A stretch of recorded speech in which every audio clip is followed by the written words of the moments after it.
how much of a hill this is, because it's the fact that you think, it's not too bad.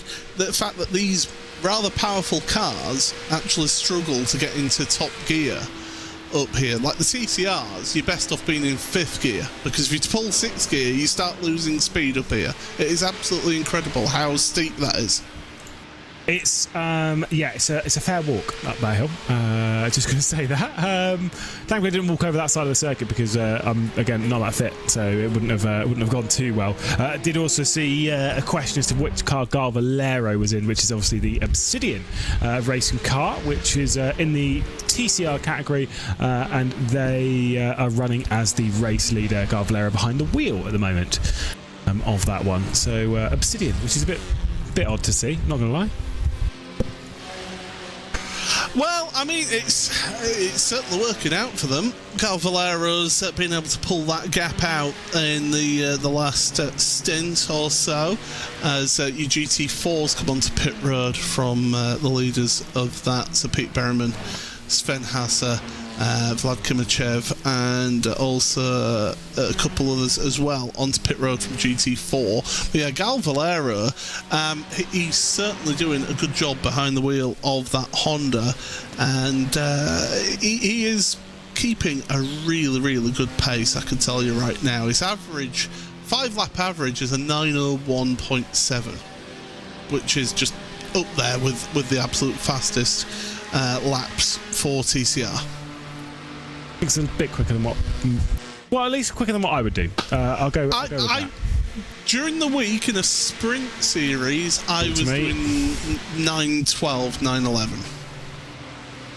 Still quicker than what I would do. It's fine. Obviously, part 2, by the way, is up on YouTube now, so if you want to jump over into part 2 and drag all the hilarious banter over with it, where you can really see what the dealio is. Of course, still a long time left to go, plenty of banter left to go. You've got 50 more minutes, though, to deal with both myself and Paul, and then we're having a breather. What time are you back on? I'm not back on. You're not back on? You're just doing this 4 hours and bailing? Well, I mean, I did make myself available until about 2 o'clock in the morning, but I was only selected for 4 hours straight. Sounds like an Arjuna problem. We hate this Arjuna game. No, it's fine. It's fine. Don't worry. It's fine. We'll throw him under the bus. But one thing I will say is that that this really.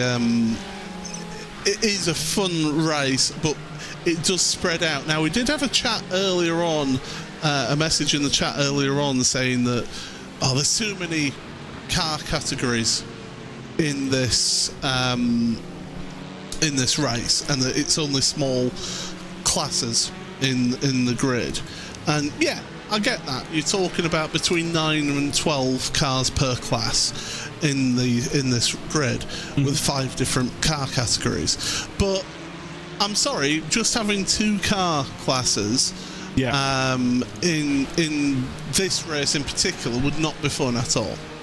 No, I mean, look, the most important thing, and it is one of these things that's actually it's the more difficult problem to get around, right? And this is obviously because for the Nürburgring 24 hours, it's been a thing for a while. Adding more cars being available in the race. I mean, I remember when it was just like 4, when you could only have 4 cars in the race, the same for 4 or 5. And it's now, what is it now? Is it unlimited 12 yet? It's 12, yeah, and they're not far away from making that just basically whatever. Moving to 13. Yeah, right? Moving to 13 next build, yeah. And that's great. Adding on to that is great. And what it means for the most part is that we get, multiple classes, but we also get to have pretty much all of the cars in each of their classes, which is obviously great, because we used to have it where it was just the TCRs, it was just the Honda, and you're looking at it being like, it's better having like both that. GT3s, we only had like 2 or 3 of them. Having 5 classes does work around here.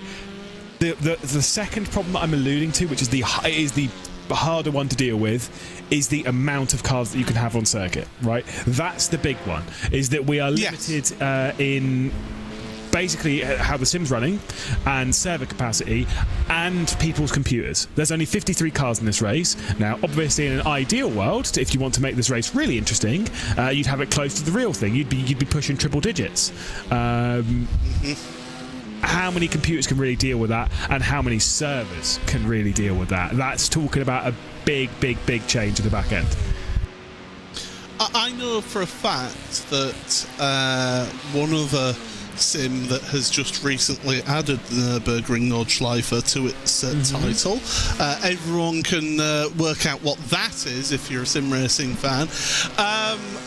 The official guidance for their servers is that it should be no more than 80 concurrent users in the server. Any more than that and it becomes unstable, and lo and behold, 9 times out of 10 it falls over if you have more than that. Right Good on timing. cue, we have a car just disappearing. That's Guy Valera. A little bit of an internet issue there. But, it just goes to show that even other sims struggle to have big grids that would suit the Nürburgring 24 hours. And it's all to do with stability. iRacing have limited the servers for this to 55 cars. Yeah. In theory, the maximum amount of cars that you can have in a server on iRacing is 62, but when you get 62 cars in server, it does get a little bit funny with the physics. Yeah. And that's where people's computers can start struggling with it. And this is the thing, is that you're quite right in pointing out the other thing. Do you know what? I was going to say anyway. ACC. This is not the only. This is not a problem just with one sim. This is a problem with current kind of gaming in a sense. And this is why, like, even in first-person shooters, for a long while, like, you would see it, the maximum number of clients you'd have, really, with the exception of like PlanetSide 2, was 64. And fairly recently we've added, bumped that up to 100, 128, that kind of bit. Still, you're not really seeing too much more than that because it's hard for servers to load, it's hard for this, it's hard for that. And when you're dealing with like car physics and close quarters stuff like this, stability is the most important bit. And it's why when you look at this, and it has been a thing for a long time, the most you'd ever really get is around the 60 number. You don't see many endurance races in sim racing as its entirety with more than 60. Yes, there was on AC when they did the first round, where they raced around here, they had 75 or something like that. And I remember thinking, oh, that's cool. It's just not common that they can really get away with doing that. And it's one of those things that is nice to see more cars on the circuit, but at the end of the day, you'd rather a more stable server so that you can actually do the race and have faith that the race will run. That's why it's limited to 55, and it's why that is a good decision at this present moment. Yeah, and that's it. It's exactly right. I mean, you look at the development blog that was put out recently. Again, there's some really, really big positives going on. Bruno Heinrich, this is 3rd place in class. Whoa. Oh, that's a big accident there. That's a big shame. Adnau Forest, Foxhole into Adnau Forest. Yes. Yes, it was. Yeah. Because Adnau was the chicane just after that. Right, interesting. Well, we need to see what's happened to that. Tier 1 taking another visit to at least for a spin. Anyway, they've had a couple of issues today. That's a big shame, though, for the Garicki Motorsports Cup car. It is. I would love to see it from that BMW's point of view, because that BMW was up on 2 wheels through the left-hander at Foxhole. And let's just say, be thankful that they've still got the old curb there and not the new curb, because that'd be bye-bye suspension. I did think it was the Williams Esports Academy car that was the one on the inside. Stefan Hjellvik, who was there, as we got some side-by-side here climbing up the hill a little bit further down in the order. That's going up towards Mukova, as we can see the onboard catch it. I mean, I'm going to be completely honest here. Going around the outside of a GT4 at that corner, that corner is definitely one line. It's really now, because it's such high commitment. That was not the wisest moment. It's such a sketchy corner. Yeah. At the best of times, trying to go too wide through it is next to impossible without having contact. Just a couple of weeks ago in the GT4 race, I had somebody who'd made an absolutely god-awful start, to the race, was bump drafting me through compression, and going into there, decided he wanted to stick his nose into Foxhole when I was turning in, and it's like, why? Yeah. You're obviously quicker. Why? Just wait. Just be patient. Sim racers don't have patience, though. That's the important bit. Although there has been some patience displayed, at least in this battle, because I don't think they can separate each other. Again, back into the lead of the GR86s to see exactly what's going on. Forger TV, Nürburgring Esports still. I was going to say battling, but this to me doesn't constitute as a battle. This is just two people driving fairly closely around the Nürburgring, ticking off the laps. Yeah, it's all about just time, fuel, tyre management, just going about their business, trying to hit the fuel numbers. As long as they're up there towards the end of the race, they've got a great opportunity of winning their class, because they've got such a big lead over the rest of the class after the various incidents that have happened in their class. Not including it was tier 1 again. This is on to the north side. Oh, that's a big hit. I don't want to be that guy, but it's not exactly tier 1 driving, is it? Lewis McGlade, everyone. Good day. What was the one I dropped earlier? I can't remember what it was, but I do distinctly remember getting instantly in chat. Great. Or whatever it was from Dane. He was not particularly pleased. I thought it was great. I wasn't that impulsive with it either. That's a bit of a stretch. There's one car on the team that's it's impulse. There's impulse on the grid. Whatever. Fine. I'll think of a few more that are actually better zingers to chuck in there. You do that. Are you not into them? Are you not into them? I have to be in the right mood for certain things. When I'm in a bit of a, if it was a 2 o'clock in the morning and the commentators haven't turned up that were meant to take over from me, and I'm in that type of mood where I'm a bit giddy from tiredness, then yes, I'm a bit more like that. But right now, as it stands, I'm alright. I feel like you're speaking of a specific moment where someone has let you down.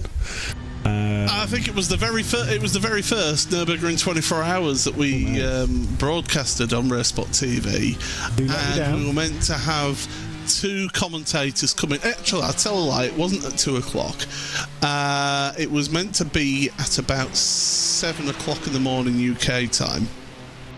I'd been on from about 1 o'clock. At yeah, it was 6 hours. Doing a 6 hour stint. Yeah. When we used to do 6 hour stints on commentary. I was getting a bit tired.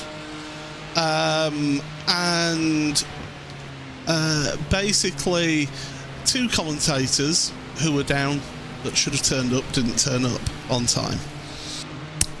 One of them then turned up about an hour late.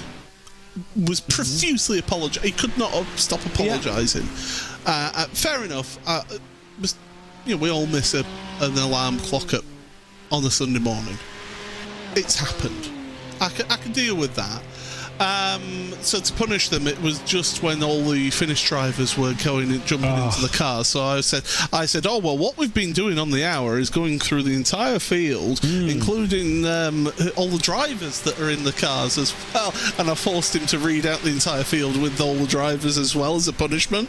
You dirty dog. An hour and a quarter later, the second commentator, who was the lead commentator, showed up. And again was profusely apologising. So I punished him as well with that, and then said, "Well, I'm staying." Yeah, same thing. And I was there saying, "Right, well, I'll just commentate for a little bit more, and for 20 minutes to punish you even more to keep you off the broadcast." And then I went off after 9 1/4 hours of broadcasting. It was. Yeah, it was. I think Randy ended up doing about 11 1/2 hours in total. Randy Cheneth, who was on that one. I will say it was Scott Scott Lewis was the first one. He was only an hour late, to be fair to him. He was a lot later than me. Well, do you mind? Was it really? Was it really? I wasn't in a good mood, and so I kept them off the broadcast a bit more. I honestly, I know, I respect that. Look, I think most people have been late at some point when doing endurance racing. Absolutely. I will say, I have only ever, so far, knock on wood, obviously I'm going to be late now for my stint in the morning, and now then Dareth Thacker will have to do a stint by himself, sorry. It's fine, we'll cross that bridge when we get to it. I've only ever been late for one stint. And I was very lucky because I woke up about an hour and a half after I was supposed to be on. And I remember I threw myself out of bed. I opened up Discord. I messaged. I was like, I'm so sorry. I'm late. Blah blah blah blah. I'm ready to jump on. They were like, don't worry about it. And I'm like, oh, you're very calm about this. They're like, yeah, the race was red flagged and cancelled hours ago. And I was like, oh right, well back to bed then. See ya. There was a significant server problem. And no, I'm not talking about Le Mans Virtual. I went back to bed. So I got extremely lucky the one time I've been late. Meanwhile, there are certain people, Cam Roger, who has been late multiple times on my stints, and it's actually worked out as a benefit, weirdly enough. But that's fine. Great camera angles coming in from Dame Bed there. Love that. I will say, last year working on the Le Mans Virtual Porsche broadcast. Was an interesting broadcast to do. I think I had about 4 different hats that I was wearing on that broadcast. I was technical support, I was camera person, I was wrangler of drivers to get for interviews. I was all sorts on that show. Yeah, that was an interesting broadcast to try and fill, wasn't it, Lewis?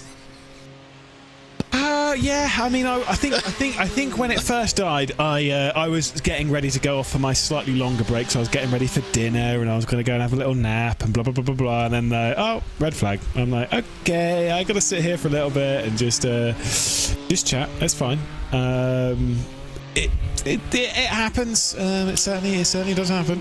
But like that's sim racing for you. Sometimes things just don't work out. And again, it is a thing. It's like some things don't work out on different sims in different ways. I distinctly remember, a couple of issues for this team, Team Redline, back in the Sebring 12 hour, where I'm pretty sure, through absolutely no fault of their own, nor any fault of anyone else's, I think they had 2 or maybe 3 cars removed from the race through certain just like game-related problems here and there, right? Which, it's never just one thing, right? There's always a couple of things that kind of add to it, and it's kind of like it's slightly avoidable. It's the same as, again, we always say, same as like an engine failure or whatever in a real car.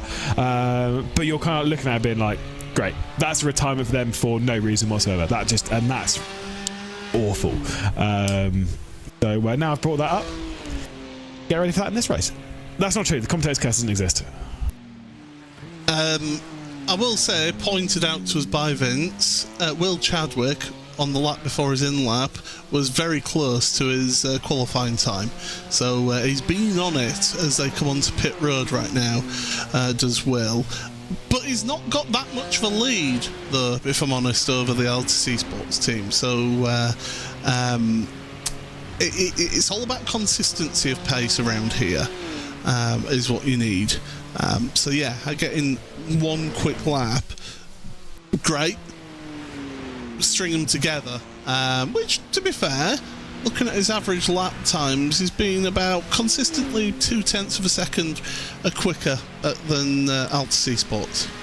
Yeah, and just piecing together the laps very nicely as he works his way onto pit lane. Don't think it'll be too long before we see the GT3s into pit lane, at least as far as I'm aware, which should be a fair switch within the... Oh, I guess it's probably a few more laps. You always forget, you're like, oh yeah, I think they're about 3 laps away from pitting. And you think, oh yeah, that's like nearly half an hour.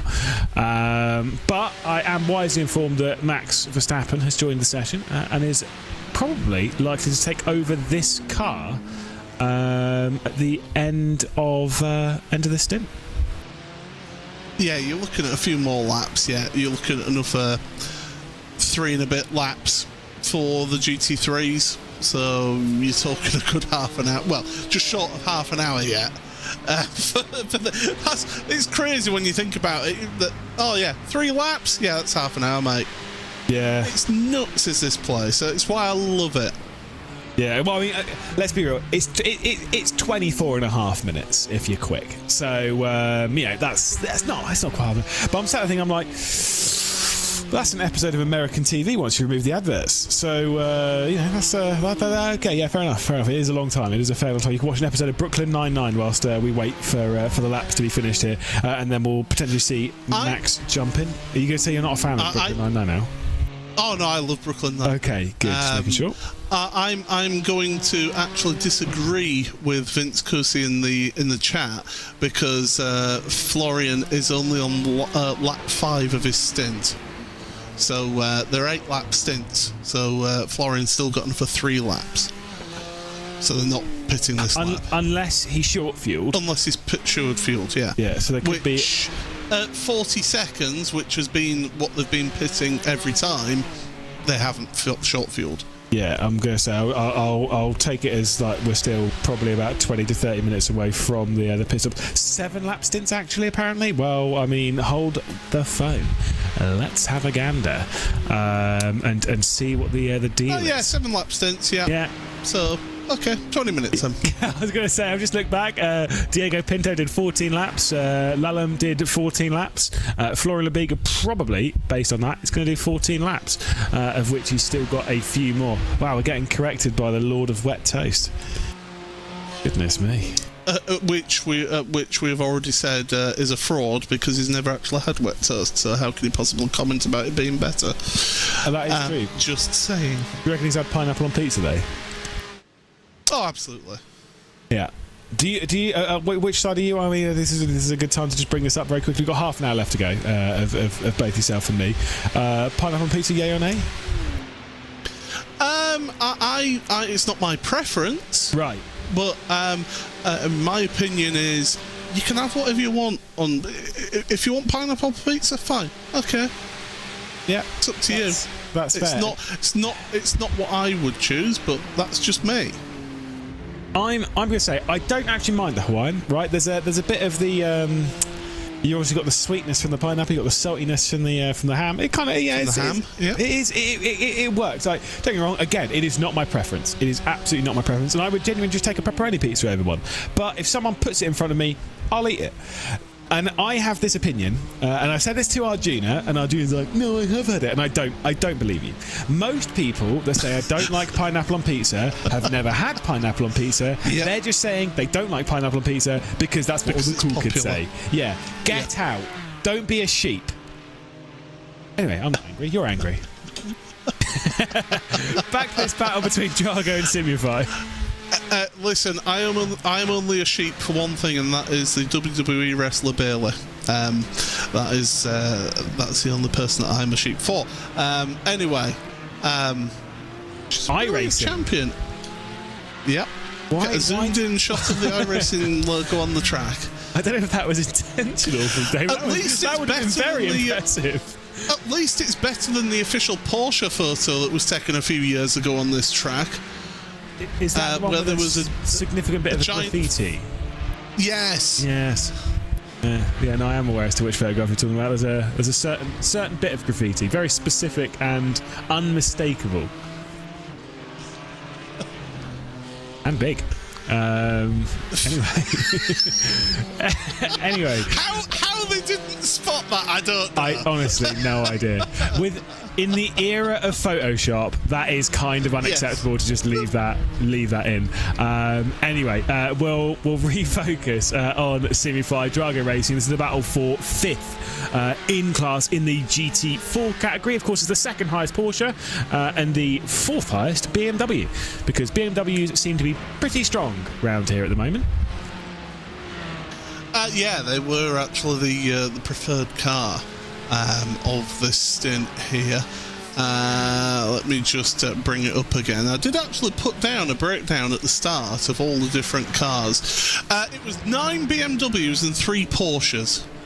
That was the GT4 class at the start of this race.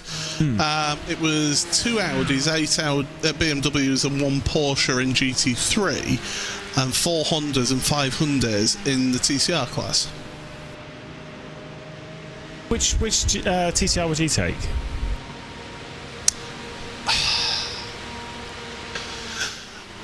I've always gone better with a shorter wheelbase car.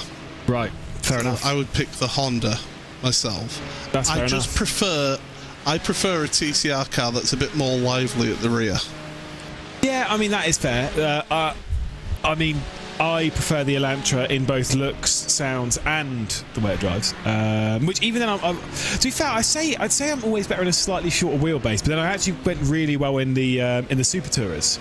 Back in the day, I normally drove in a Laguna, which is a fairly long wheelbase comparatively to the Hondas. I was a Vectra. I was always a Vectra. I'm okay with that. That was because of John Cleland. Yeah. I was a big John Cleland fan, so I can't remember what cars I drove in the Mushroom Trophy. It was the Volvo first.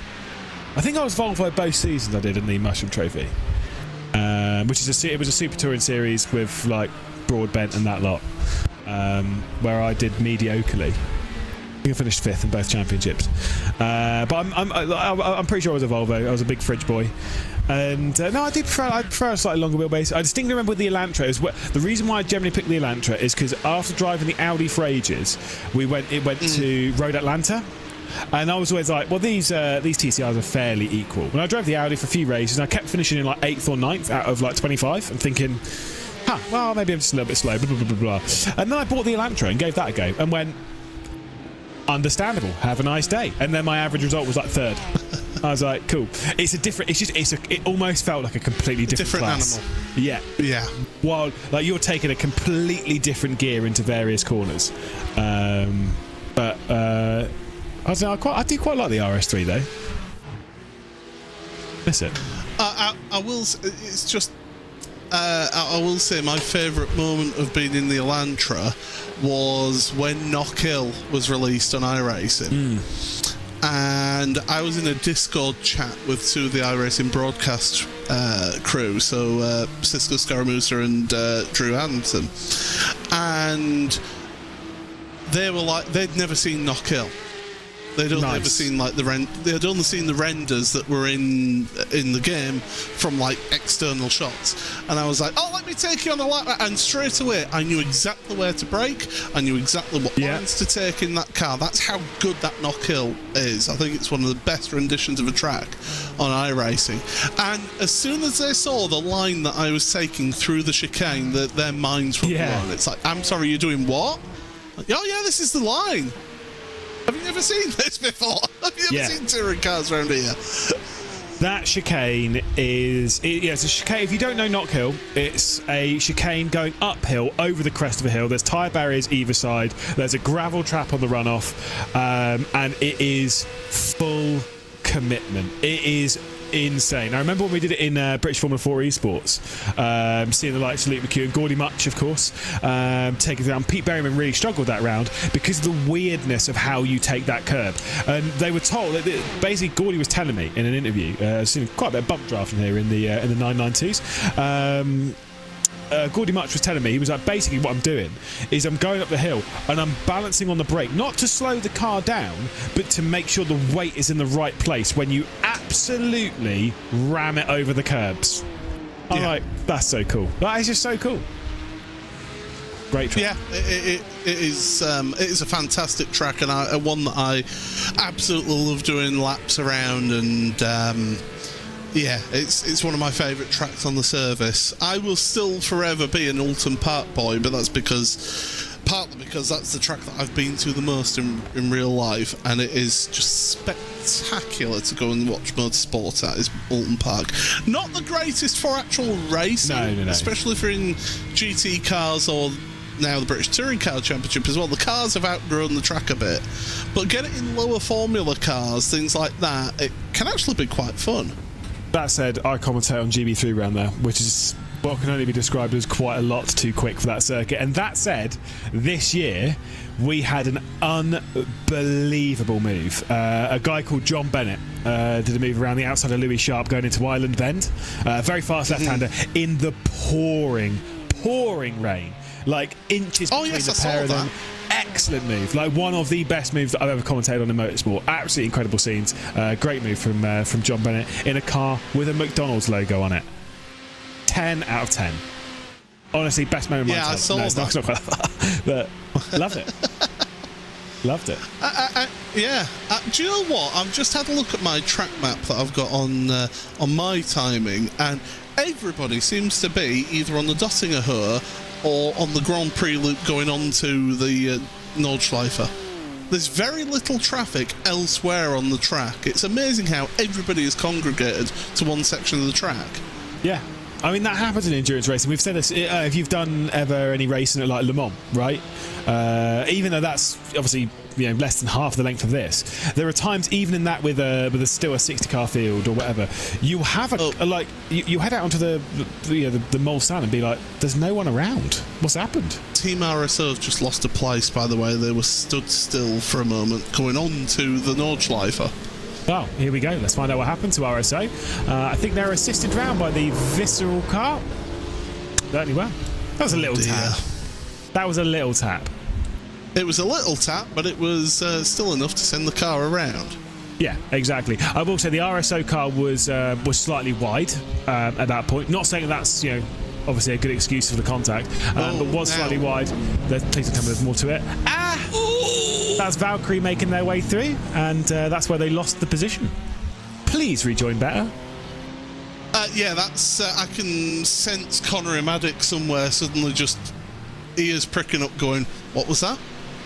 he does not like a dodgy rejoin, does Connery? I can tell you.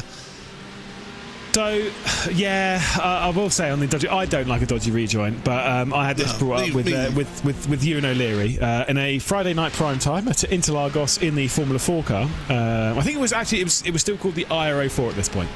And I decided, I was like, I'm going to take part in this race because that will be fun. And I spun at turn 5, and then I don't know what came over my head, but I just went straight back onto the racing line. And you can imagine what happened. I have even up to now, in my more than 10 years of sim racing, I have never felt worse.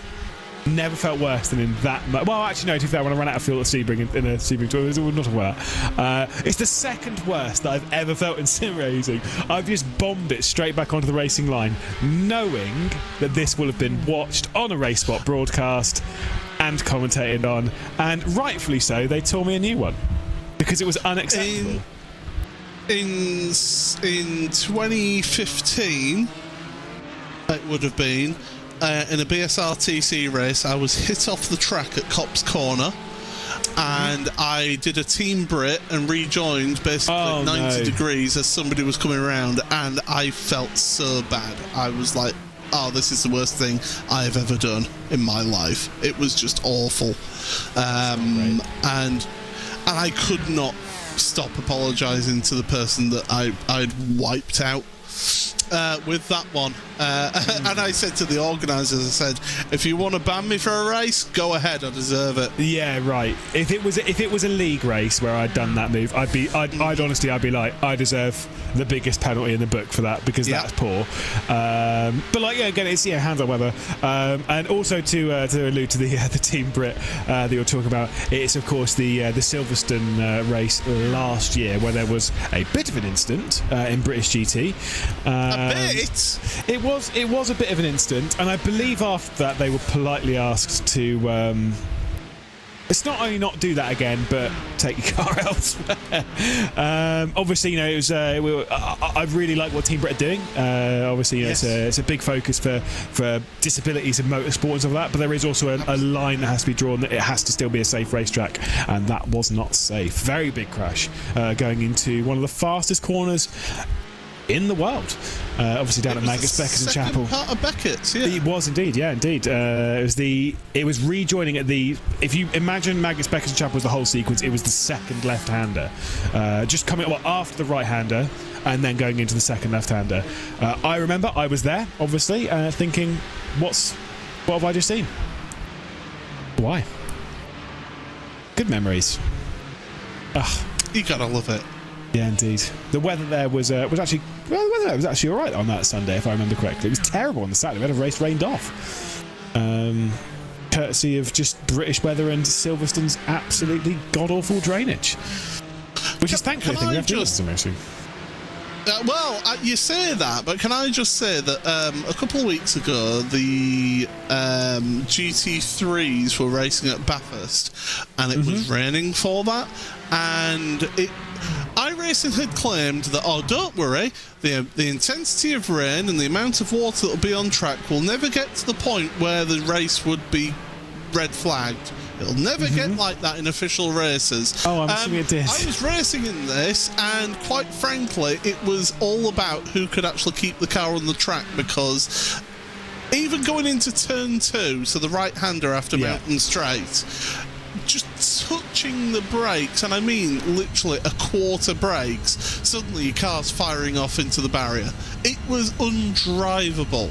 Yeah, which people will be like, yeah, but that's realistic, isn't it? And blah, blah, blah, blah. And it's like, yes, but I mean, yeah, exactly. The reason why it isn't realistic is not the fact that the car wouldn't necessarily do that or whatever. It's the fact that this race wouldn't be happening right now. Yes. That's the bit that's unrealistic. This race would not be going ahead. That said, in GB3 we were aquaplaning a little bit on the start-finish straight, and they were still like, oh well. And I was like, well, okay. Fair enough. I was aquaplaning down the Conrad Straight in 5th gear. Yeah. It was scary. That's not great. That's not. I mean, to be fair, again, it's something about that's pretty cool. Like if you were just doing it for a little lap, well, there's no risk. You know, just drive around or whatever. Is what it is. Yes, I know you can see some windscreen wipers on this car. Rain is not on in this race because too many of the cars in this, i.e., more than 0, don't have weather, so we can't have rain. Sorry. Florian Lebigra is on lap 7 of their stint right now in the BMW M Team Redline race leading car. It's lap 41 of that car. They've got they've built that lead back up to about just short of 10 seconds over Phil Denez, so that gap has been slowly increasing, and we are thinking that a certain driver, and we've been asked in the chat, is Max Racing. Not yet, but we think he's coming in next. Is he in the split? Amazingly, he's in the split, yes. He is actually in the split, yes. No, we believe he'll be taking over this. I don't know what the minimum drive time will be for this race. I think 4 hours? 2 stints will be fine. Okay, so he could just do a double stint. We're seeing a lot of double stints, so he could do a double stint and then bail, whatever. Obviously does have a slight other commitment, and as Arjuna called it earlier on in the broadcast, a side quest, i.e. the Imola Grand Prix, which I thought was very funny. But obviously, you know, he's got that to focus on, and it's the whole thing of like, in the articles I was reading, he's described this as his free time, which it absolutely is. But it's about that there is that whole thing of like being responsible, is that you've still got work to do tomorrow, and as much as this is all fun and games and stuff, you've still got to make sure that you're getting a decent night's sleep for that race. So I'm curious to see as to how many stints he'll get away with doing before being like, cool. I mean, I can see him doing like 3 hours and then going, cool, that's me done for the race. I mean, Central Europe time right now, it is 20 to 9. Yeah. So I think a couple of stints here. As onto pit road comes the race lead in BMW.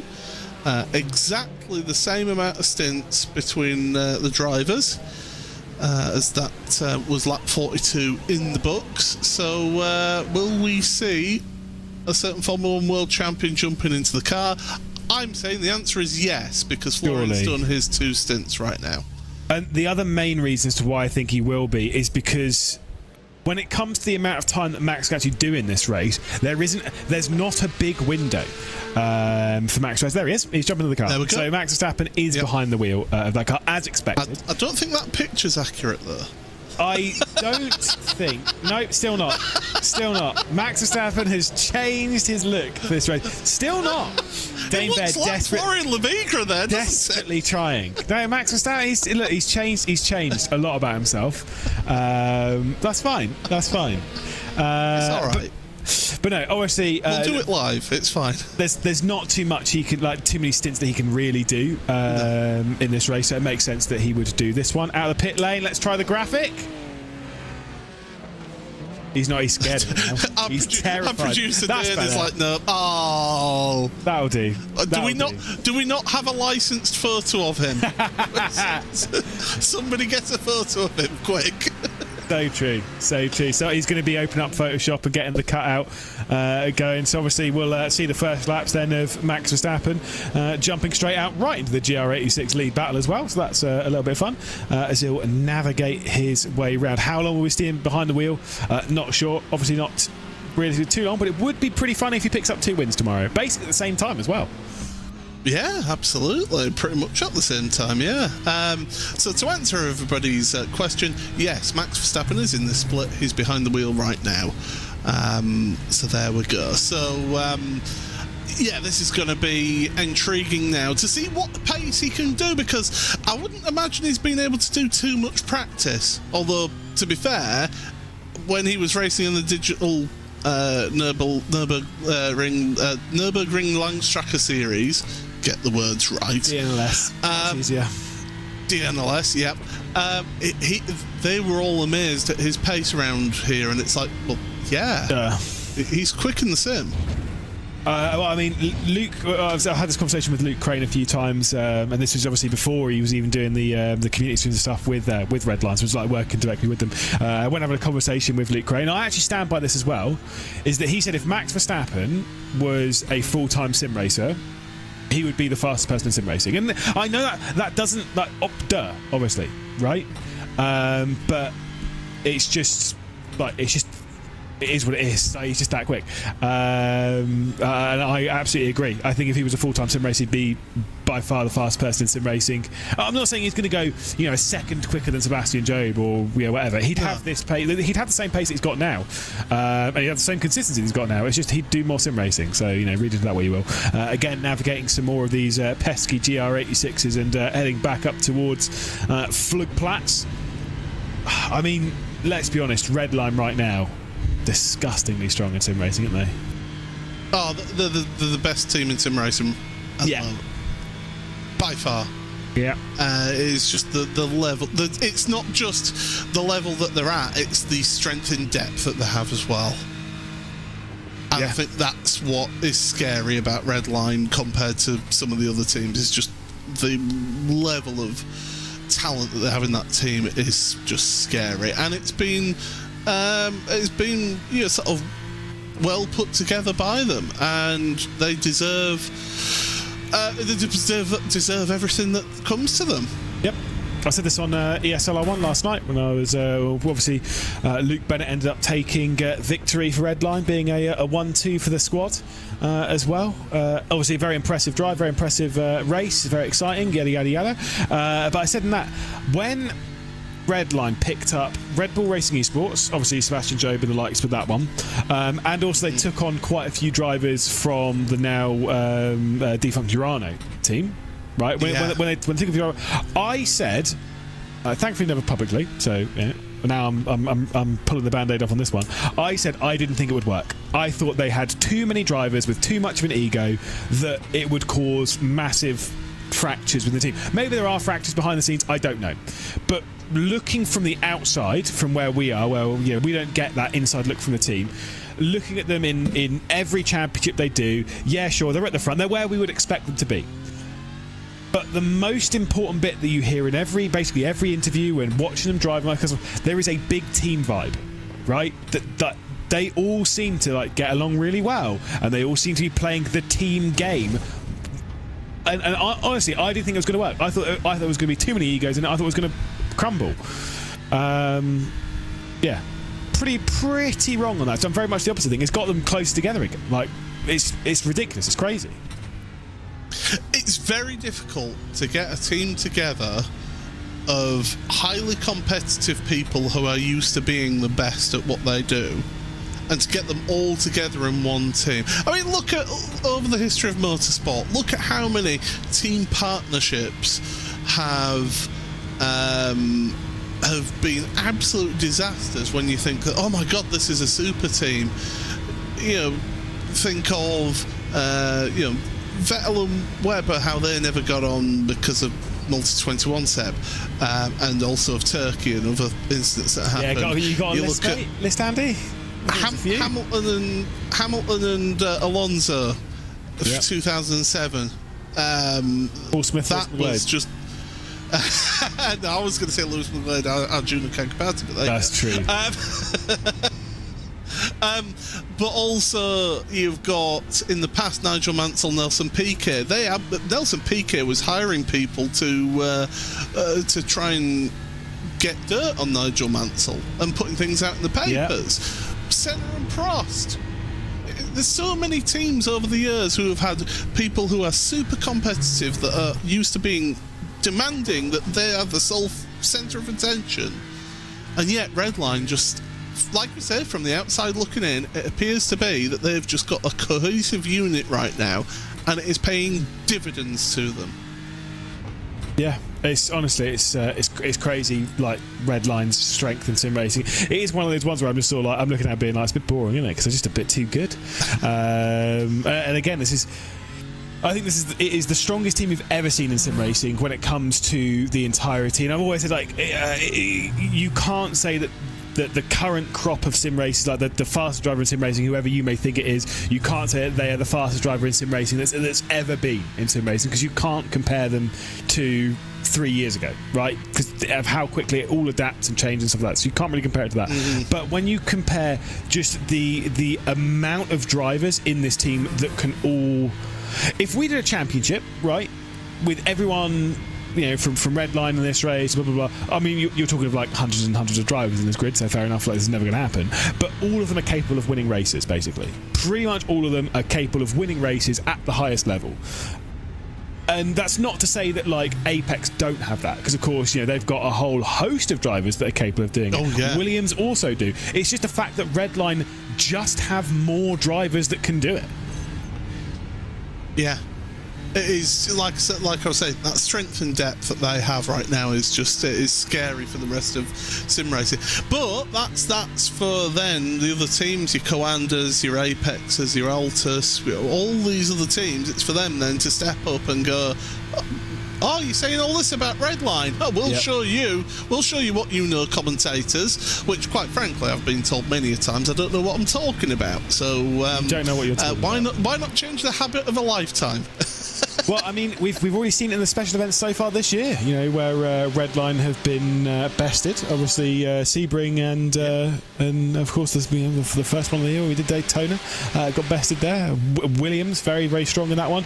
Williams started out very strong in this. They were running 1 and 2 for a while until various things. It is just the case. Don't worry, you've got 2 more minutes of us waffling. But I don't know, it's very interesting. I think it's very interesting, the strength of Redline and sim racing, and now we get to see them do it again in this race. I agree with someone in chat though. Redline are not complete until they win all 5 classes of this race. Agree. Why aren't they in all 5 classes? Why aren't they winning all of them? Do you know what? When I competed in the top split of the Nürburgring 24 hours, and this is the last time I'll mention this, mainly because I'm not going to be on the broadcast in 90 seconds time, is that the GT3 winners and the Kia winners of that year were both pure racing team. Mm-hmm. So they won 2 of those classes that were in that particular race that year. I think that's the most that we've seen of one team do, is do 2 classes of this race. Yeah, I don't think. Well, to be fair, I mean, I don't think we've seen more than, because I don't think too many times teams enter with more than 2 classes. But yes, according to Ewan O'Leary, 2 is the most in 1 year. So at least we have that one ticked off. Obviously 50 seconds until we pass the first quarter of this race complete. Very quickly, Paul, thoughts on the race so far? It's been really intriguing start to the race. Few incidents, 1 or 2 that could have been avoided if people had just had a bit of a sensible pill and got off the throttle, but otherwise it's actually been a relatively low rate of attrition. Yeah, we had a few dramas early doors. Obviously, Williams having their ejections from the GT3 category. A couple of issues from some of the various classes, as you would expect around the Nürburgring 24-hour. But the night is going to be something very different. So stay with us all the way through here on the iRacing Network. And, of course, in RaceSpot from myself, Lewis McGlade, Paul Smith alongside a commentary. We're going to hand over to the Short Kings. It is, of course, Ewan O'Leary and Darragh Thacker to take you through the next couple of hours. Don't ever want to be called that again. Dear me. Anyway, thanks very much, Lewis. Thanks very much, Paul, over the last couple of hours. And it's now myself and Darragh, as we say, to take you into the night. I don't think many people were told at the start of this one that this is a 24-hour race, for goodness sake. Still 18 hours to go. We're only a quarter of a way through the 2024 edition, the 9th edition of the Nürburgring 24 hours. Good evening, Darragh. Good to be alongside you once again for a special event. And good to be here at the Nürburgring, under the lights. It's got dark quite early today. We started about 4:15 virtual standard time, which is just less than an hour later than they start in real life. It's meant that we've got to darkness just 6 hours in, but goodness me, have we had some excitement so far in the opening daylight hours of this 9th edition. Yeah, we've had quite a bit of drama, haven't we, so far? Opening stages, it looked like Williams Esports were holding the race relatively well, and of course Team Redline coming through with the pit stops, and then incidents that unfolded meant that they are, I think, one car out of the race and the other a long way down. So work to do, but again, as you said, early stages, only 6 hours in, and with it getting dark so early, it just feels a little bit unnatural, doesn't it? Because only 8 o'clock here in the UK, 9 o'clock in Europe, and that means, 4 o'clock, 3 o'clock, I should say, on the East Coast of America. So a little bit early to get dark. It is indeed. It feels especially weird here in England, considering the sun is beaming in to my left at the moment, where I'm sat, which is something odd to get your head around. There it is, 10 in Sim at the moment, 20 degrees in the air, not much warmer on the circuit either. We've already talked extensively about what that's going to do to the tyres, especially in the 992 category. And as we complete another hour, let's just run through some of these categories at the front of the field, because we are not in a pit stop cycle in any of them. So it's as good a time as any to run through the order with a quarter of the race gone. It's Team Redline leading the way, and 3-time Formula 1 World Champion Max Verstappen has an 8.4 second advantage over Norby Kiss. Oliver Steinbratter makes it 2 Team Redline cars in the top 3 at the moment, with Marlow Racing Team not too far away either. Then you get to those who have had more problems today. Falcon's Sim Racing Team haven't had too many, but they haven't quite had the pace of the front 4. Neither of Door Esports Academy.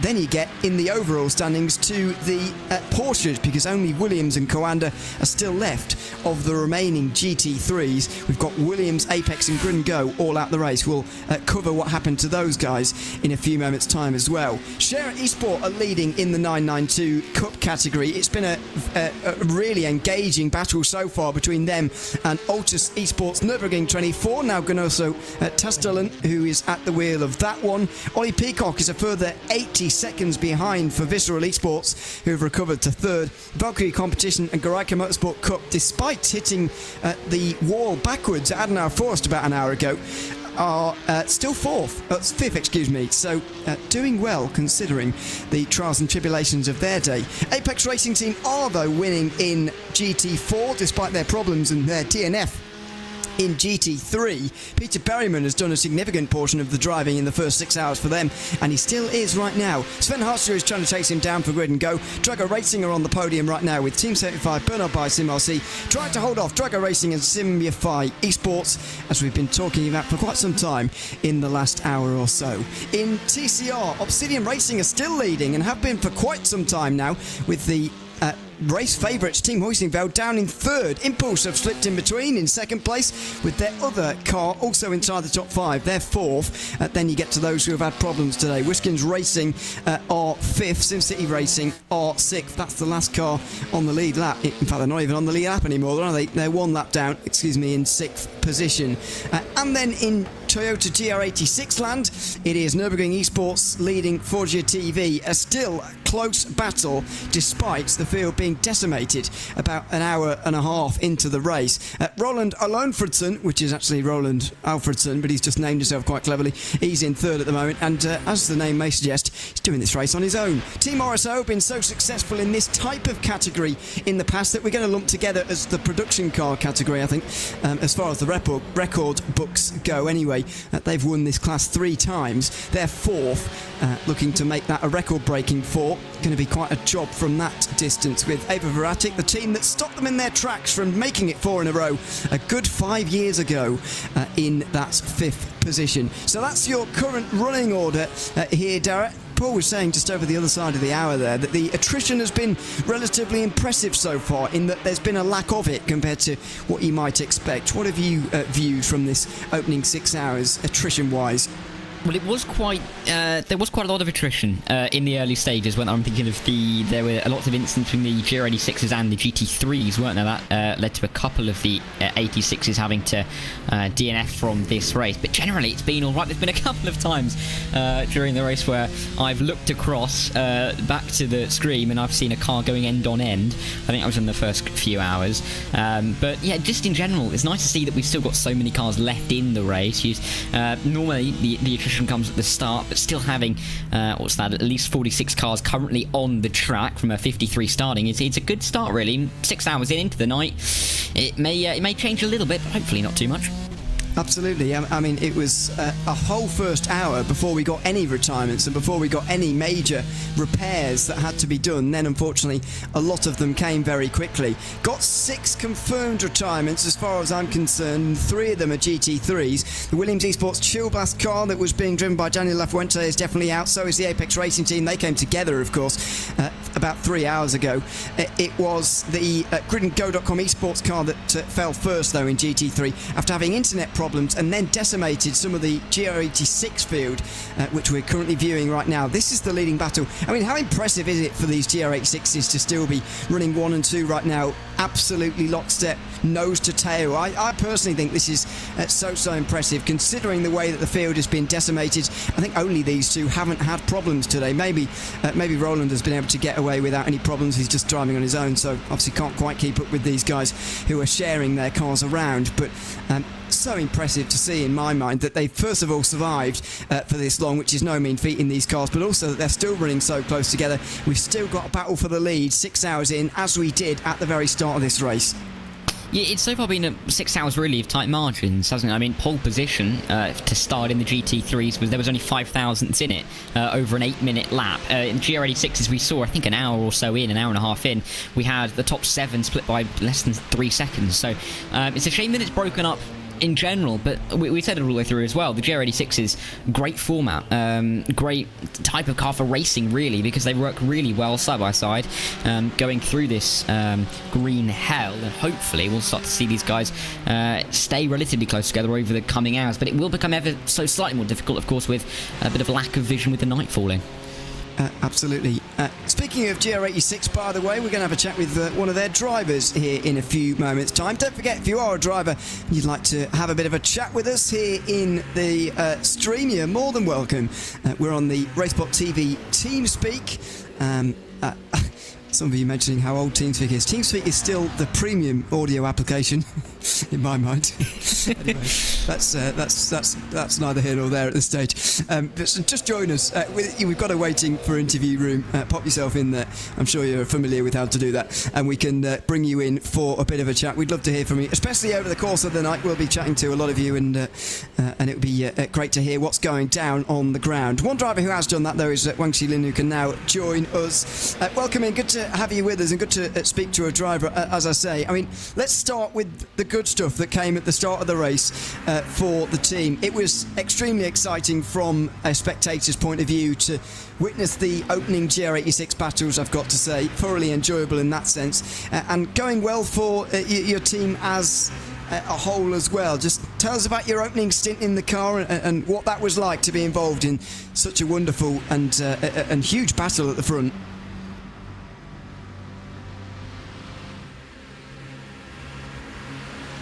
Oh, well, that's not gone very well. I don't know if he can't hear us and we can't hear him at the moment, but we've had some slight problems there. That's gone very well. I was fully lining up for that, and I think he can hear us, but we can't. Oh, he's not getting audio from us. Well, I'm not sure how to solve that really, because we can hear each other, of course. But there we go. We'll stall on that for a moment and try again in a few moments' time. But yeah, hopefully we can chat to Wang Shilin in a few moments' time. Hello again. Can you hear us now? Yes. Can you hear me? Thank you. Yes, we can hear you. Thank goodness for that. All right. Very glad. Yeah. Tell us a little bit about those first couple of stints when you were involved in such a great leading battle at the front. Yeah, I mean that's really why I signed up to this race as the Toyota GR86 class. I feel like it will have the most exciting race as long as nothing goes wrong. You know? Yeah. I mean, what were you expecting in that regard? Because I've got to say I was not surprised particularly to see a lot of the GR86s fall by the wayside. Some of them through no fault of their own as well. What was your expectations as a team going into this in terms of survival today?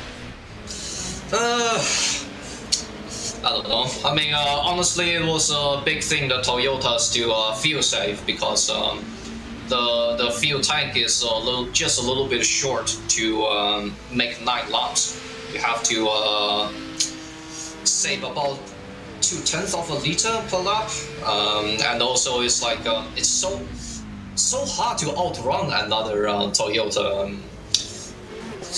And then once, if you just sit behind and the lift, you can save a lot of fuel and jump the car ahead in the pits by seconds.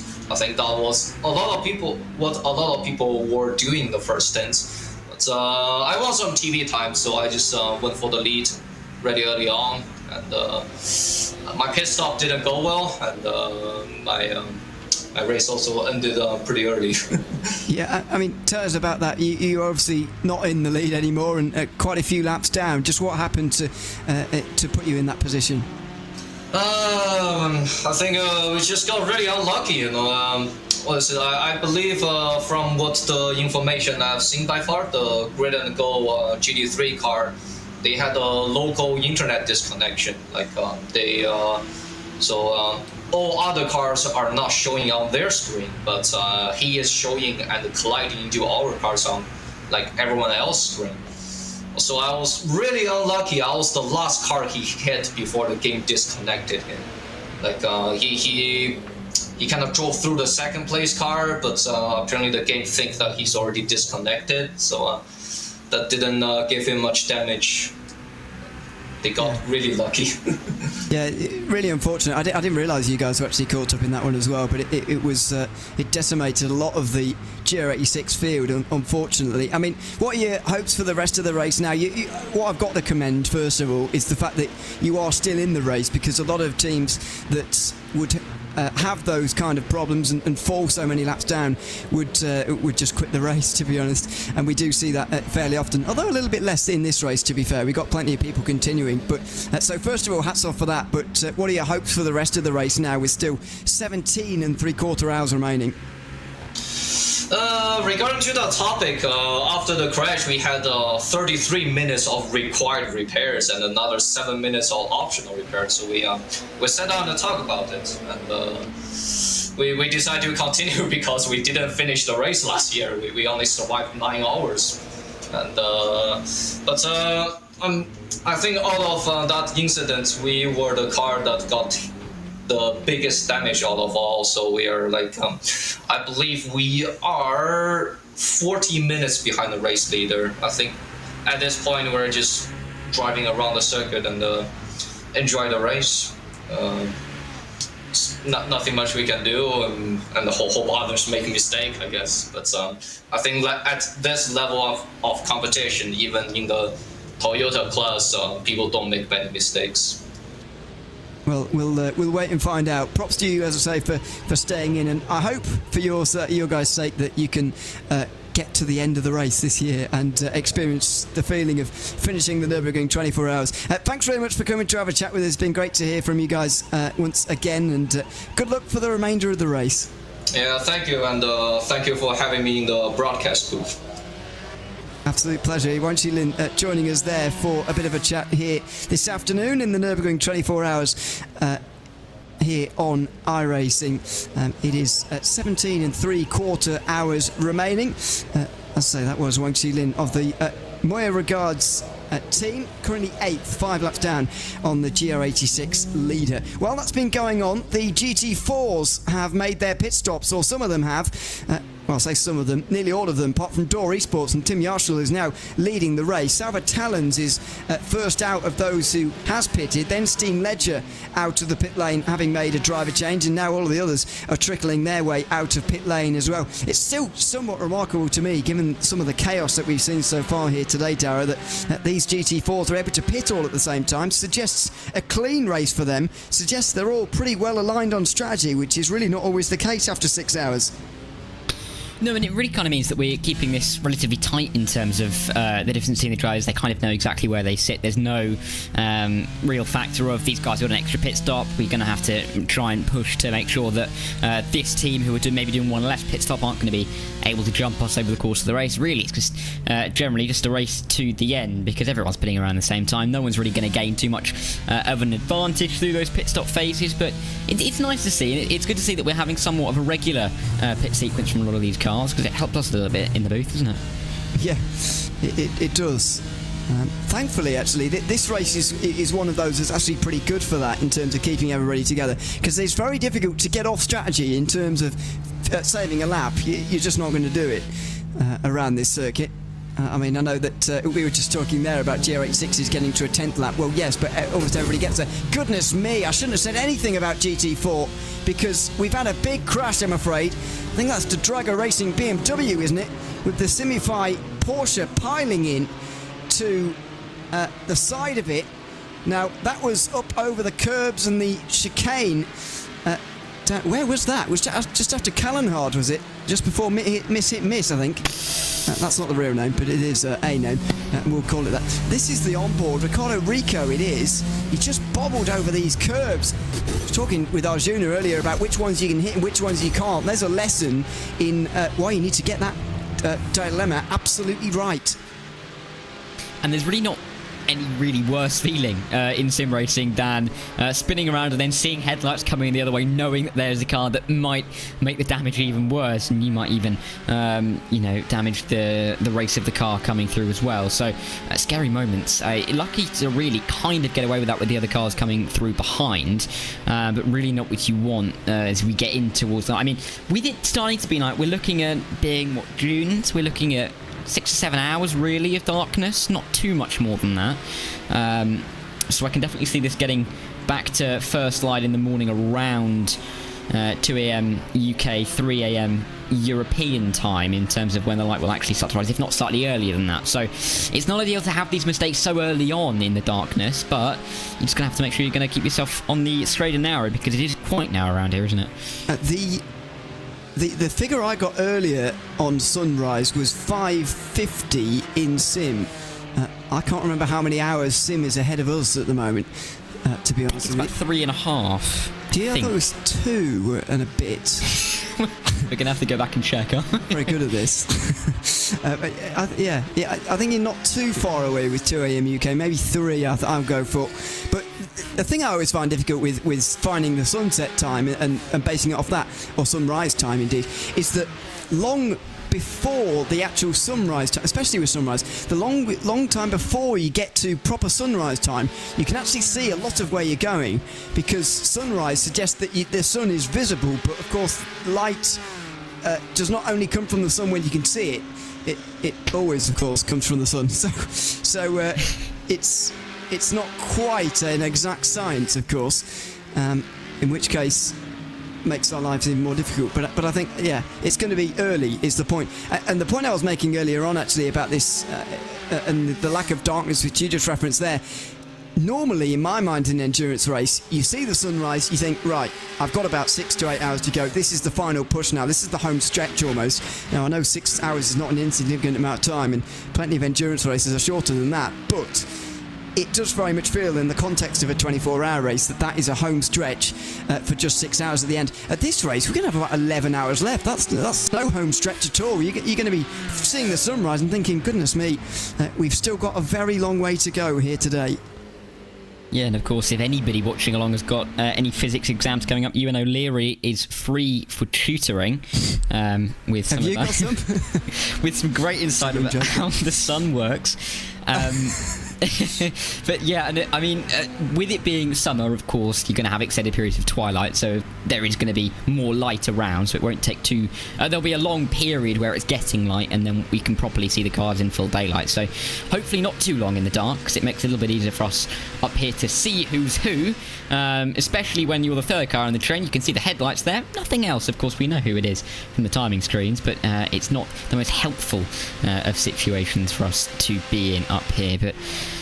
I mean, it's good at the front of this GRA6 battle, isn't it? Because we've got this bump drafting going on. It means that there is still 2 cars very close together. The gap to third might be large, but at least we've got a race for the lead. Exactly. That's all I'm really worried about, to be honest with you. The list of retirements, by the way, has been extended to 7 as far as I can see. SimCity Racing's 992 Cup car becomes the first 992 Cup car to be officially out of the race, by the way. Still not sure about some others who may be out of the race, namely the Carlar TCR that I'm not sure is rejoining, but I've still got faith in them that they will come back again.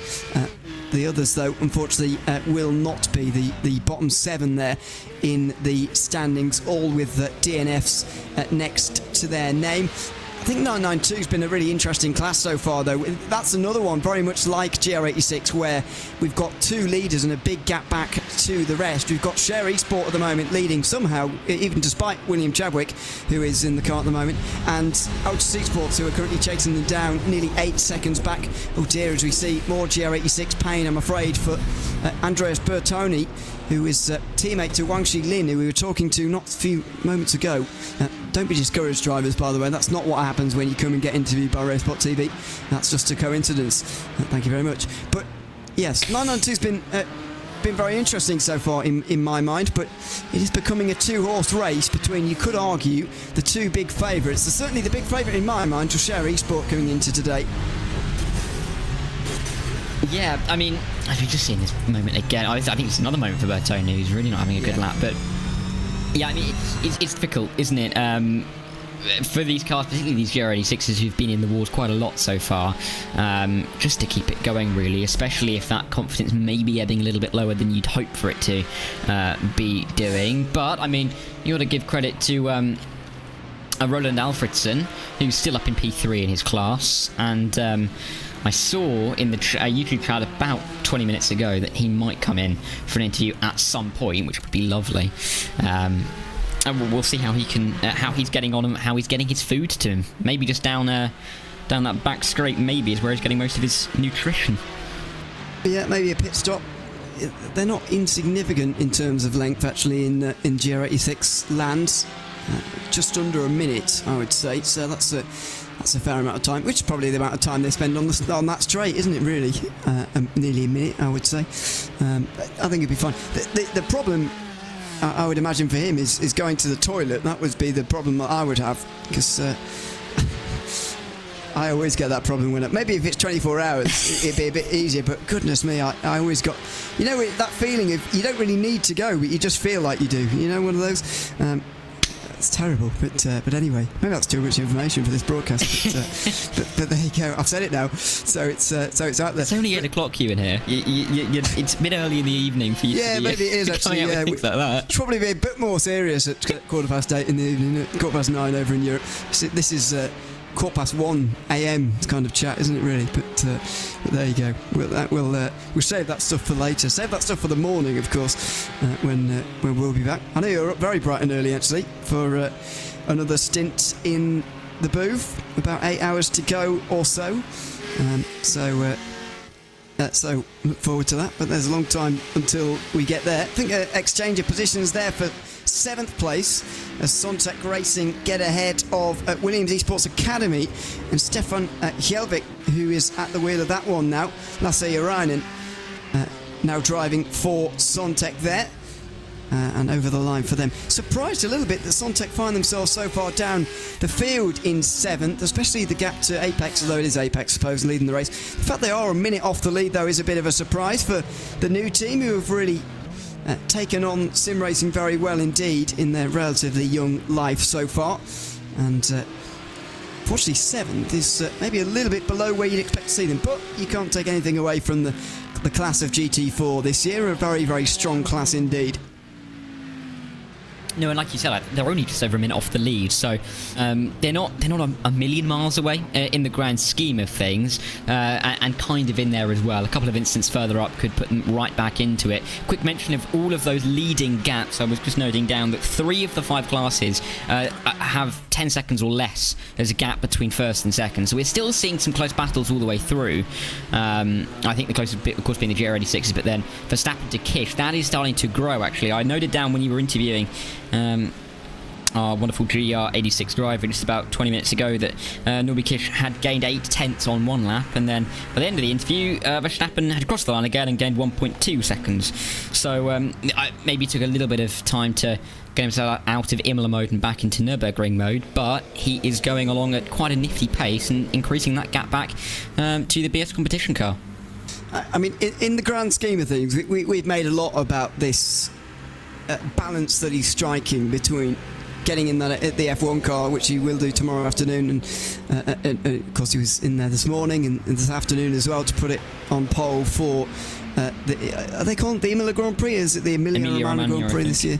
Yeah. It seems to change, but the point being, whatever happened to San Marino? Anyway, the point being, our opinion in the large scheme of things is a bit irrelevant, but it's good to discuss this anyway. What's your view on this sort of balance that he's having to strike up between, of course, being professional and doing his day job, as much as we like to joke that he's a part-time F1 driver and a full-time sim racer? That's not the reality, of course. It's very much the other way around. He'll have a job to do tomorrow, very much.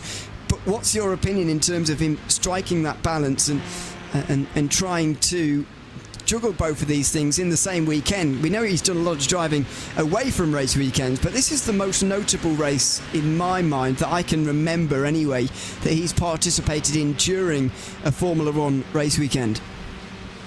Yeah, well, I think, a lot of the drivers, they'll go back to the hotels, they may play, Call of Duty with their friends on their little mini Xboxes, PS4s that they bring. So I don't really think it's too different for Max, particularly, to be... But it's like it's still driving though. I think that's the difference. It's still driving, and that's the.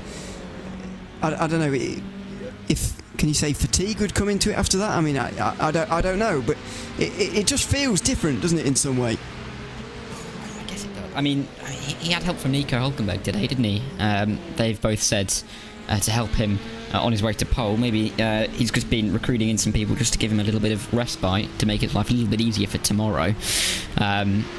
When it's already probably going to be relatively easy. Let's be honest about that. Well, I mean, hear that.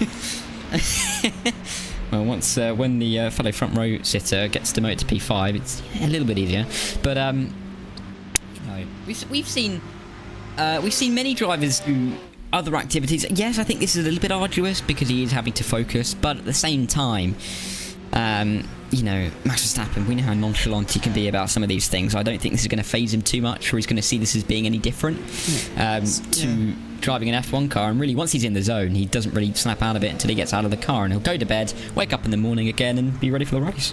I suppose he is quite nonchalant even in an F1 car sometimes, so there you go. That is a good point. It does just feel different though, doesn't it? And you hear about this mostly in other sports. Actually, I don't hear about this too much in motorsport for whatever reason, but in other sports you hear maybe a manager of a team getting onto a player, let's say, for not concentrating and these days it's podcasts are all the rage, aren't they? And people getting angry at other people for having podcasts when they should probably be concentrating on their sport is the general thing thrown at someone who's not done very well these days.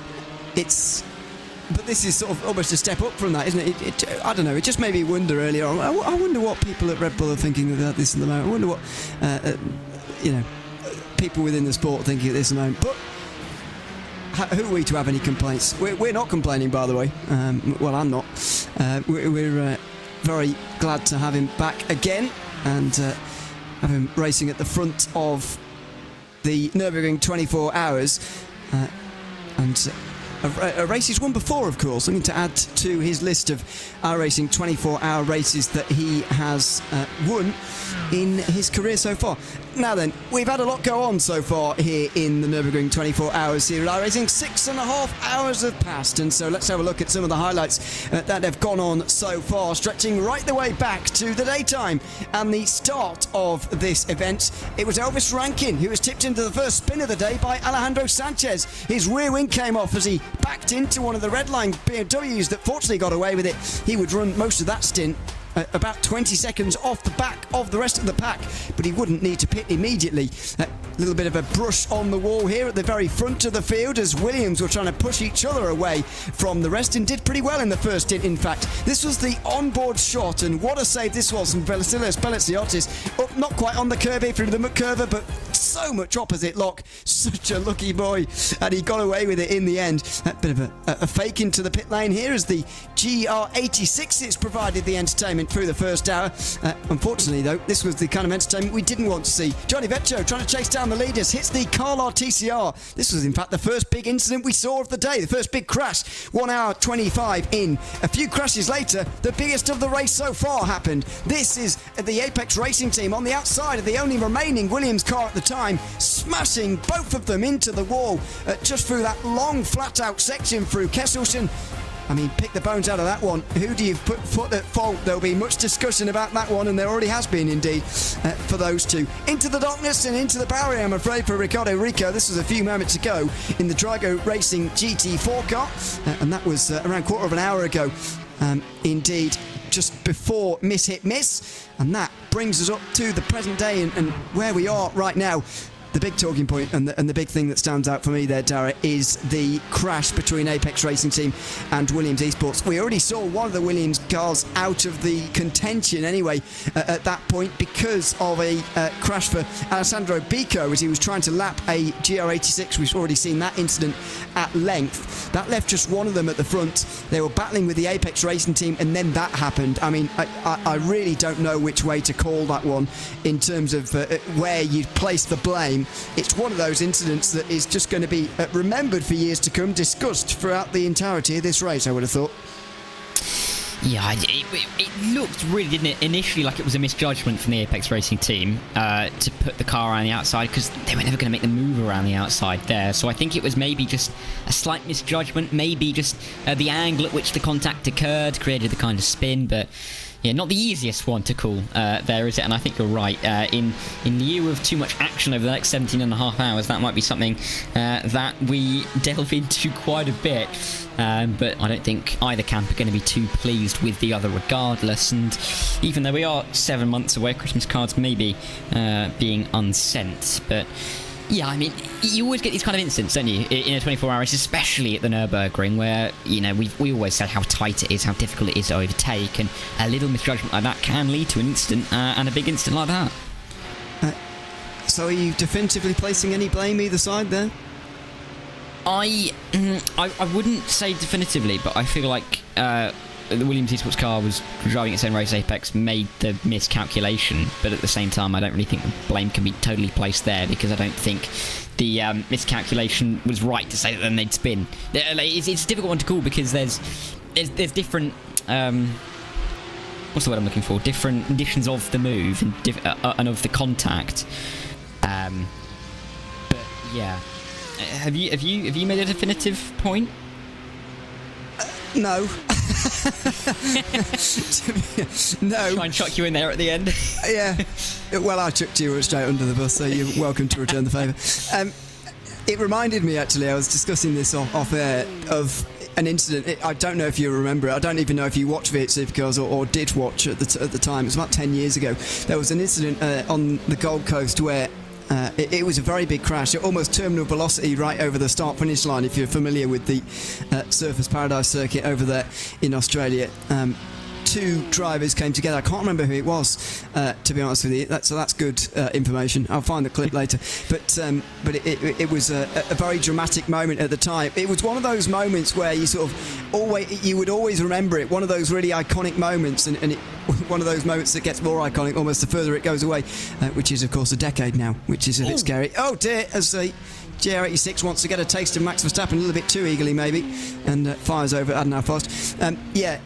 It was one of those incidents that nobody could quite work out who was really at fault for as well, and about 50% of people would blame one driver and the other 50% the other, and you couldn't really get to the bottom of it. That's what it sort of reminds me of, in a sense of, we're all going to have lots of discussions and lots of opinions about this. I mean, in terms of whether it's a good idea to do that or not, I don't think there is much discussion to be had.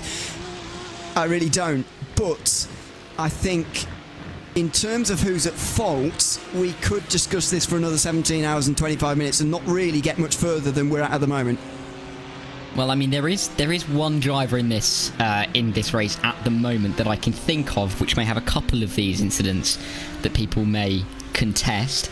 Obviously, not naming names or anything, Ewan, of course, but there have been many. One that's just been handed to us. Two, actually. Vettel and Webber at 2010 in Turkey, Hamilton Rosberg 2016 at Barca. Thanks to Lewis for those. They're more memorable examples, I should probably point out. They're good examples as well of those ones where have we really got to the bottom of who was at fault for any of those, even 14 years on? Not really sure, but yeah, they get more examples really of the same kind of thing. And I don't know if we can get to the bottom of those, or if we'll ever get to the bottom of that one. It's just one of those. But the bottom line is neither of them in contention anymore. I think that's the top and the bottom of it, isn't it? Really, they're not going to be winning this year's race. That's it, really. Yeah, difficult position to be in, really. But that's just how the cookie crumbles. There's still 17 hours to go. Lots of opportunity for a lot of these guys, but when you're looking at a couple of teams being 4 or 5 laps off the lead in their own category, you'd have to say they're just kind of driving for pride and just for the experience rather than anything else. Do you remember 2010 Turkey, by the way? Now, right. Now, I remember it after watching the race, I think in 2014. Oh dear. Okay, that's not good news. If it helps you, in my first memory of watching Formula 1 was the 2009 Brazilian Grand Prix. Okay. If that makes you feel. I remember that race too. Lewis doesn't remember it either, by the way, but he wasn't watching F1 at the time, so that's fine. He still doesn't today. That's true. That's true. Hugo's. I think Hugo means he was in until August for the Brazilian Grand Prix of 2009, because that's the one you just mentioned. Otherwise, he's just yes, he does mean that. That would be odd, 2019. So there you go. I remember that race also. I think the first race I definitively remember is Monaco 2009. Don't know why, but Jenson Button won 3 in a row, and that was inconceivable to my very young brain. so which year was it that Glock went on top of? I think it was 2011 or 12. But there was one year that Glock was on top of another car. Where? In Brazil? No, at Monaco. Oh. I can't remember what year. Oh, goodness, that's a memory. I know it sticks very clearly in my mind, and I do not know why. Lewis has put in the chat at Raskas. Yes, at Raskas. I'd like to look that one up. A couple of driver changes, I believe. Those be a couple of these 992s make their pit stops. And I believe Lewis has come back with 2010. I will double check that one. Yes, you get to the bottom of that. We'll just cover these pit stops first in 992, this pit stop. It's Liam Runninger who's getting into the Visceral Esports car. Is he on his way out, or is he on his way in here? Is anyone in that car? I don't know if I can see anyone in there, or is it just dark? We'll try and work out, but on my time screen it's showing no one in the car. That can't be true. I wouldn't have thought, but no, I've refreshed and it is still nobody in that car. Well, oh no, well there clearly is. I just can't see, it's in the dark.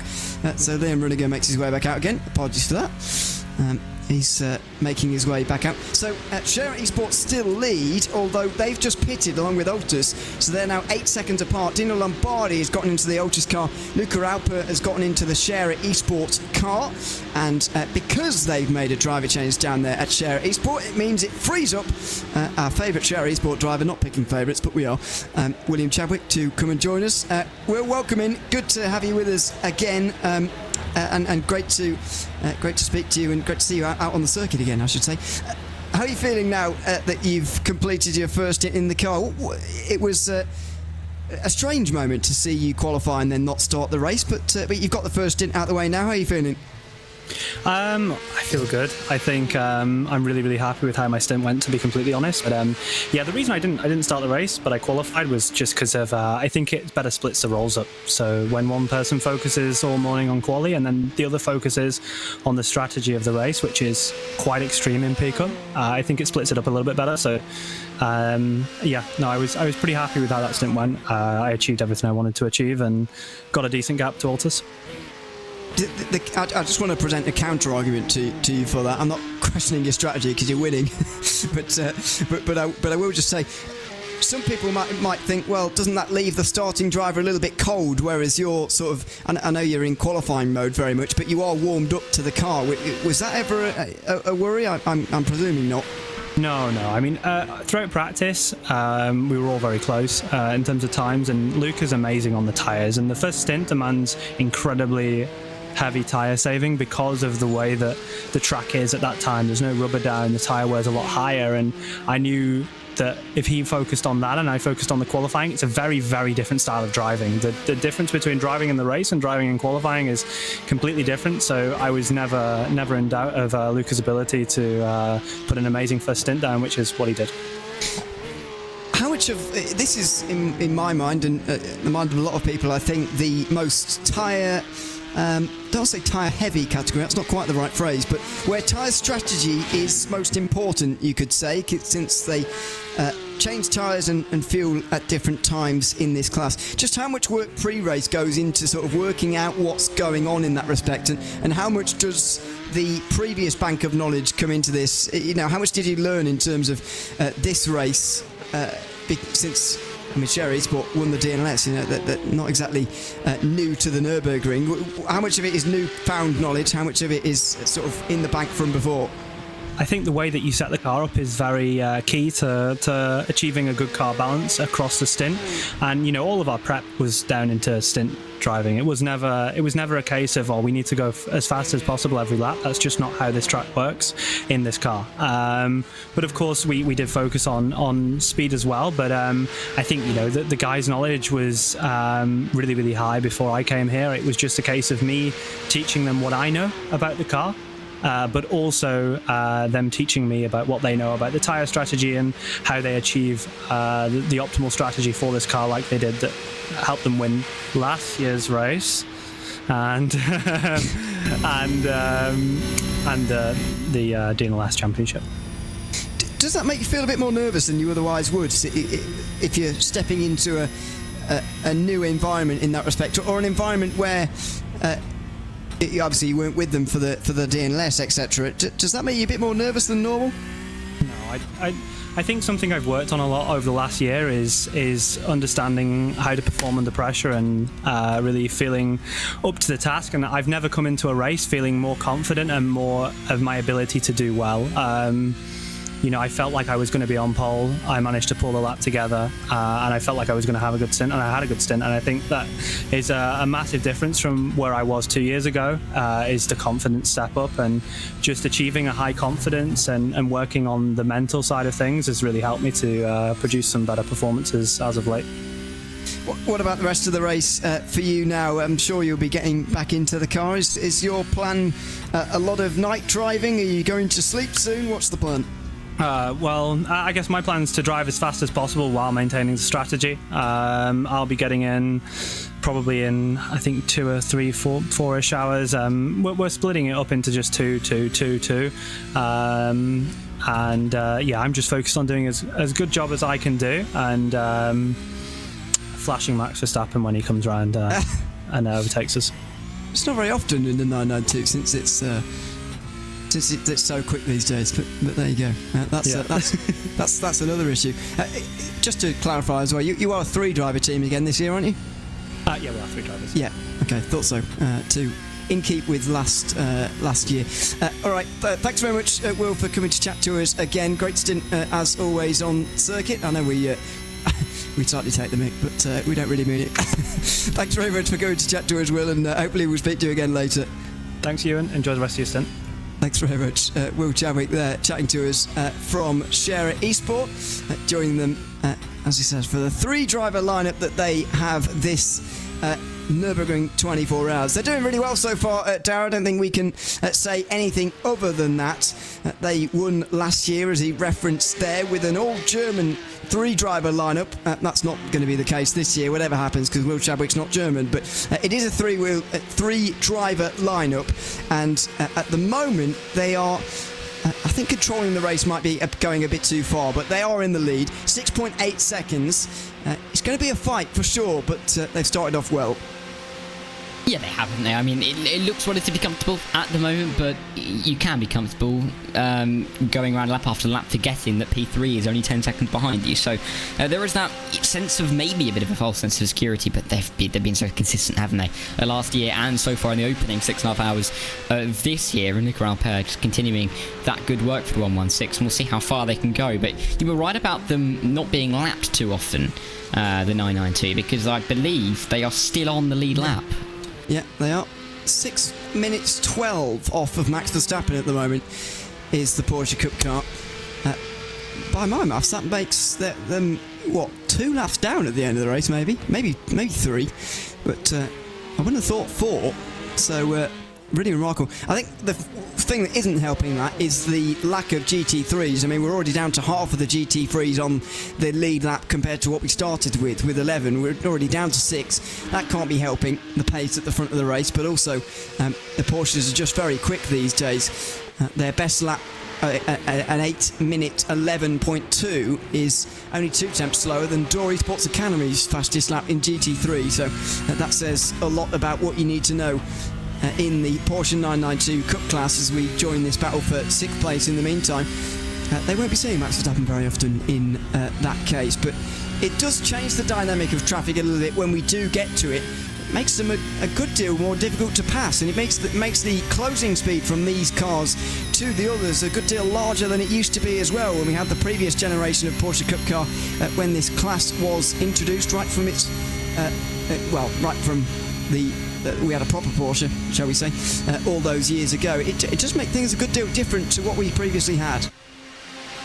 Yeah, it does. That was a great view, I should say, out of the back of that 404. I didn't actually know where that camera was pointing for a good 5 seconds there, but it was just these two going down in towards the final couple of corners of the lap. But yeah, it's nice to see a relatively high pace from these 992s, because it also means that the GT3s and the 992s, the GT4s, they all gap out a little bit, and there isn't too much lapping. Of course, we love to see multi-class racing where, you know, there's a few classes and there's quite a big pace difference between a few of them, but when there's not too much pace difference, it's quite nice because you can see the separate races going on independently, and there's not really any crossover.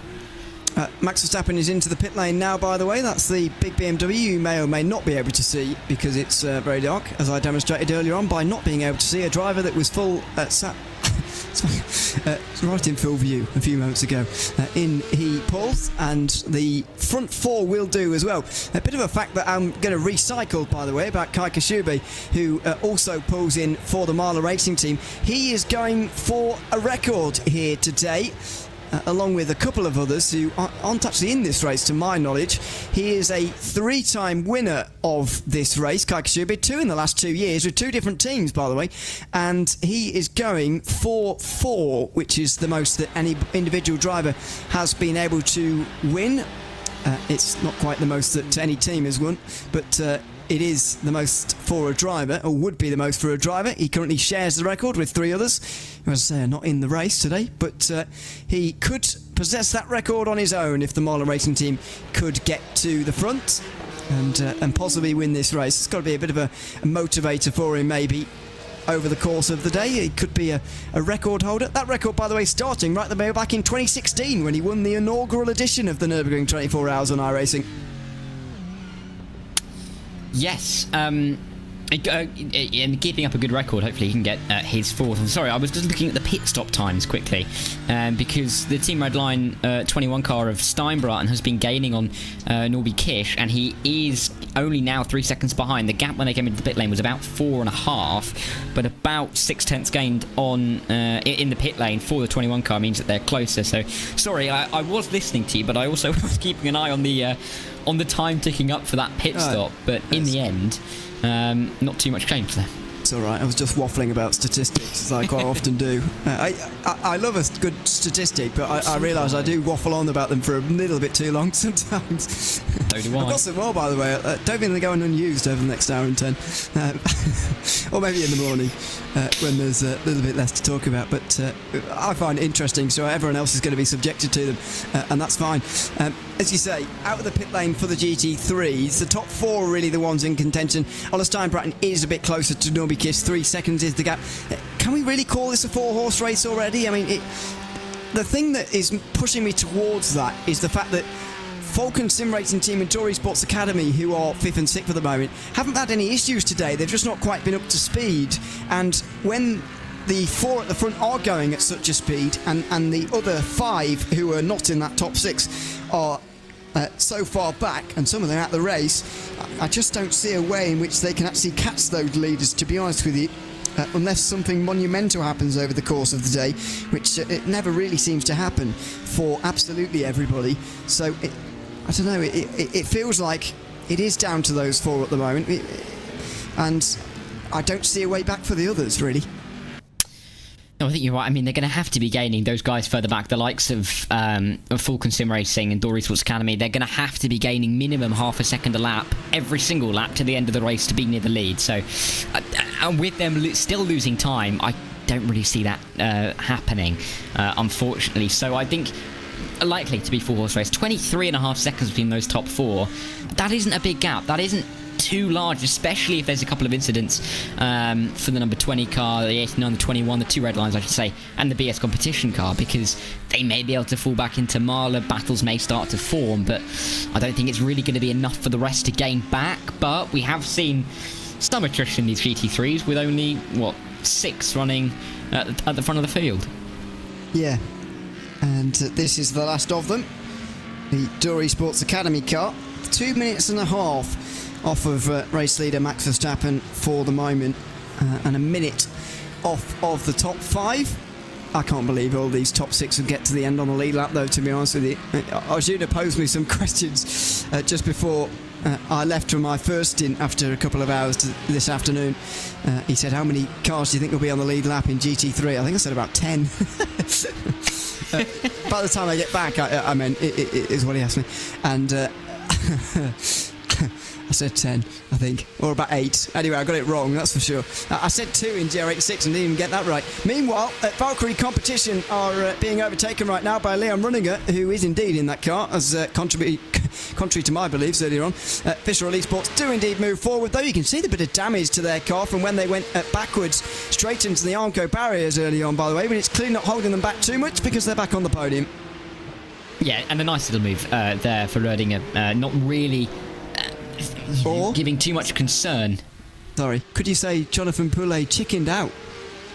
Oh, God. Sorry about that, everybody. Is that your Duolingo French coming to the fore there?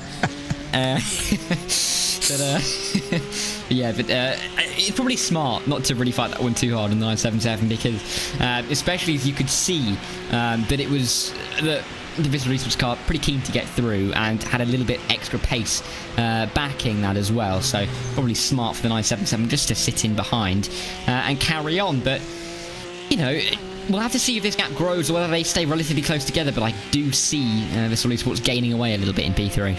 Yeah, I'm so disappointed in how funny I found that joke, and I hate myself for it, but I did find it very funny, so I just had to say it.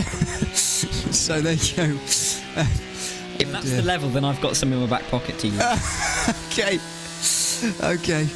Oh God, 17 hours to go. 17 hours 6 minutes remaining here on RaceSpotTV and on iRacing as well.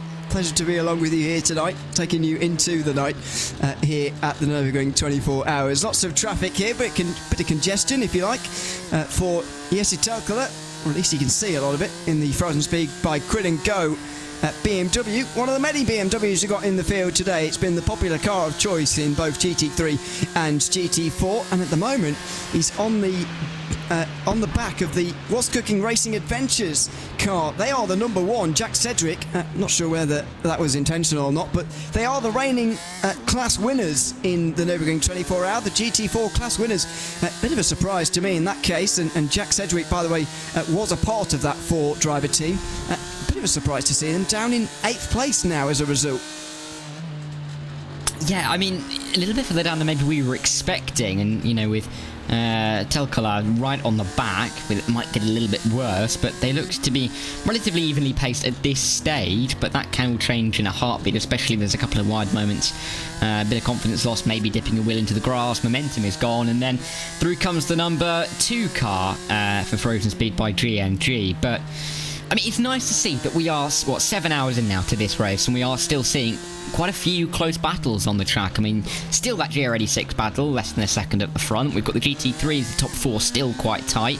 This battle in the GT4s. We saw the move in the 992s as well. So in all of the categories, really, we are seeing some nice quality racing and some nice storylines building. Even in the TCR, 5.5 seconds between the leader and second. So good to see. It certainly is.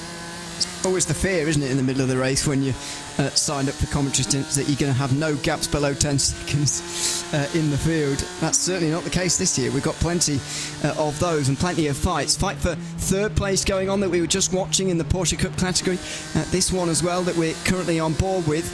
Battle for the lead in GR86 is still ongoing, although it's well, we can tell you what's going on in there with almost without looking at the moment, to be honest with you. They're running around together and not attacking one another, as you may say is the smart idea at this early stage in the race.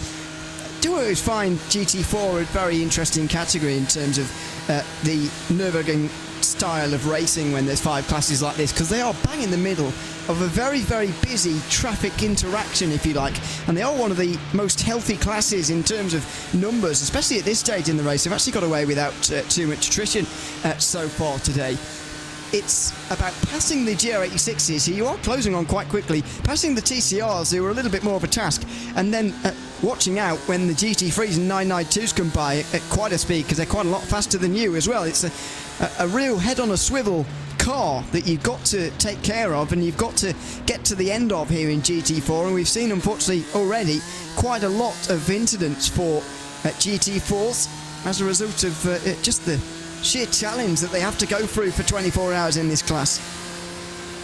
I think to an extent it helps these GT4s that the GT3s and the 992s are relatively evenly paced, where there's not too much difference in the time, so you kind of get into a rhythm of how to let the cars through. You're not really having to adapt, oh, this is a GT3, this is a 992. You can kind of react in the same way. So in that aspect it helps, and then of course you've got less cars to then overtake in the TCRs and the GR86, so you're not having to worry about any other class. So it's probably you could say the nicest in terms of traffic consistency. GT3s, of course, they have so much pace that it's more difficult when they come up to the back of the GR86s and the TCRs. But for the GT4s, it feels a bit more of a comfortable ride, really, because you know what the fast cars are going to be doing. The slower cars aren't that much slower, so you can kind of gauge that a little bit better as well. So yeah, it's nice to pound around, I think, in these GT4s, and it's why we've got a relatively healthy lead group of, that's 9 cars inside 97 seconds. Don't you notice with that onboard camera as well, just how much taller the BMW is? The way we have to mount the camera on that car compared to the Toyota? Goodness me. Well, I suppose I'm the Toyota, but the Porsche Cayman, who is just up ahead of us there on that onboard camera, it's quite noticeable. It's quite difficult, I suppose, in that car to really crouch behind the Cayman and get a slipstream from it, because it's very slim and sleek compared to the rather tall and almost apartment building look to the BMW M4.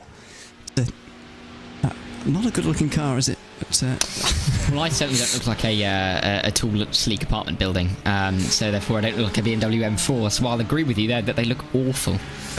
okay. Yeah, I mean, the GT3's worse, but goodness me. I mean, thank goodness it's dark, can't see the front of it.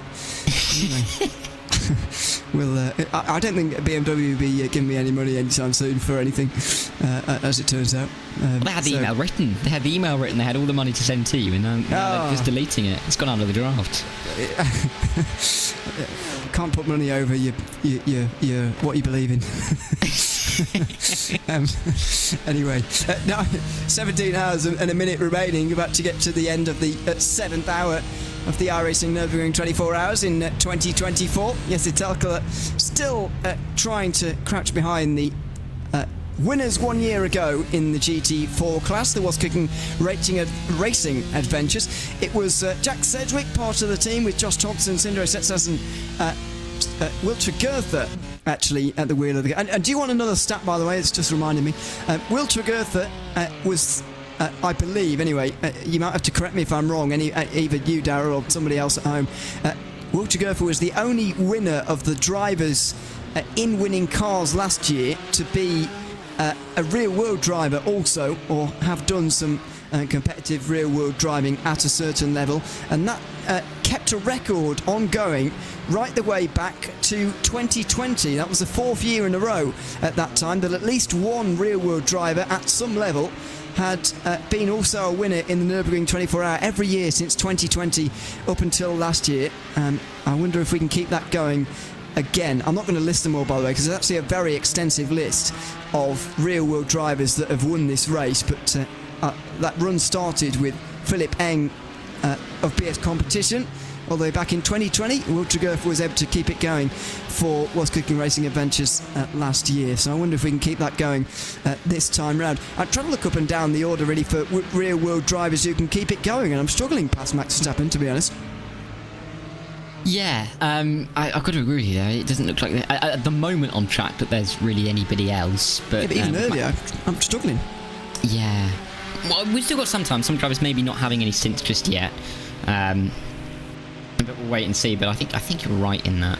I'm looking at this list and I really cannot say anybody except for Max Verstappen, and he's at the top of the list because he's winning the race, of course. But yeah, hopefully we can keep that record up. But you know, not necessarily going to hold our breaths on that one because there's still a long way to go, and a lot could happen.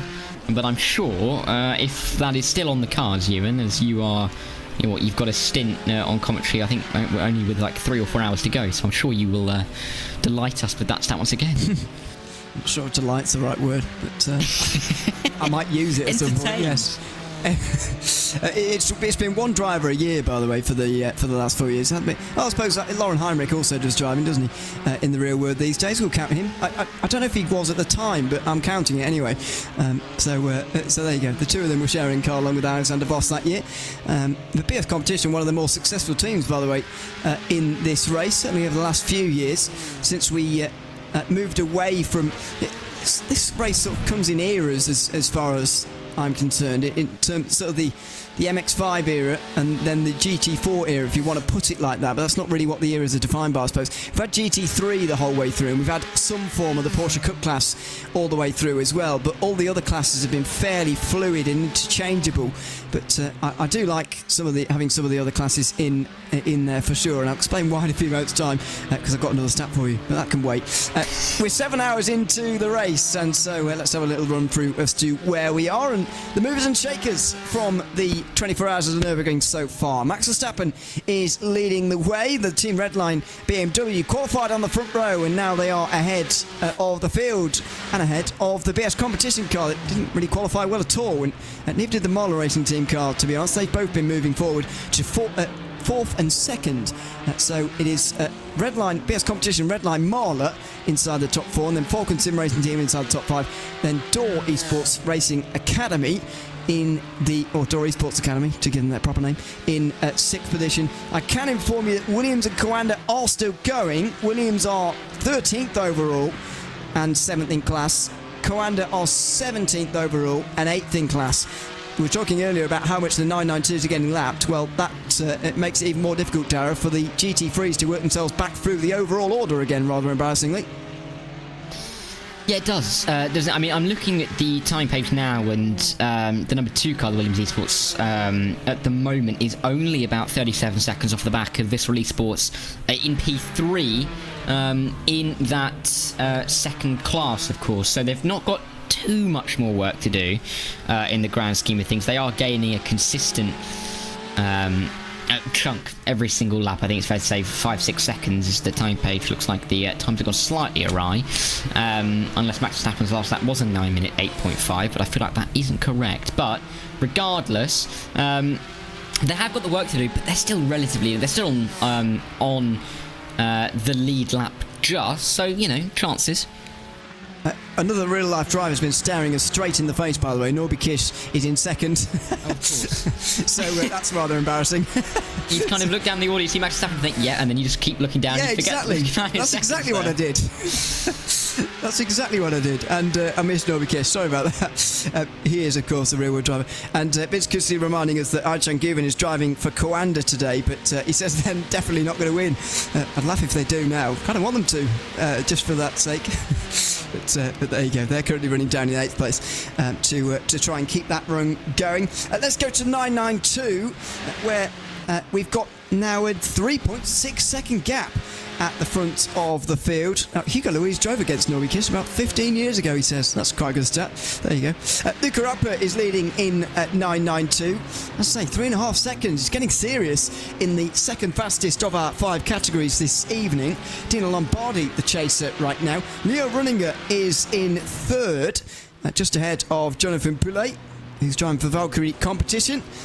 And then, having taken a slightly shorter pit stop last time round, Garaika Motorsport are in 5th place, although they would have been anyway because they've got half a minute back to Carlisle Esports GT3 Cup, who I don't think I've seen all day, and they've just been passed by the Williams Esports Hoisting Road GT3 car. That shows you how far back they are. But in the actual class order, they're ahead of Effect Simulations, Visceral Esports, and Prospect Sim Racing. Pro Sport Sim Racing, who are 9th, and then SimCity Racing, unfortunately, are out. That makes up your 10 from Porsche Cup. In GT4, Sauber Talens is leading after a fairly well thought out opening to this race. Apex have taken this one by the scruff of the neck now and lead by nearly half a minute. VirtuaCoach.gg by Grid & Go are in second ahead of Door Esports. These are equidistant 10-second gaps, by the way, between themselves. Drago Racing, Team 75 Bernard by Simol C, Simify, Sontec, and then a little bit more of a gap back to this battle for 8th place between Was Cooking Racing Adventures and Protospeed by Grid & Go, which we've been following for the last few moments' time.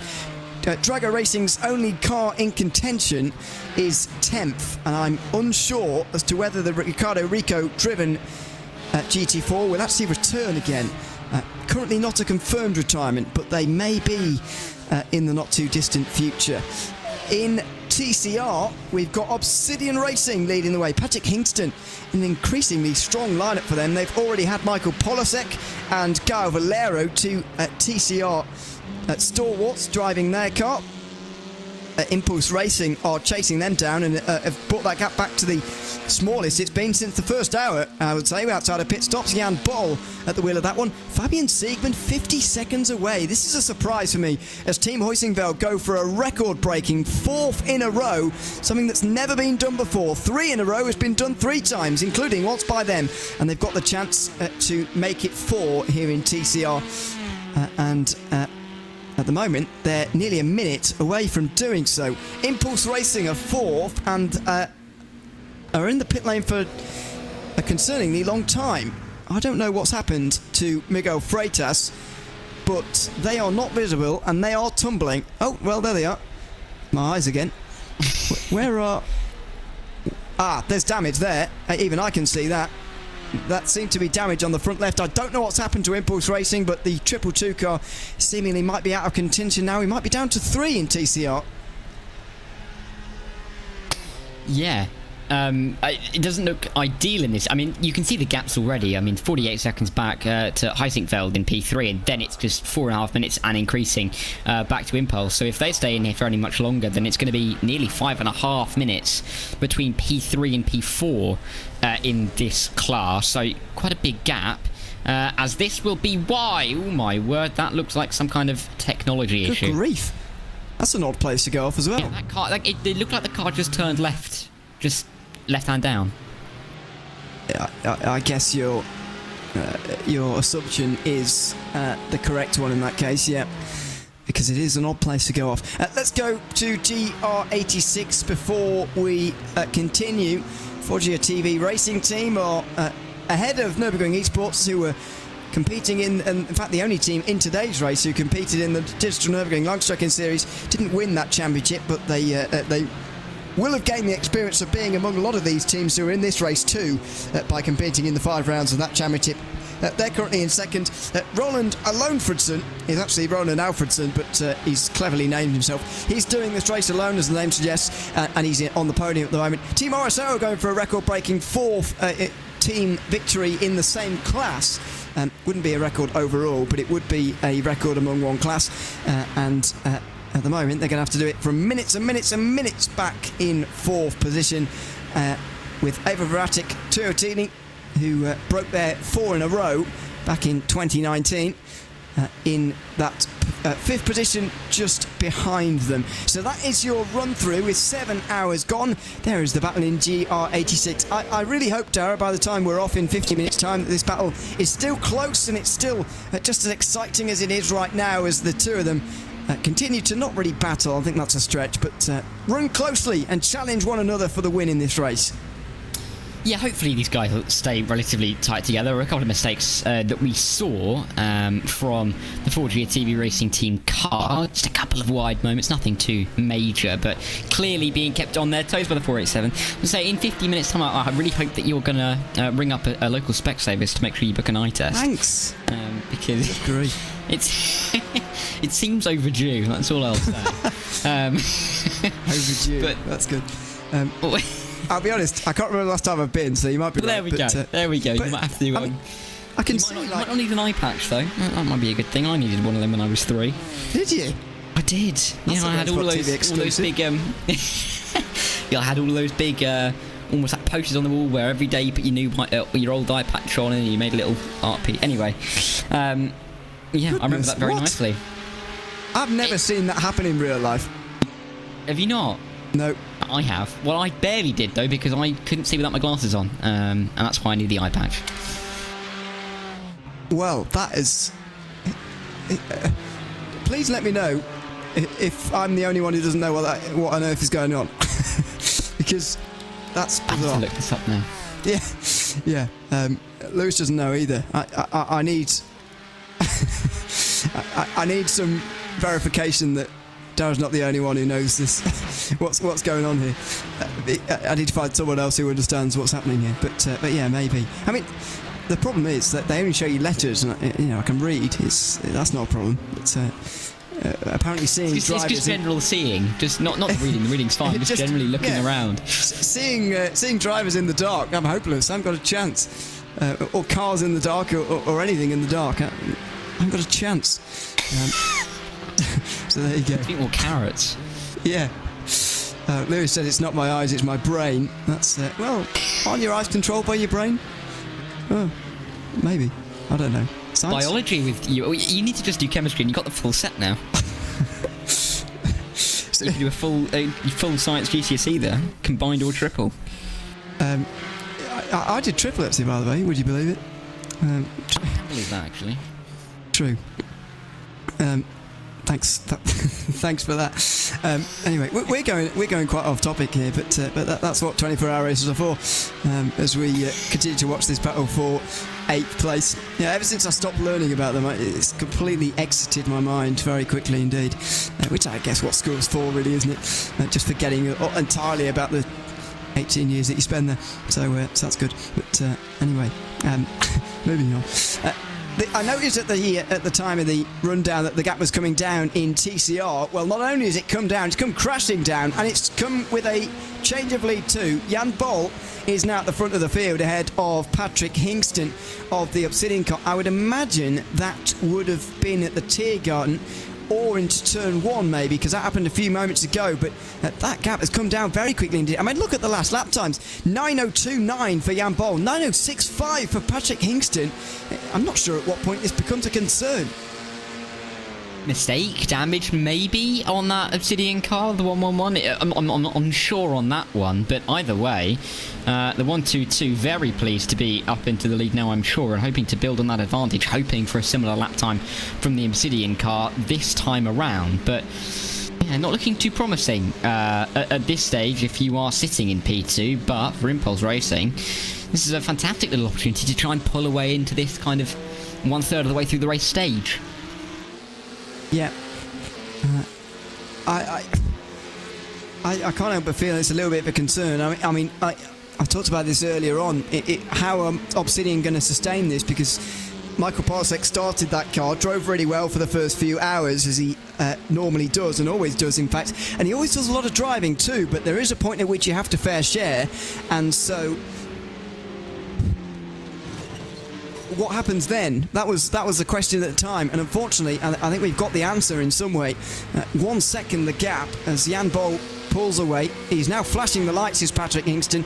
It's got to be a huge moment of pressure, hasn't it, for a drive? I mean, I can't imagine what it's like. We were talking to Will Chadwick earlier on about stepping into a team that you're not especially accustomed with, and you're not especially, you're not in with the rest of them quite as much as they're in with each other, if you see what I mean.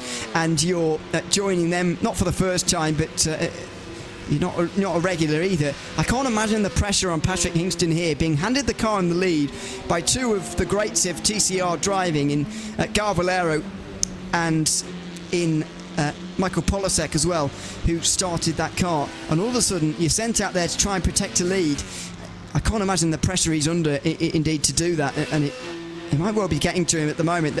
I mean, the amount of time he lost on that last lap there is a difference in lap time that I've not seen for quite some time. Yeah, I think part of these 24-hour races is not letting your teammates down. There's really not much worse. I mean, if everybody else does exactly what they need to do and you're out in front, and then you maybe lose the lead, you maybe make a mistake that costs a lot of time for the rest of the guys. It's less so that you've lost the time and that the car's not in the best position. It's more of a feeling that you've just let the others down, and that's exactly what you want to avoid. But I'm sure the guys will corral behind the P2 man of Patrick Hingston and try and get him further up the order, and I'm sure they'll have the confidence to try and put themselves back into the lead. The gap really hasn't widened, has it? It stayed pretty much as it was. So that lap last time around for Patrick Hingston, maybe a bit of an anomaly, and not really going to be a bit of a trend as we work our way through, because that gap, still 6 tenths of a second, doesn't really look like it's increasing too much. Yeah, into the pit lane for a lot of these drivers in GT4. It's the familiar whirring of that siren on the N3 to pit lane going off. I do wonder how Door Esports have managed to get themselves off strategy here. Tim Yarshall's going a lap longer than everybody else very often here. Not sure whether that's going to prove crucial towards the end of this race, because we're so far away from the end. But if it does, then just note that we mentioned it here first, and we noted it as important. It may well not be by the end of the day, you just never know. Salva Talens makes his way back out there again in what will become the lead of the race again. There is the 75 Sim RC car, but Team 75 Bernard by Sim RC, to give them their full name. Adam Isaacson at the wheel for that one. Stephen Ledger makes his way out in the BMW. There he goes. I think it's pretty much as you were as we commented on this about an hour ago, Darren. I don't think too much has changed, really, other than the fact that about an hour ago, Drago Racing had just put themselves into the wall and became our first GT4 car to go off the lead lap. Other than that, not a lot has changed in the last hour. No, it's kind of just been a little bit stagnant, hasn't it, this race? Not really moving anywhere, but hopefully it'll burst into life over the closing hours when the sun does rise once again. But good for quite a lot of these teams just to keep their head on and just keep going, and not really worry about what others are doing. Keep the gaps relatively similar to the cars around. I'm looking at the GT3s for that. There were a couple of laps recently where everybody was in the 8-minute 10s in the top 4.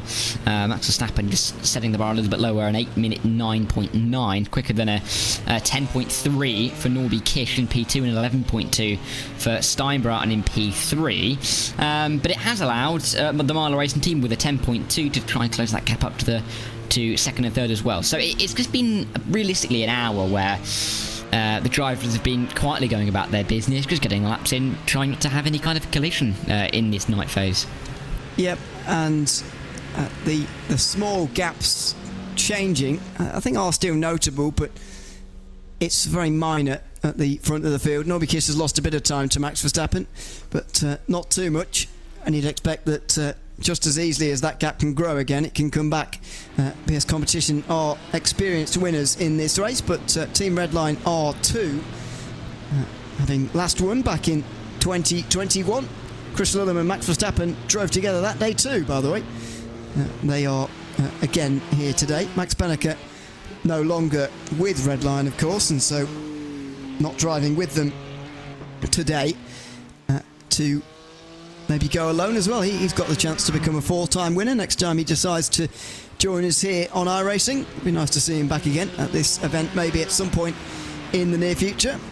There is Max Verstappen making his way out of Brunchen, and now over towards Flansgarten, where we saw his teammate, well, not in his car, but his teammate Gianni Vecchio have an incident with the Carlisle TCR earlier on, and we've seen a number of incidents actually at Flansgarten today. It's where a lot of the GR86s went into the wall earlier, as Grid and Go couldn't see where everybody else was on the circuit.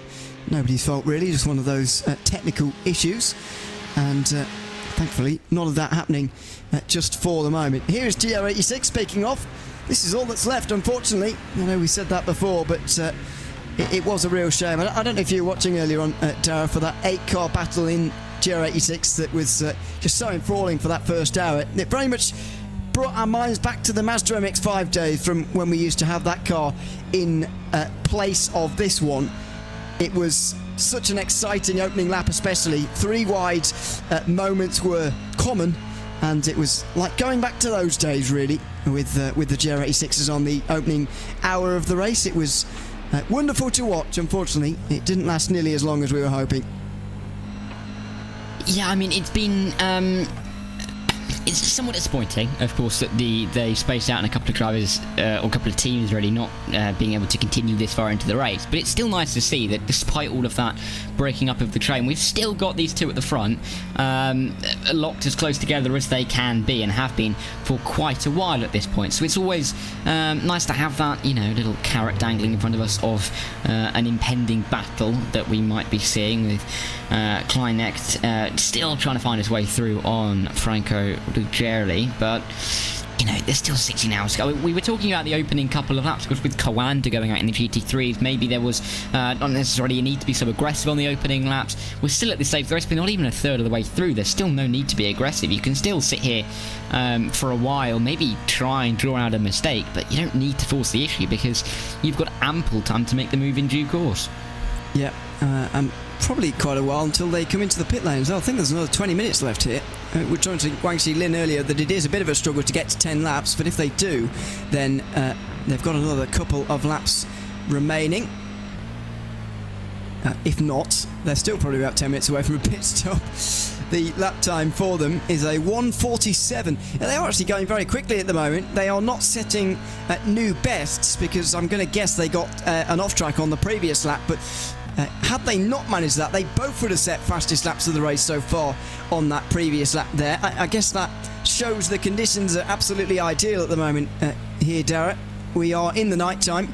The temperatures are pretty much as low as they are going to be as we approach midnight now in Sim. We're about 20 minutes away from midnight, in fact, virtual standard time. And as long as you can see where you're going sufficiently, your car will be performing at almost its best. Yeah, exactly. And I think there is a certain element of rhythm for these guys. They're, particularly these front two, I haven't seen too many cars come past them in quite a while, so they've been allowed to kind of get on with it themselves, just get the lap times in, get the apexes done, just keep moving forward. And it's helped them in that aspect, and they are improving, you can see, and that'll also just come from just getting ever more comfortable in the car. Of course, when you jump in first time in the race, or just at the start of a stint, you know, it might take a couple of minutes to get your eye, as we saw with Max Verstappen. He was a little bit off the pace of Kish, but it is so far now quicker. And it's the same for these guys further back, Ruggieri, and well, both of these cars no different, and it's nice to see that they are settling in nicely and really pushing each other. Yeah. So they make their way out of Arenberg and down the hill now to the Vauxhall in English anyway. I shouldn't really translate these German words, should I? But there we go. I just have done, as you're aware. Up into Adenauer Forst, a part of the racetrack where we saw a pretty big incident. I think it was for Gereica Motorsport earlier on. So they tried to go around the outside of a GT4 car up the top of the hill there. Not sure if it was them, but it was someone trying to go around the outside up the top of the hill there, and looking not to get away with, or lucky to get away, I should say, with the amount of damage that they did in the end. So there you go. This is a replay of goodness knows what going up into the Muckkurve. Side-by-side moment as Jack Sedgwick works his way through. He's in 7th place now. We've been seeing him in 8th for quite some time, but he's caught Gabriel Streckmatter and passed him. And so they are now 7th and 8th in the field. Jack Sedgwick moving on up, but that's by far the closest gap actually in GT4, as none of the others are below 10 seconds at the moment. We're at that stage of the race very much so. Yeah, it was very apt, wasn't it, that I was talking about how not too many cars had come through on these GR86s for 2 to come steaming through, isn't it? But yeah, these guys still going around, and we just are at that stage of the race, with it being nearly midnight. We must be approaching that kind of time. I just feel like I remember it being 4 o'clock when we started this race, virtual standard time. Yeah. So I mean, we're going to have so much daylight, aren't we? I know we've talked about it already, but we think about places like Daytona, don't we, where kind of when the sun's up, there's not long to go. It's the final stretch, a couple of hours left to the end. But here, I mean, I think first light's going to come before halfway. Sorry, that was not a good line through Bergwerk there for the Nürburgring esports car, and the reason I let out a squeal is because I might lose the draft here if they're not careful. That's the worry. Although I suppose earlier on one of the two. Oh no! Contact! Huge contact for Nürburgring esports Pipperman, seemingly out of nowhere in the darkness at Kesselchen. The second place running DR86 is into the wall out of nowhere, and from second position they are toast. Sparks fly from the bottom of the Toyota as they try and limp their way back to pit lane. But Forgia TV Racing Team are going to be alone at the front as big contact in Kesselchen separates the leading duo. Was there another car there? I don't think I saw another set of headlights when they spun. Maybe I don't know. Maybe a bit of lag there, a car that isn't there on our screens but is there on someone else's. That is a bizarre incident, really came out of nowhere, and they are just limping home now. Let's see. Oh no, there was another car. Oh my word! What is that? Well, I don't think they're going to be anybody's good books after that one. Oh my word! The closing speed there was scary. Yeah. I mean, I'm still trying to identify the car. It's not painted them in a good light at all, whoever that is. Certainly that rear-facing shot there. They're still going here, by the way. Fair play to Joel Klegnecht, who's still limping this car back to pit lane. And with relative... here we go. Dennis Ronsdorf, I'm afraid, has got that all wrong into Kesselchen. That's the 5th placed running Porsche Cup car, Gereica Motorsport. Not the first incident they've been involved in today, I'm afraid. About 15 seconds off the battle for a podium place, and I get they're chasing for that podium, but you've got to pay more respect to the slower classes than that. Yeah. We really did not see that coming, did we? We were both looking at the onboard, looking forward, then all of a sudden we were looking at the wall. So I can only imagine it was a relatively similar feeling for the 487, the Nürburgring Esports Whipperman team. But, I mean, Klein next is doing an incredible job getting this back. I mean, the gap back. Oh no! Say that, and I shouldn't have said anything, should I? Oh, got to be careful though. There's another car coming through. Well, everything's going to be avoided. But I mean, that gap behind is so big to Roland Alfredson that I mean, they still may be able to come out in P2, if not P3 here. I don't think they're going to manage that. I think there's going to be some big damage repairs happening here. Oh, well, yeah, sorry. I left them out of my calculations completely. Yeah. Put some new tyres and it'll be fine. It'll be fine. They would have lost more time towing, is the upside, is the silver lining, if you can find one from this. He's done an unbelievable job getting this back, by the way. Not only the fact that he is still going, but the fact normally when somebody tries to do this, they do it way too quickly and they look absolutely... well, what's the right word? They look like a liability, to be honest, on the racetrack. But at the moment, the Nürburgring Esports cars, save for that spin a few moments ago, they've looked okay. I know it looks a bit wobbly and there's sparks flying absolutely everywhere. Could start campfire with all that. But they are getting it back all right. Despite what looks like rear suspension damage to me, that's what's making the car wiggle about so much. The rear left tail light is gone. I wonder whether the rear left suspension piece is also gone.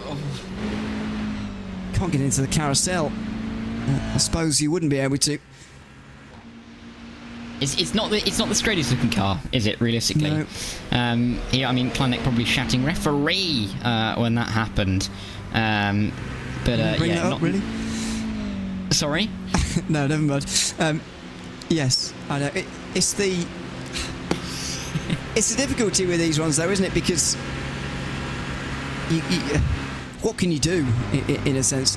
Even if we did suddenly have penalties in our racing special events and whatever, and if this was an organised league, let's say, this doesn't change it for Nürburgring Esports. This is that they're in that by the looks of things. Forgia Racing Team have also made their way in, but this doesn't change anything for Nürburgring Esports. A penalty for someone else doesn't change anything for Nürburgring Esports, and the fact that their car's now really, really damaged and they're surely out of it. Yeah, I mean, it's difficult, isn't it, really? I mean, one man who has absolutely no sympathy for the 487 is Roland Alfredson, who I've seen on YouTube chat just put yes into the chat. Clearly delighted that his competitors I'm not sure how he's fortune. I'm not sure he's chatting to us, to be honest. Sorry? I'm not sure how he's chatting to us in YouTube. Neither do I. But I have to say, I remember I was doing a broadcast before at Le Mans, and Aidan Neat was typing in the chat down the Mulsanne. So very possible that something similar is going on there. Yeah, I suppose there is quite some time to type as well, but still, I wouldn't do it myself. That's why I'm only. It's the only reason I bring it up. Into the pit lane though for Nürburgring Esports Wipperman. I mean, what a shame for them. We were lauding that two-car battle for the lead, and now up on the jacks, Nürburgring Esports go. For how long is going to be the question. There'll be a driver change. Ben Kelly McCauley will be taking that car out, but just in how many minutes' time? Yeah, I mean, it's going to be an interesting one just to see how this plays out in terms of the pit stops. I mean, we're probably looking... I mean, we're not too far off. It's been quite a while since we've had pit stops, particularly for the GT3s. Max Verstappen got in that car about, 1 hour 50? Or no, 1 hour 45 or so ago. So they're probably heading towards another pit stop in the GT3s. 992 is probably around that similar kind of pace, but... yeah, we'll have to see, but I think within the next 15-20 minutes we're going to see a lot of the cars into the pit lane. Yeah, GT3 won't be in this time, but next time round, based on maths, but they are a good 5 minutes away from the line for the penultimate time, so no need to worry about pit stops for another 15 minutes nearly in GT3. This is the battle in third that the Porsche Cup car of Garaika Motorsport have just trying to chase down. They actually came into the pit lane there. I wonder whether Garaika Motorsport got any damage from that. Never really looked at the incident from their point of view in terms of damage, but it wasn't an insignificant whack for them either, I suppose. No, they didn't end up in the wall, but the car-to-car contact wasn't insignificant there, so I guess they would maybe have got damage too. It was a hefty hit, wasn't it? Realistically, so I'd be surprised if they got away with it scot-free. But it's possible that the damage could be, there would be damage, but it doesn't really affect the pace too much heavily, maybe just a little bit more cosmetic than anything else. But it was quite the closing speed was high, and so difficult to really judge that one. But yeah, hopefully for everybody's sake, we've got some nice straight panels, and everyone can really maximise their pace in the car. Yep, there's Adrian Greiker continuing. Started that car a long time ago. See where they get to by the end as he makes his way around Arenberg for only the 54th time today in the Porsche Cup car. Despite the fact we've been racing for nearly 8 hours of the Nürburgring 24 hours on iRacing for 2024. Still Max Verstappen leading the way for Team Redline. Well, that was a bit of maybe unwanted drama over the course of the last few moments on the way towards Kesseltron. A real shame to see that GR86 battle split apart. We never really spoke about who definitively was at fault for it, but I guess we didn't really need to have much discussion about it in the end. Unfortunately, you've got to place the blame on the faster class car in that stage, and I know the closing speed is large, and we just saw it there with Max Verstappen as he made his way through, but still, surely you've got to take more care of the slower classes than that. Yeah, you'd think. There's a reason that there's 5 classes. Everyone's got to give the respect to everybody else, and you'd hope that you'd see that all the way through, of course. Particularly in the dark, you can be a little bit more prone to these kind of misjudgments and accidents, really, plain and simple, occurring between some of these guys. But it's something that you obviously want to avoid, and hopefully, when the sun rises once again, we'll have less of it. As we run our way through, because it really just isn't something we want to see, because a lot of these guys, particularly in the TCRs and GR86s, they're running their own races. The GT3s, the 992s, they're coming through, but you don't really want them to interfere and keep up some nice racing, because the GR86s, particularly, having a great race, and then being blown open again. Well, I say blown open, it's kind of been shut down, because Ruggieri is now 4 minutes in the lead. Yep. Out the pit lane yet? No, it's still not out of the pit lane.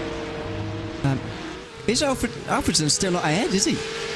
Just me, the gaps are big down there. Am I seeing is that updated timing? It is indeed, yeah. So, Fortune TV Racing Team are leading, and Ronan Alfredson's still not in second. I was right, and there is a first time for everything, clearly.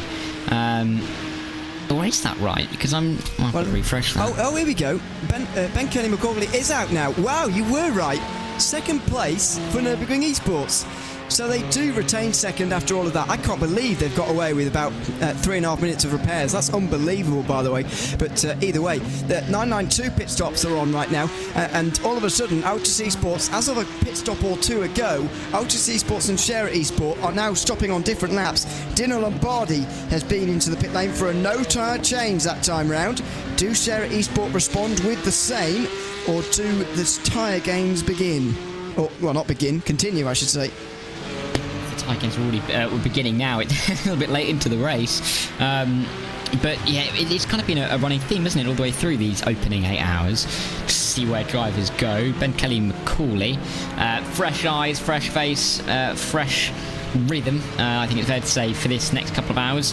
Hoping to close a 4-minute gap. That'll be impressive if 4 minutes 40 can be closed down throughout the rest of this race, but never say never. If it happened to Nürburgring Esports, then it can happen to Forgia TV as well. So, got to keep going, got to be in it to win it. That age-old quote that everybody loves.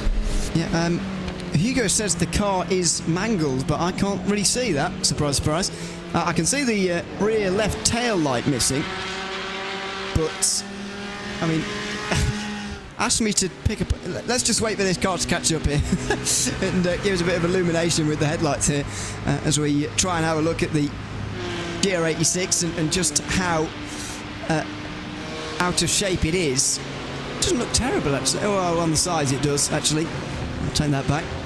On the left-hand side, that doesn't look quite so good. Yeah, that's not great. I wonder whether they only took on required repairs or they did all the optionals, whether even any required or what was going on there, because I'll reiterate what I said a minute ago. I can't believe they've gotten away with the amount of repairs. I don't think Roland Alfredson can really believe it either, based on YouTube chat. There is the still shot of the left-hand side. That is not the look of a fully repaired car to me. No, there's definitely some damage to that. There's, not looking the best. At least we'll be able to spot it in the dark because there's only one rear light, so at least there's that going for us. But a lovely slow motion shot. It's like when you see a salmon jumping up a waterfall there. But what? I don't know. I've just seen salmon? That, and I saw a slow motion. Salmons jump up waterfalls. You know when you see slow motion replays and it's like salmon trying to get up a waterfall, and it doesn't matter. Does not matter. I'm going to stop talking right there and pass it back to you, Ewan. Salmon? What? Okay. I don't know what's going on here, but anyway, anyway. So second place still for Nürburgring Esports. What is the corrected gap then to Roland Alonfredson, who we should probably call him, shouldn't we really? 41 seconds is the margin. That's the only margin actually below a minute in GR86, which kind of tells you all you need to know about the race today in that class. It is a real shame, as we've talked about before, in the class that really has been decimated the most, you could say, out of all of them. Meanwhile, battle for third place in the Porsche Cup class. Leon Runninger is being chased down by Jonathan Poulet in the Valkyrie competition car. These guys are not too far away from getting lapped overall here, so I know we were talking earlier about how many times are these guys going to be lapped in the Porsche Cup class. Well, it might well be three times round, because Max Verstappen is only around 20 seconds behind this battle for third. Yeah, I mean, these guys still going at it. I mean, it looks quite tight, and thankfully no collisions this time around, and we get through the traffic relatively nicely indeed, but we'll make our way now. It's good to see these guys close together. Of course, there isn't too much separating them, but we've seen all the way through, really, in this 992 race, that the gaps haven't been too large. And, going back to what you said earlier, we'll have to see if Jonathan Poulet won't chicken out this time and go for maybe P3. Oh, he's catching on. Lovely. I don't even know if he's French. To be honest with you. To be fair. I don't know. But there you go. If he is French, we're definitely pronouncing Jonathan wrong, because that's far too English. Anyway, to be fair, my French teacher was called Jonathan. Yeah, I know. It's fine for that to be a name. We just got to pronounce it without a J in that case, or with less of quite a sharpness to it. Yeah. Yes. There you go. We'll find out. Valkyrie competition, though, trying to work their way up into the podium. It does feel a little bit to me like that is sort of the limit for a lot of these teams at the moment. For like Visceral and Valkyrie, these two haven't actually stopped yet, so they'll come out relatively near to the likes of Williams Esports. Oh no, that's the GT3. Sorry, not their car. The Goraika Motorsport car, for example. The Carlar Cup car is just under a minute back. It kind of feels like all those guys are battling for third place, while the Altus and Scherer teams are fighting out 1 and 2. Yeah, I mean, these guys, they're going along relatively well, and they can try and work together as they work their way through. I'm just looking down my timing page. Well, Scherer, of course, leading the field, and they've got that comfortable margin, don't they, back at this stage, but then it tightens up behind. It's going well at this stage of the race, but we've seen how it can all come undone very quickly. They've just got to keep themselves on their toes. Altus Esports Nürburgring 24 hours with Dino Lombardi not lapping anywhere near as fast, and actually Luca Alper is actually putting it in times that are very similar with the GT3s. He's actually 9/10 quicker than the Falcon Sim Racing car last time round. Yes, he was actually. So that just shows you a fast Cup car can be faster than a bottom end GT3 car in terms of the speed here today. So although that was only over 1 lap, traffic can really change that, of course. Worth mentioning that Vulcan were a good 3 seconds off their best lap. Not saying that's their pace all the time by any means. Just a little bit of an off lap for Jonas Rutten, who's at the wheel of the last car inside the top 5 for the moment. Now, how far are these two away from pitting? I would argue that Leo Runninger on this 8th lap at the moment will be into the pit lane at the end of this one, whereas the Valkyrie competition car can go for one more. Jonathan Poulet. So wonder how that's going to affect things towards the end. To be honest with you, I'm not entirely sure how in 992 and GT4 a little bit, but 992 mainly, how these guys have all managed to get off strategy and started pitting on different laps, because as we talked about earlier, it's quite difficult to get off a lap once you're on it, really, with the length and the lack of ability to save one at this circuit. Yeah, and it doesn't really help us to try and work out who's going for what, especially with 16 hours still to go, a long way out to try and work out exactly how many pit stops are going to be left for these guys. But with Luca Alper in the pit lane, I think he may even be able to come out into the lead of the race still. So it just shows how much of a gap that they had in the 116. But interesting just to see if maybe some undercuts or overcuts can go on. We haven't really seen any of the other categories, so the 990s could be our little source of some pit stop games here. Poulet very close on the way through the Stefan Bellafers curve. Is he going to go for it here, maybe? Into Straubenschwanz. Well, this will be brave. And with the precariousness of the outside of that turn, given the fact that the grass leads you directly and very quickly into an Armco barrier, they both decide not to try that and maybe wait for a little bit later on. Especially pointless, really, given the fact that Visser will be in at the end of this lap, I would have thought, and they'll soon be separated by about a minute once one of them has made the pit stop. And Poulet will be in the next time around. But there's a look from behind as Leon Runninger looks into his rearview mirror. Will he be pushed here by Poulet? The answer to that is a resounding yes. And maybe that's how the Visceral Esports car looks like that. Look at that mess. Goodness me. Yeah, it nearly looks as nice as one of those BMW M4s, doesn't it, really? Not looking too pretty on the rear there. It won't be entering any kind of pageant, but they'll work their way down with the bump drafting still ongoing. Clearly not too much urgency for Poulet to make his way through and up into P3. Happy to sit in behind for now.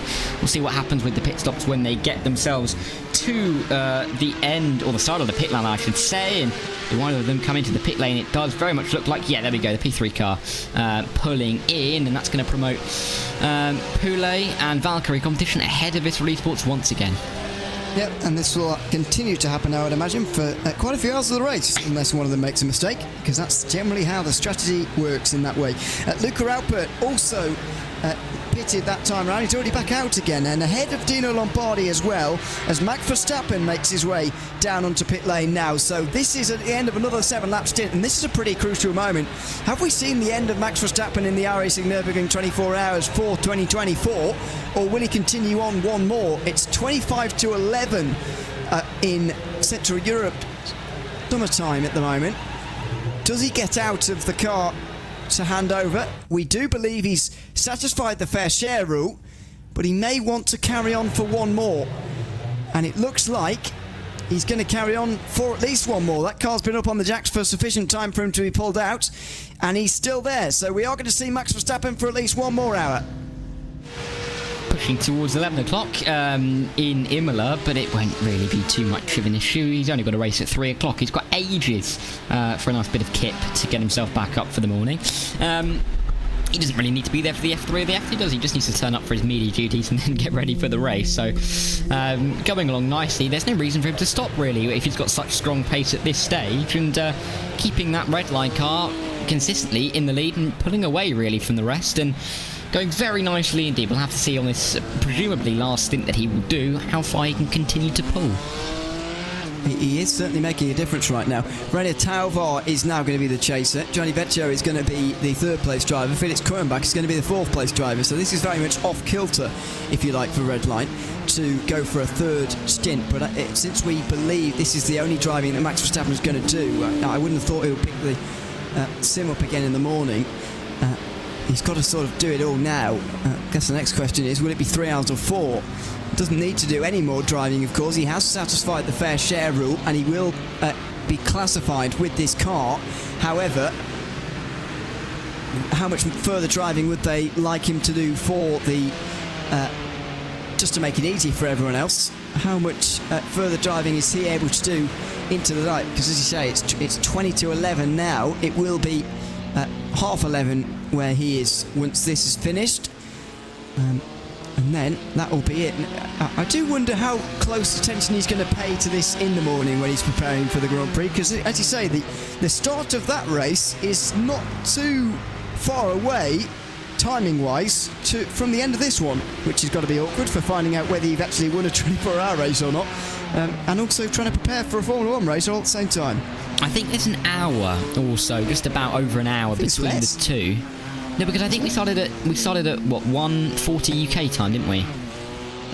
Oh no, you're right. 10 you're to. absolutely right. Isn't there it is 10 to 20 minutes. 2? So yes. 10 to 2. So the race starts at 2 over at here. 2. Yeah, so that'll be 10 minutes. So 10 minutes. I would love absolutely nothing more than a grid walk. They interview Max, and he is on his phone watching the end of the race. There is nothing that I would like to see more than that.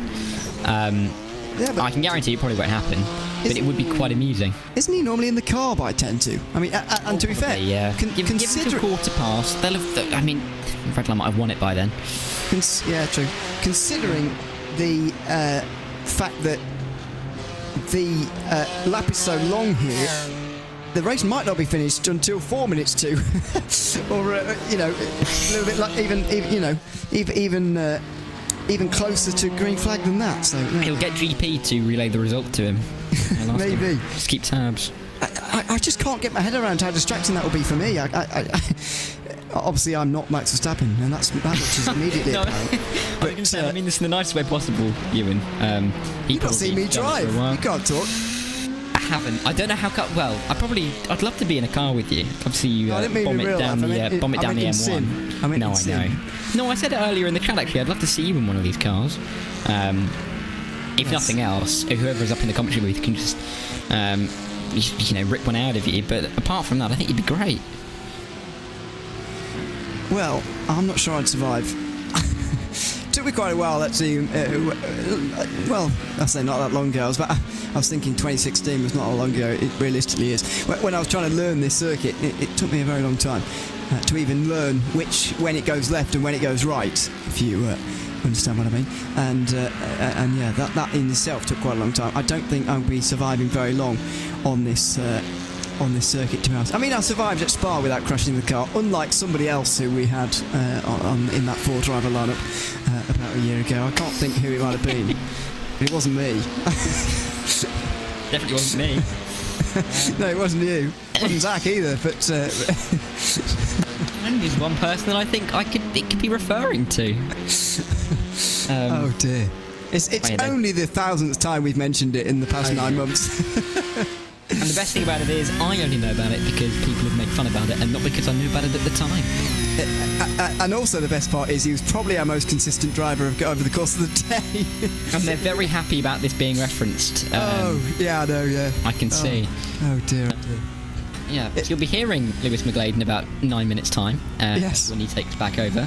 But and as that happens, I'll be exiting the booth immediately to escape any wrath of consequences that might be coming our way in about 9 minutes' time. On board with Luca Alper as he tries to run away from Dino Lombardi, who's chasing him down for that lead in the 992 Cup class.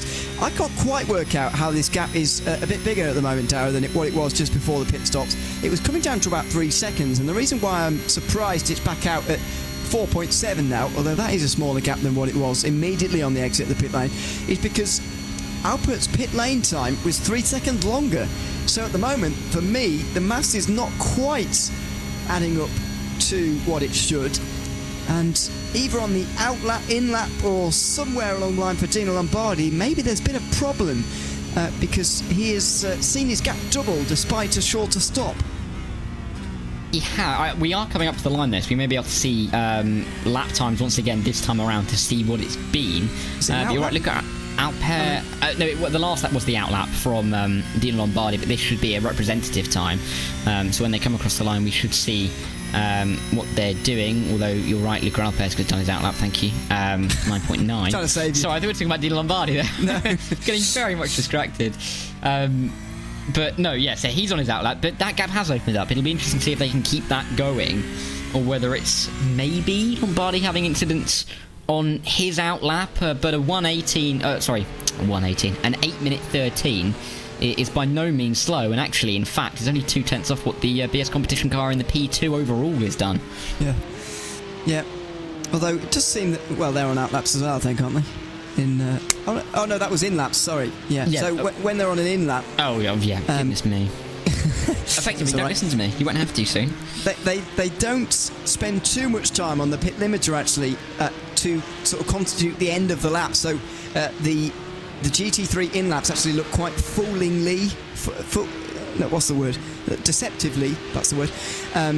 Like they are real lap times when they're not actually. So these are the actual outlaps for GT3s. 18.5 seconds is the new gap to Rainer Tauvar now, by the way, as that gap continues to extend. But in 992, they are very much up to speed again, and the chase for the lead is very much on again. Valkyrie Competition are into the pit lane, though, with Jonathan Poulet. Leah Runninger has stayed in the Visceral Esports car, and I wonder how close they're going to be on the exit of pit lane this time round. Yeah, well, let's see if anything can be gained from Poulet, because of course he was in P4, was right behind P3 when they came into the pit lane.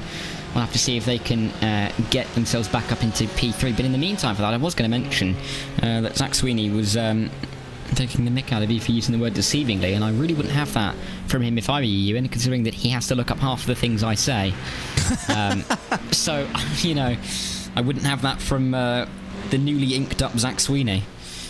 To be honest, I have to look at quite a lot of the words both of you say. You've both been born out of Shakespearean novels. Not something you needed to admit. We got in-car driver cam at the moment in the GR86 category, as Ben Kelly McCauley makes his way back out onto the circuit again. It seems that they've been in again, actually, Nürburgring Esports. I think they might have gone out without the optional repairs first time round and decided to actually do them second time round. But there's a look in car with Ben Kelly McCauley. Great to see, and we'd love a few more driver cams from you if you are indeed a driver getting in. We can have a little look at the setup and what's going on. A dying art, Dara, the single monitor set up in front of him, and maybe he's seeing the slight disadvantage of having that as he strains to see quite what's going on his dashboard just up in front of him. I think his wheel's in the way slightly, but I love to see a single monitor setup, I've got to be honest. Feels a bit old school these days in the advent of the big wide curved screen and the triple screen and the VR and all this fancy new stuff. Yeah, a bit more studenty, isn't it, really? Just the one screen. I agree with you. But what we were seeing there when he was looking over the steering wheel was an accurate representation, of course, ladies and gentlemen, of what Ewan O'Leary has been doing for the past 2 hours. Trying to see any kind of damage on cars. Who's in the car? Who's out of the car? But I'd also... Ben Kelly McCauley doesn't strike me as a Croat name. But I might be wrong. I did not notice that. So, funnily enough, I didn't see that either. well, I did see it. It just passed me by, really.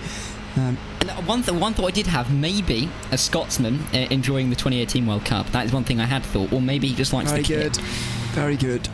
Oh, you and Lewis are on the same wavelength. Very good. True. Okay. You just bring back bad memories for me, to be honest. Now you've got me thinking about 2018. I didn't really want to have to say it, but I thought it, so I just had to, you know. Were you about 12 when that happened? I was... Yes, I was. Oh, get out. That's not even fair. I was going to correct you there, and then I realised, no, I was actually 12. I was nearly 13. You're not much older, though, are you, Ewan? Goodness sake. I would have been 17 at the time. No, 16... No, 15. I was going to say you 14. No, I'm still older than Zach though. I'm still older than Zach, so it's not that bad. Could be worse. Yeah. I think I was 15 at the time, but goodness me, that was a sad day. Anyway. Prepare for a few more over the course of the next month as we talk about football. Amazingly, we've gone 2 hours without talking about football, without talking about Norwich. So there you go. No, I knew that. I was waiting for this. I was genuinely hoping that we get to the end of this without mentioning Yes. playoffs. Well, I'm sorry, but it's one of the worst playoff performances I think I've ever seen. And I'd have to agree with you. But I mean, just very quickly before we go, I mean, we have to, show our support for VAR, don't we, Ewan? I know you're a big fan, big supporter. VAR. VAR. VAR. Sorry, I'm not a big fan of VAR or VAR. Actually. Yeah, no. That Everton game, you really struck it off with VAR, didn't you, as a Nottingham Forest fan? Oh dear, don't remind me of that game. Been miserable this season, to be honest with you. Absolutely miserable. I can't remember a more miserable season. Anyway, let's stop talking about football because that's not what we're here to do. Because we're in a motor race, of course. It's the iRacing Nürburgring 24 hours. We're about a third of the way through, 16 hours to go. And we're about to step out of the commentary booth. It's been, I don't want to say quiet, Darren, that's not quite the right word. You see a couple of lead changes. We've got a new TCR leader now in the form of Impulse Racing, who are now 10 seconds ahead of Obsidian. We've seen, unfortunately, the GR86 battle split apart, which I think is the big story of our 2 hours here. We've seen the 992 Cup car battle close in as well, and we're seeing Max Verstappen doing his thing for the last couple of hours and extending the leading margin at the very front of the overall standings. I think those are the main headlines, I suppose, from the last couple of hours. If you can think of any more. I can't. Really, I mean, Max Verstappen hoping to win 2 races in a day, isn't he? Which would be impressive. Making up for Miami, really, isn't he? By winning this race if he can. But yeah, I mean, it's been an enjoyable couple of hours. We've seen some developments in the strategy, developments in how these guys are fighting, some nice bump drafting, some not so nice lapping by some of the faster cars to the slower cars, but overall we kind of set ourselves up nicely, haven't we? We're in this kind of stage, just about to be a third of the way through this race, to be ready for the sun coming up in only really 2 or 3 hours time, where first light will start to break, and then we can really start to hammer towards home. You'll be returning in the morning. What are you expecting to see overnight when you wake up and open up the timing screen, seeing everybody around? What kind of race are you expecting to see? Well, I'll be back in 2 hours. Oh, did you? I didn't know that. I know. You've got a brutal overnight, you haven't? Goodness me. I was the young person who said yes to anything that was asked of them, and I am doing lack of sleep, I think it's fair to say. Right. But I'm looking forward to it in a couple of hours, because hopefully we'll see a little bit more of where the cars sit, a bit more of the strategy developing. But in the morning, hopefully we've still got some of these close battles for the lead, and hopefully Red Line don't run away with this. Oh, goodness me, apologies for that. Well, there we go. Yeah, you'll be hearing Darren. It's only me who's got the nice rest today. I've got a wonderful schedule for the Nürburgring. I've got... Because they like you, Ewan. I know, I'm absolutely... delighted, to be honest, with the amount of rest that I'm going to get. So I'll stop gloating about that now, to be honest with you, because yeah, it's unfair really on a lot of the people who are going to be doing the night shift, the graveyard shift, if you like, over the course of the night time here at the Nürburgring 24 hours. Our time's up though, in fact we're going over, so apologies for that. It's been myself, Ian O'Leary, alongside Darragh Thacker, bringing you through the last 2 hours. Hope you've enjoyed it and dealt with our commentary for the last 2 hours, here to bring you to a third of the way through. Thanks very much for joining us. Make sure you stay tuned though, we're still at 16 hours to go of the iRacing at Nürburgring 24 hours. Time to hand you over to Zach Sweeney, but first Lewis McGlade. God, you can tell Ewan's been learning from Arjuna. The longest outro I've ever heard. It's supposed to be switching on the hour. He's gone 55 seconds over. That is a short king for you. Anyway, Inked Up Boy, Zach Sweeney in the comedy booth with myself, Lewis McGlade, for the next couple of hours as we take you into the night here at Nürburgring. Obviously, should be a lot of fun. But I think we are going to be in full podcast mode here, Zach. Yes. So, unlike 2 years ago, if your PC could stay alive, that would be great, because a 2-hour podcast by myself would not be fun. Look, you'll be fine. You'll be fine. Look, you can do a couple of hours by yourself, can't you? I'm going to go and watch the golf. Have fun. Oh, go for it. Yeah, absolutely. No worries. You do you. You're big shot, Lewis McGlade. You can pretty much do what you like, right? Yeah, that's why I avoid you and O'Leary like the plague. In fact, I think I am commentating with him. Oh no, am I commentating with him? Again? I don't think so. No, I'm not. No, I'm not. Yes, get in. I've had my 2 hours with Paul, I've got 2 hours with you, I've got 2 hours with Darren, I've got 2 hours with Arjuna. I'm not excited about that, it's fine. But obviously, we do have the world's largest Max Verstappen fan, Drive to Survive fan here in the comedy booth. Obviously, you must be thrilled to see Verstappen out front, doing as he does, leading a race. Right, so what am I going to be known by when it comes? I've been called Inked Up, Max Verstappen fan, the guy that called the Williams Academy car the community car. Yeah, that's a great point. I forgot about that one. Thanks for reminding me. I don't know any tracks. Yep. I'm a baby. Like, the list keeps going on, isn't it? Really? Yeah, that's true. That is true, although me and Hugo Luis, who's obviously bringing us the broadcast at the moment, both did have a little bit of a crisis when all talking about how old you were at various points. I'm like, oh yeah, brilliant. No, I'd like the England-Croatia match. I remember being in the pub at that point. I distinctly remember the free kick a few minutes into the match, everyone going crazy in the pub, and then it all going badly. And I remember, with a few minutes left to go in that match, a few people started leaving the pub, and someone turned around to them and said, "You're giving up on England," which I thought was the funniest line I've ever heard in a pub. I'm not going to lie. People take their sport very seriously. I can't be dealing with that. The patriotism just went straight out the window when it came to. Absolutely. I think I do remember that. Of course, I'm not a football fan, so I don't really care unless it's important. Yeah, I do remember the uproar. Of the drastic. But I remember playing Fortnite at that time, if that's any relevance, back when obviously Fortnite. Yeah, you still play Fortnite, don't you? Absolutely not. No, I don't think I've played Fortnite since that Croatia game. I've got to be honest. Is it Roblox now? Oh, mate, Roblox, Roblox competitively. To be fair, there was a Formula E Roblox lobby up at some point. I was like, you know what, I'm gonna indulge in that for a little bit. It was at Monaco. It was interesting to say the least, because you had the people that were like generally struggling on keyboard, and then you had the people that absolutely were hacking, and it was quite hilarious when contact was on. Yeah, it was Roblox. And now Formula E's on Trackmania. So there is that. Changed. Exactly. Oh, great tracks as well. But we'll keep our eyes focused on the night here. Of course, the night of the Nürburgring. We've done a third now of the race. This is where things get a little bit tricky for the drivers, where navigating Nürburgring in the night. We've already seen a couple of issues for a few drivers, especially when it comes to navigating traffic at this time. It's a difficult circuit at the best of times, let alone when obviously it's pitch black. A lot of undulation as well, so it's not exactly like you can rely on your lights to see really far ahead of you and you can plan sort of thing. That was close as well. Again, proving the point for Dino Lombardi, getting very, very close. But again, it's difficult. The margins are slim. And then again, with traffic and things like that, it can come at you very, very quickly. We saw early on during sort of the daylight hours as well, the closing speed, particularly the GT3s to the GR86s as well. They come at you very quickly. If you can't see where you're going and you've got very little time to react, it's very easy for things to go very wrong. What even happened to Dino Lombardi there? I don't fully know. Obviously, he's not a million miles behind the Sherritt Esports blue car that we're actually looking at here, race leader in the 992 category. I don't understand what happened there. No idea. He just seemed he just drifted right ever so slightly, did he not? And then twitched.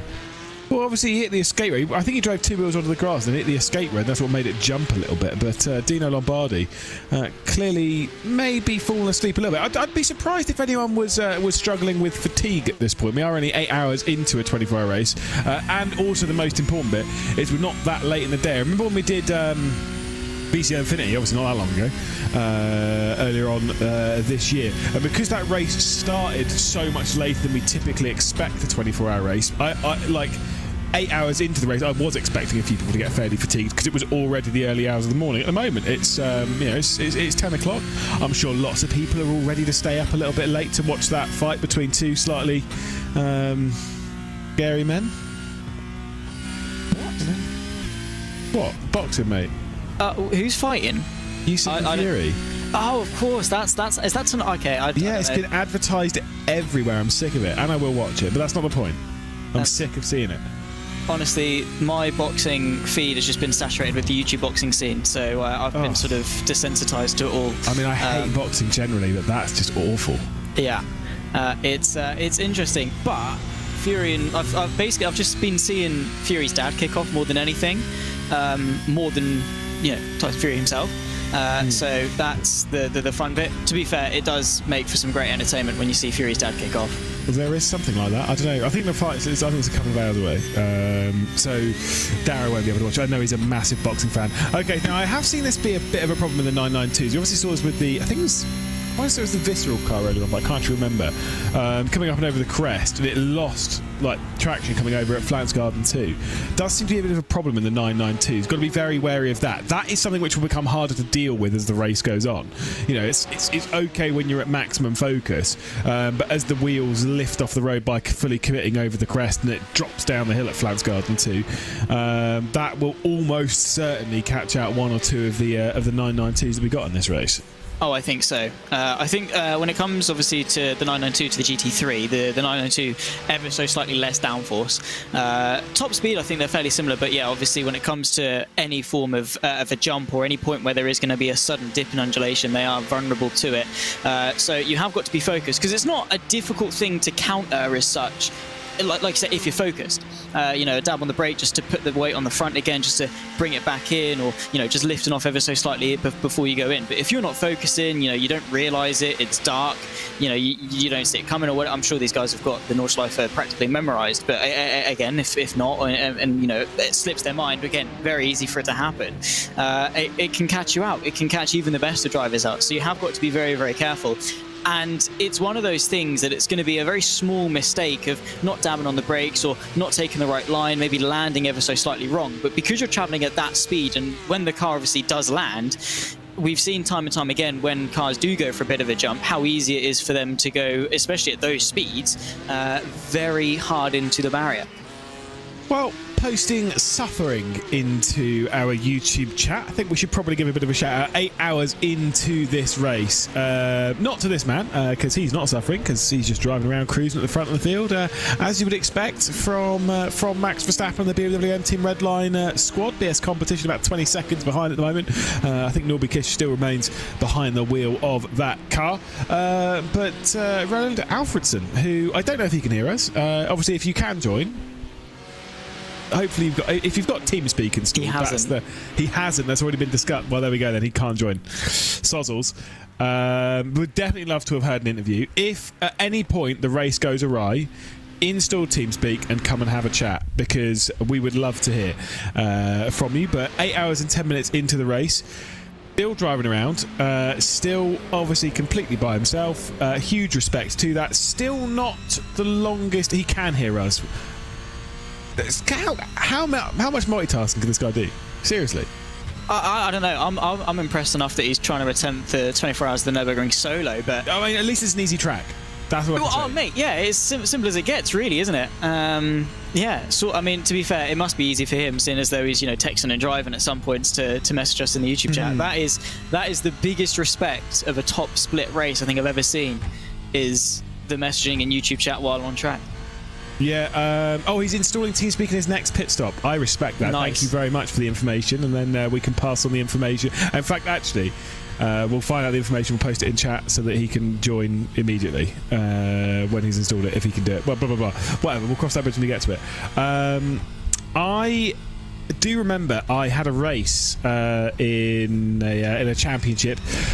I'm just going to say it was a club championship, so it was not super serious, and the quality of field was questionable. It was a 23 race championship. I won 20 of the races. Right?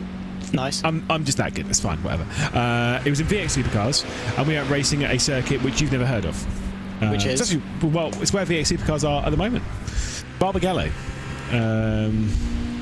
Yay or nay? That's a no. Okay, yeah. You actually haven't heard of Barbagallo. Okay, fantastic news. So, I was racing at Barbagallo, and it was only, I think it was it an hour-long race? Well, it must have been an hour-long race. I think we did 2 races this evening.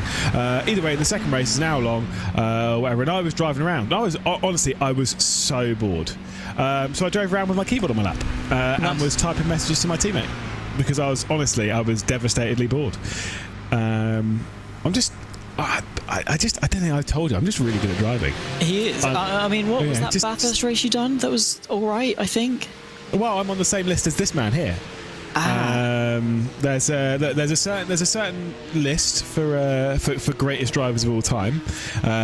Obviously, Max Verstappen is on that list. Obviously, along with Enzo Benito and myself and Dan Kell.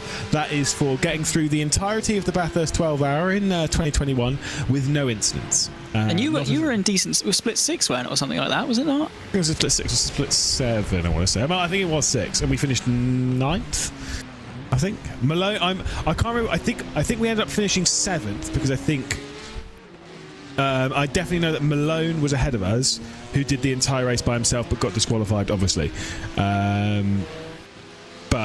0 instant points. So again, you just can't stop. You know. Bet Hugo Luis has never done a 12-hour race without getting a single instant point. He's not a racing world champion. Well, that instantly puts you above him, doesn't it? Really. I mean, in terms of caliber, you jump the ship. You've been in championships where you've beaten Kevin Siggy as well. I mean, the list does just continue to go on for you, Lewis McGlade. How many years ago was that, by the way? What, the Bathurst race? Or no, the Siggy Championship. Oh, I don't remember. Years ago. So yeah. Oh, there we go then. I don't remember. I mean, the last time I battled with Siggy, I mean, it would have been. To be fair, we were in the same championship from 20. Did he do the first season? I don't think he did. He definitely did 2014 because he drove for a guy called James Kirk. Did Kevin Siggy. I think this was at the point when he had pink hair as well, which I'm wisely informed he might have pink hair again soon. But we'll cross that bridge when we get to it. But either way, it was 2014. We did the same championship from 2014 to 2019. So I've raced Kevin Siggy a lot.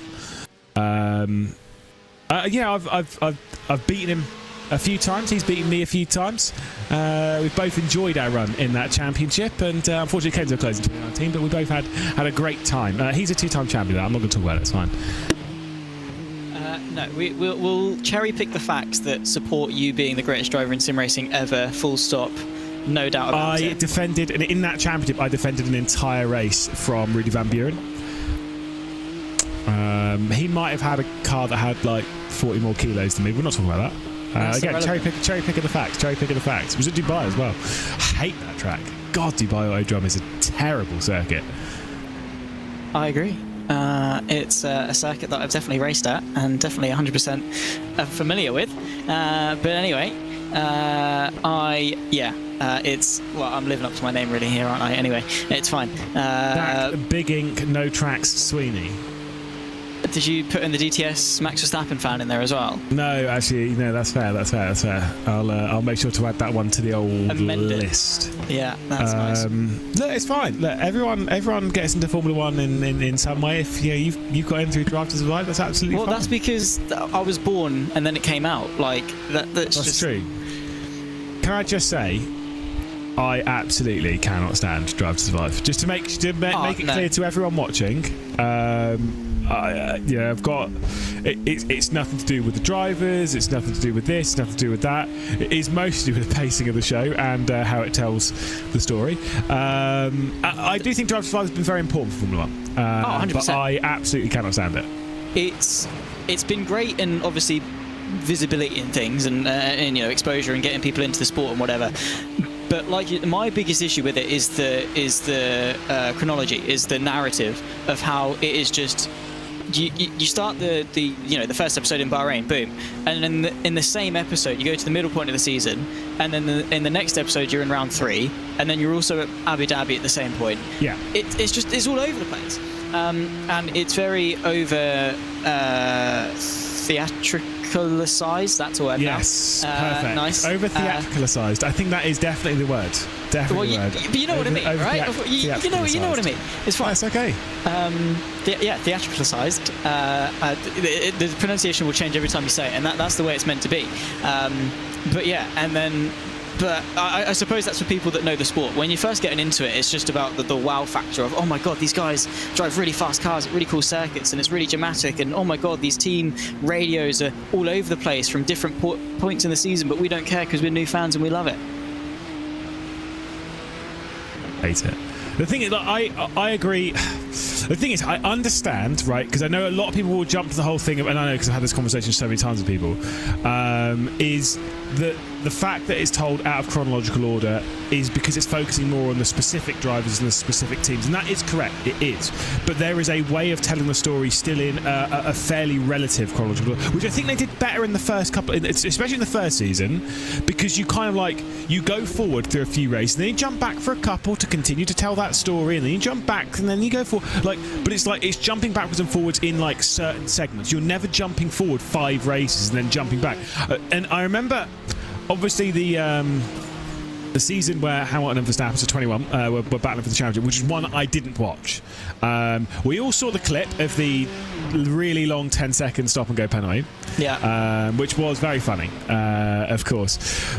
But my mate messaged me, and I was like, "Oh, should I watch the new season of Drive to Survive?" And he was like, "No, don't." And I was like, "Oh, really? Isn't that bad?" He was like, "Well, I'm 6 episodes in, and I've seen Silverstone 4 times." And I was like, "Oh, right, touche."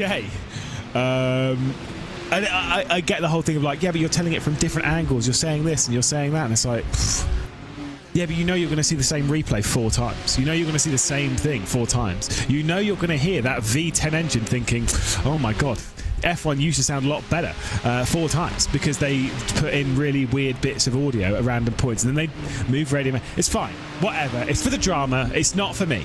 It's not. But we are really turning into old men here. What? Old plural, as in me and you? Yeah. Or you? Well, okay. we're both. I mean, let's be honest. We've been on this broadcast for 19 minutes, and all we've done is complained. Well, yeah, no, that's fair. That is true. That is an old man thing. Yeah, fair enough. No, absolutely. But it's justified, I suppose. It's not like we're like clutching at short straws trying to find something to complain about, like a Karen or something, when they're unhappy with the temperature of the food at a restaurant or whatever. Like it's justified complaints or something. I mean, that's a term. That is a term. Justified complaints. No, that's fine. We'll refocus briefly on the race at hand. We see a couple of people asking about the Williams Esports. Obviously, Williams Esports have both been involved in incidents within the first 4 hours of the race, where they were both basically dropped right the way down the order, unfortunately, for Williams. It was 2 separate incidents, but it certainly cost them dear. I actually don't remember what happened to the Williams Esports community car. Don't remember what happened to them, but either way, they are a lap down now. Obviously, we've got a battle on our screen right now for 3rd position on our screen. This is Team Redline versus Marla. Marla this time, and as I've been told, for all future rounds, at least for now, Marla is not a Williams associate, because obviously Marla, we had this whole thing for the last like 2 years where Marla has been like, it's 50-50 as to whether it's Williams or BS competition. Now they are BS competition, so it's Redline, BS competition, Redline and Marla, aka BS competition. And the gap is only, well, about 2.2. It's been hovering about that for a while, so obviously it'd be interesting to see if Comeback can claw in Gianni Vecchio and, of course, take away the double podium for Team Redline and make it a technical double podium for BS Plus competition, right? Yeah, potentially. I mean, it would be excellent to see. Of course, they are running in a pretty solid spot at the moment. Are a BS with the 2nd position. There is the whole talk of who's going to go on to be. It was a stat that Ewan brought up about keeping it as the race winner has a real world driver in it, however you want to put that in air quotes. Obviously, Max Verstappen does count towards that. We said before about like Will Chadwick and the stuff. Also, you've got Norby Kish, who is last year's became the 5-time European truck racing champion, if I remember correctly. Something like that. His Instagram bio has a lot of trophies in. It might have been too big of a number for me to count, but it was definitely a lot of trophies in the bio. So, multiple-time truck champion, we'll go with that? Mate, yeah, let's go with that. Obviously, again, quality talent is Norby Kish, and has been in sim racing for a while, so has certainly added an awful lot to his sim racing portfolio in that time, including, pretty sure he's won in DNLS, so he's got a pretty good record around the circuit. That's a Ewan O'Leary fact. I've only done a couple of rounds of DNLS, but certainly is a quality talent having raced in that. But then again, most of this grid is racing that, which you expect, because it is obviously the digital The digital Nürburgring Landstrecken series, which is obviously the esports equivalent of racing with the Nordschleife every week. Yeah, and there was a lot of that over the winter. Obviously, it was Arjuna and Ewan that did a lot of it, but definitely showcased a lot of talent. Obviously, I didn't follow it religiously, but I definitely tuned in, at certain points here and there throughout it. And it did definitely showcase how raceable of a circuit the Nürburgring can be at times. Obviously, it's very tight and twisty throughout the majority of the Nordschleife, but when it comes to actual races themselves, there are a vast amount of actual close competitive finishes. So despite the fact it is so difficult, you can have a very high level of competition. I mean, that was proven in qualifying for this one. I think the biggest gap in qualifying amongst all 5 classes was something like half a second or something like that. So the Nürburgring itself, I mean, yeah, it's difficult to overtake in parts or whatever, but I mean, when it comes to actual racing circuits, I think in all avenues of sim racing and competition and things like that, DNLS or the Nürburgring 24 Hours or whatever you race in it in, it proves itself as one of the best racing circuits in the world. Yeah, still not number 1. That's obviously Bathurst. But I do put Nordschleife for a second. That's fine. 3rd, 4th and 5th is a bit open to interpretation. Let us know, by the way, if in chat what you think your... Let's go with top 5. What are your top 5 racing circuits on planet Earth? I'll go first, don't worry. Bathurst, Nordschleife, Road Atlanta. Nice. I think Road Atlanta is a quality track. The Snowfall Mountain Circuit, which, if you don't know, is the Isle of Man, TT. Great track. Fair enough. And then number 5, most controversial pick. All right, so hold on to your hats, ladies and gentlemen. Bruxton. No, obviously not. Monaco. And I'm gonna defend myself immediately, right? Because I know immediately people are going to be jumping on that. Let me just defend myself very quickly. Monaco gives you, it's not a good racetrack, it is a garbage racetrack, but the qualifying session around there in Formula 1 is arguably one of the most exciting parts of the F1 season. Look at last season with Alonso versus Verstappen, right? So let's just go with that. Done.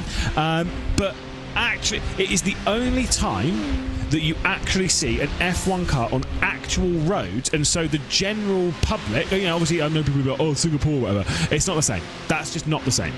It's the only time that, like, the general public, like, if I go into work and show someone a hot lap from F1 at Monaco, they can look at that and be like, oh my god, that is insanely fast, because they kind of understand the width of the road, and they kind of understand that insane commitment going through the swimming pool section. Monaco gives you something which no other track on planet Earth can give you, and that is why it is in the top 5. And it also carries a lot of prestige with it as well. So with Monaco, it's very good. And compare that to, like, the Circuit de la Sarthe.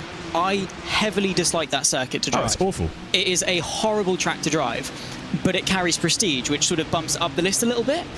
Obviously not for me, it's not in my top 5 whatsoever. But with Monaco, you have that nice balance of both prestige that it carries, obviously being part of the Triple Crown and things, but then also it's got high that sensation of speed that you get with, even if it's onboard or off-board static cameras or whatever, you can tell how quick those cars are going. You can very much see how committed those drivers have to be. And again, like you said, it's relatable with people. They can genuinely not relate, is sort of the word, but they can definitely understand and sort of see the skill that it takes to be competitive there. So obviously, I get why Monaco would be very high up on a list. It's not on my top 5.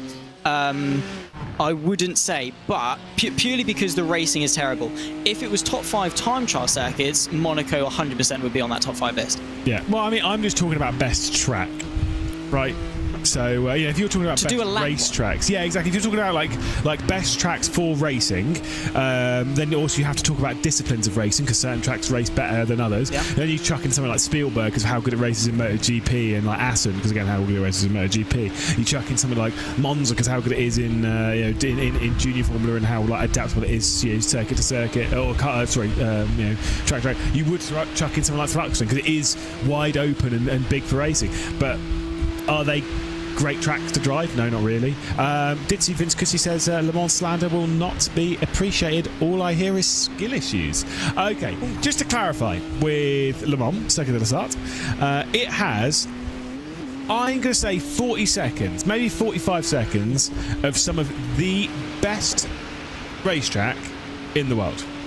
The Porsche cars, Indianapolis, even the run in that first sector. Okay, let's bump it up to a minute, right? Of just an absolutely excellent racetrack, and then the other 2.5 minutes is straights and chicanes. Get out! It's boring. It's the history of the event, absolutely, but it is boring to drive. And again, when it comes to hot lapping, again, it might be a skill issue.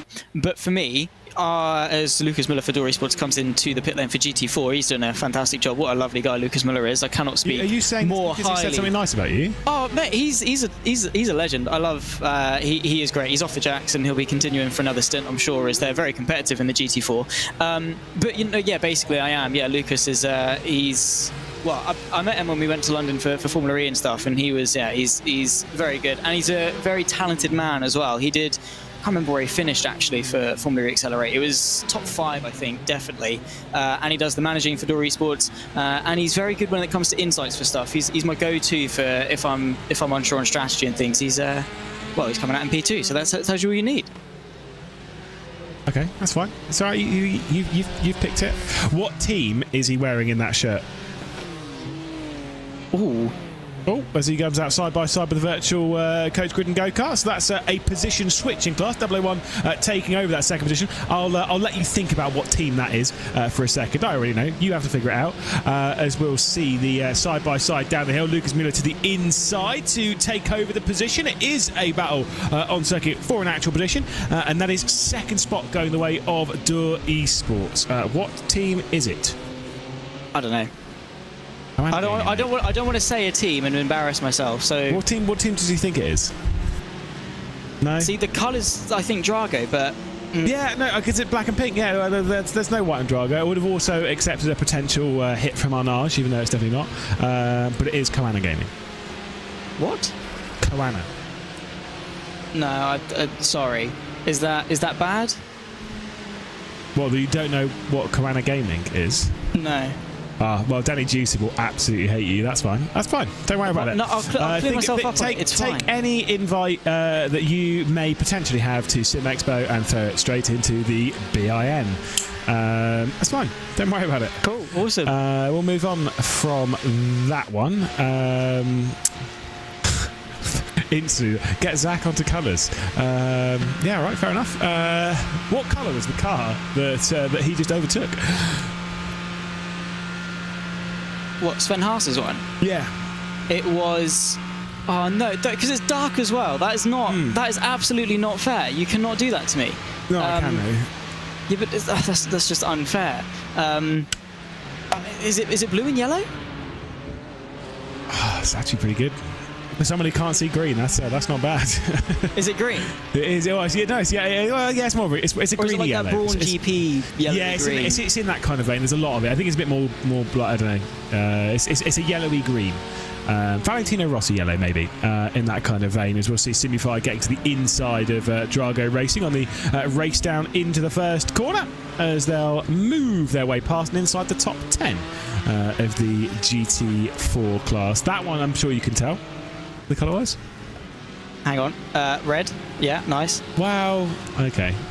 Hang on. How is that not red? It's not red. What do you mean it's not red? But I'll allow it because of the light. Oh, is it orange? Yeah. That's just... This is just flat out... I'm sorry, this is just flat out bullying. It was started by Darragh Thacker.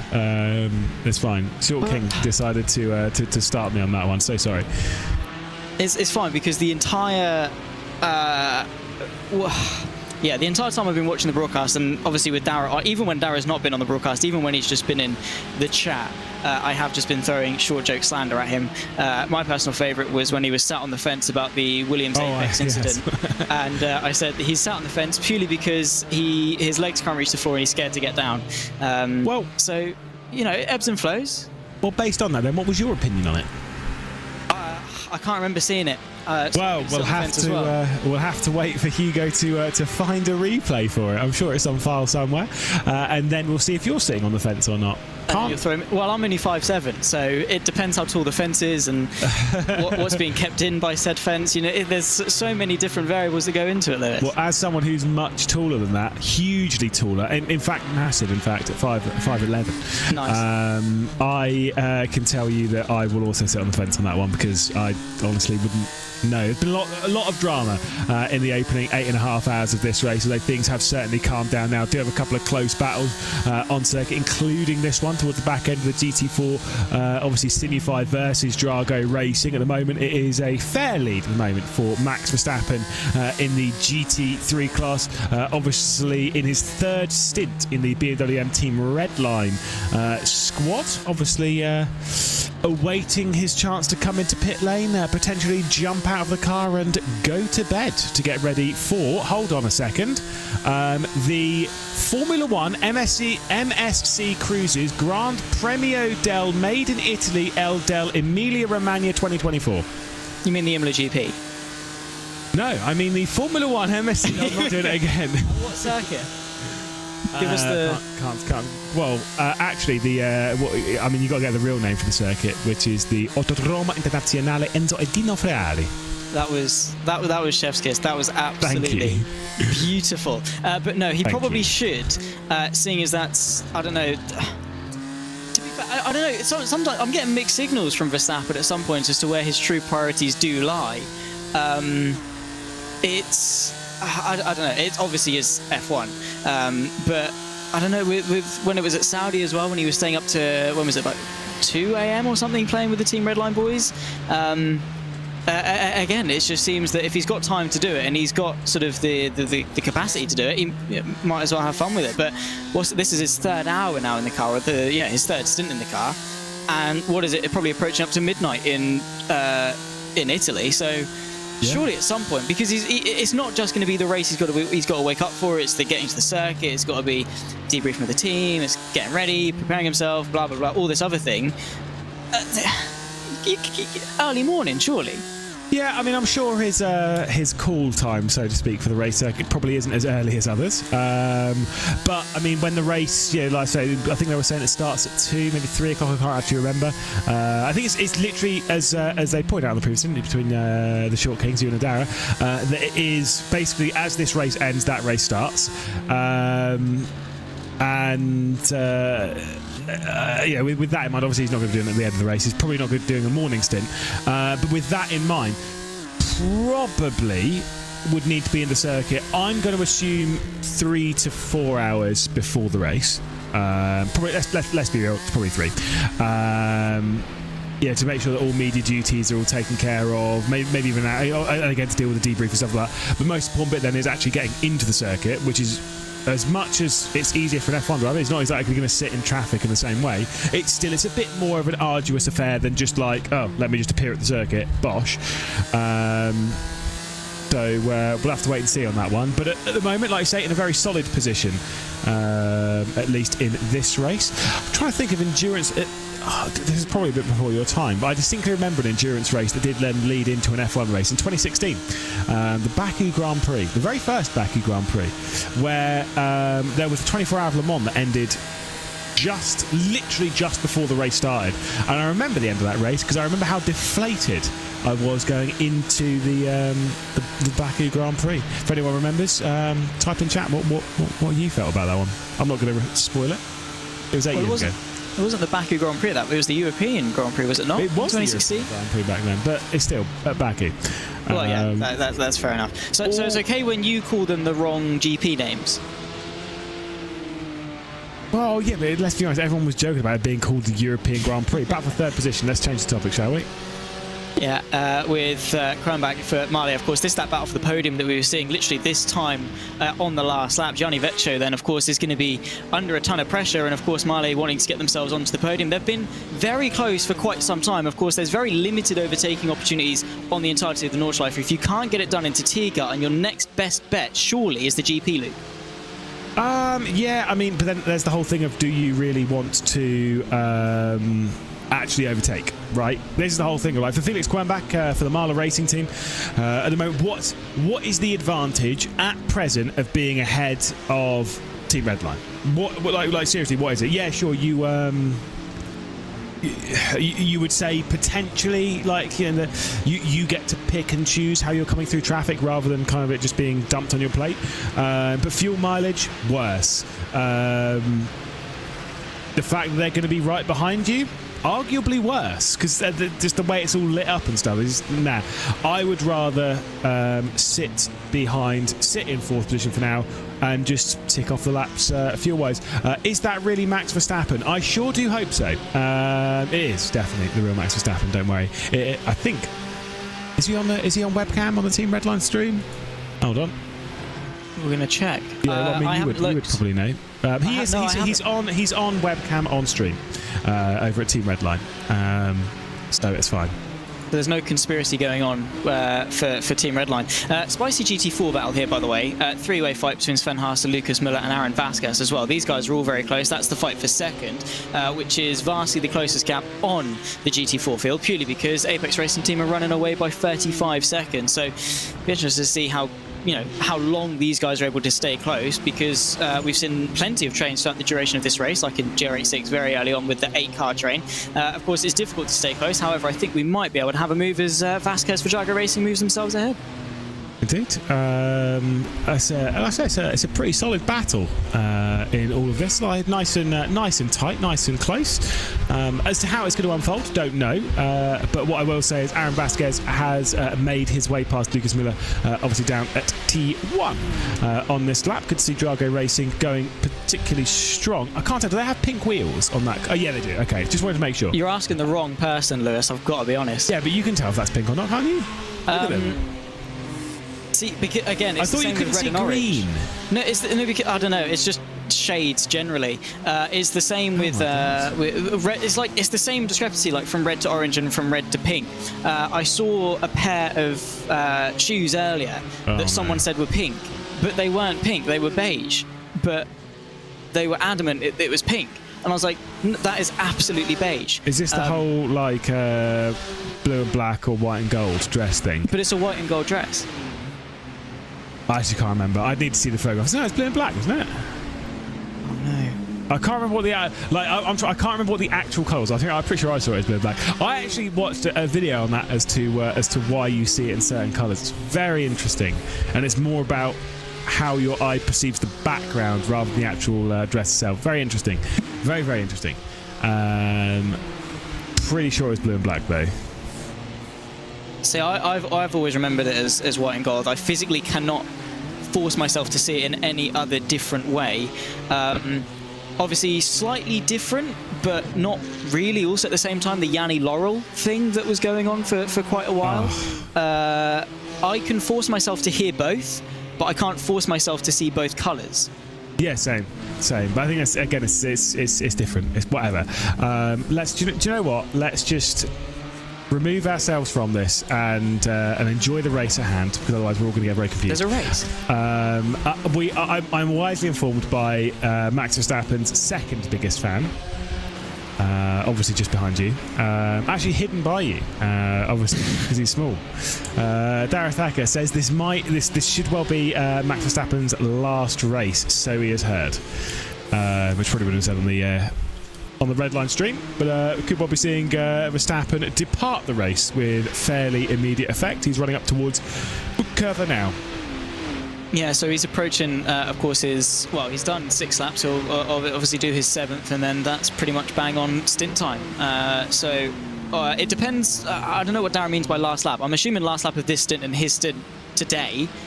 I doubt he'll be jumping in the morning, so I'm assuming that's race done. Yeah, he's done. He's already ticked off his minimum requirement in the race, right, which was just 2 stints basically. So he's already ticked that off. That's the important bit. I do believe that we will be seeing the last of Max Verstappen, which I can't wait for people to constantly post in chat, is Max in this race? I can't wait for them to do it when he's, like, I don't know, on the driver parade. Or whilst being interviewed by Sky Sports F1, or not being interviewed by Sky Sports F1. I don't know if he's being interviewed by them this week. I don't know what the whole trip is with that.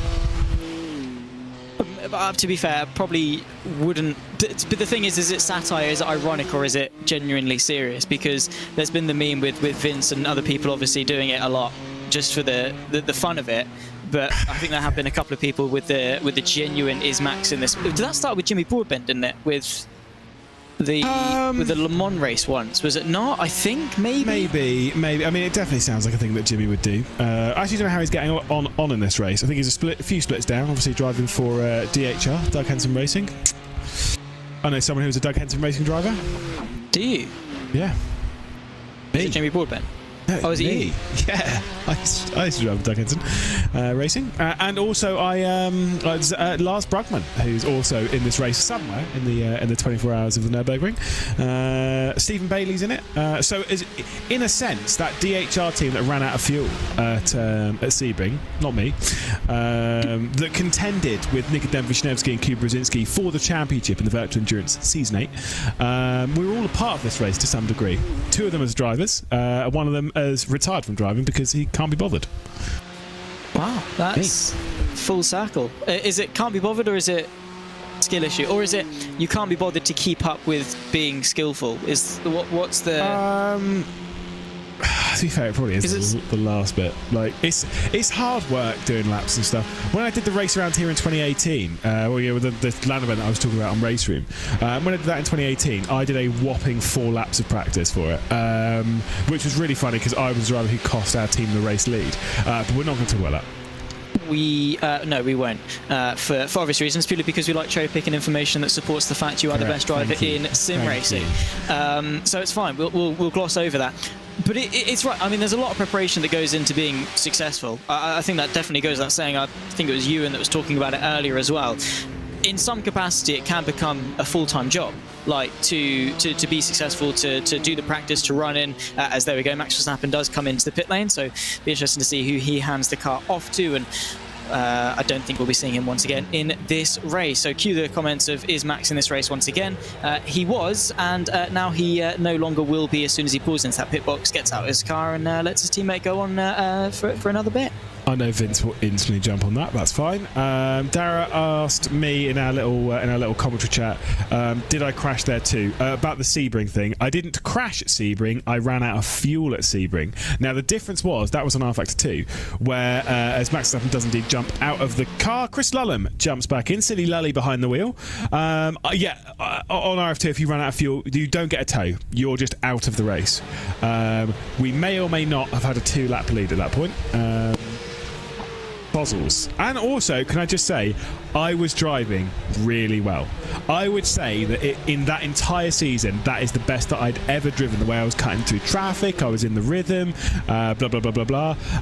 And I just completely forgot to pit. And the car went blah, blah, blah, blah, blah, as it ran out of fuel. Silly Lully out of the pit lane, though, to continue on in the race lead. Yeah, be interested to see what the gap is as well. Back to to be fair, it'd be interesting to see who comes out. Probably in second, it will be the 89 BS Plus competition car. Renatalva is still at the wheel, but Vecchio versus Quernbach will be interesting, of course, because they were very close. Obviously, what you said with Marley being behind, saving fuel and things, have they been able to save enough to jump and get ahead? Renatalva leaves the pit lane, and I think, Quernbach has got the jump on Vecchio. Welcome everyone from the Redline stream. Rest in peace, Redline stream. We'll be back up in a moment, don't worry.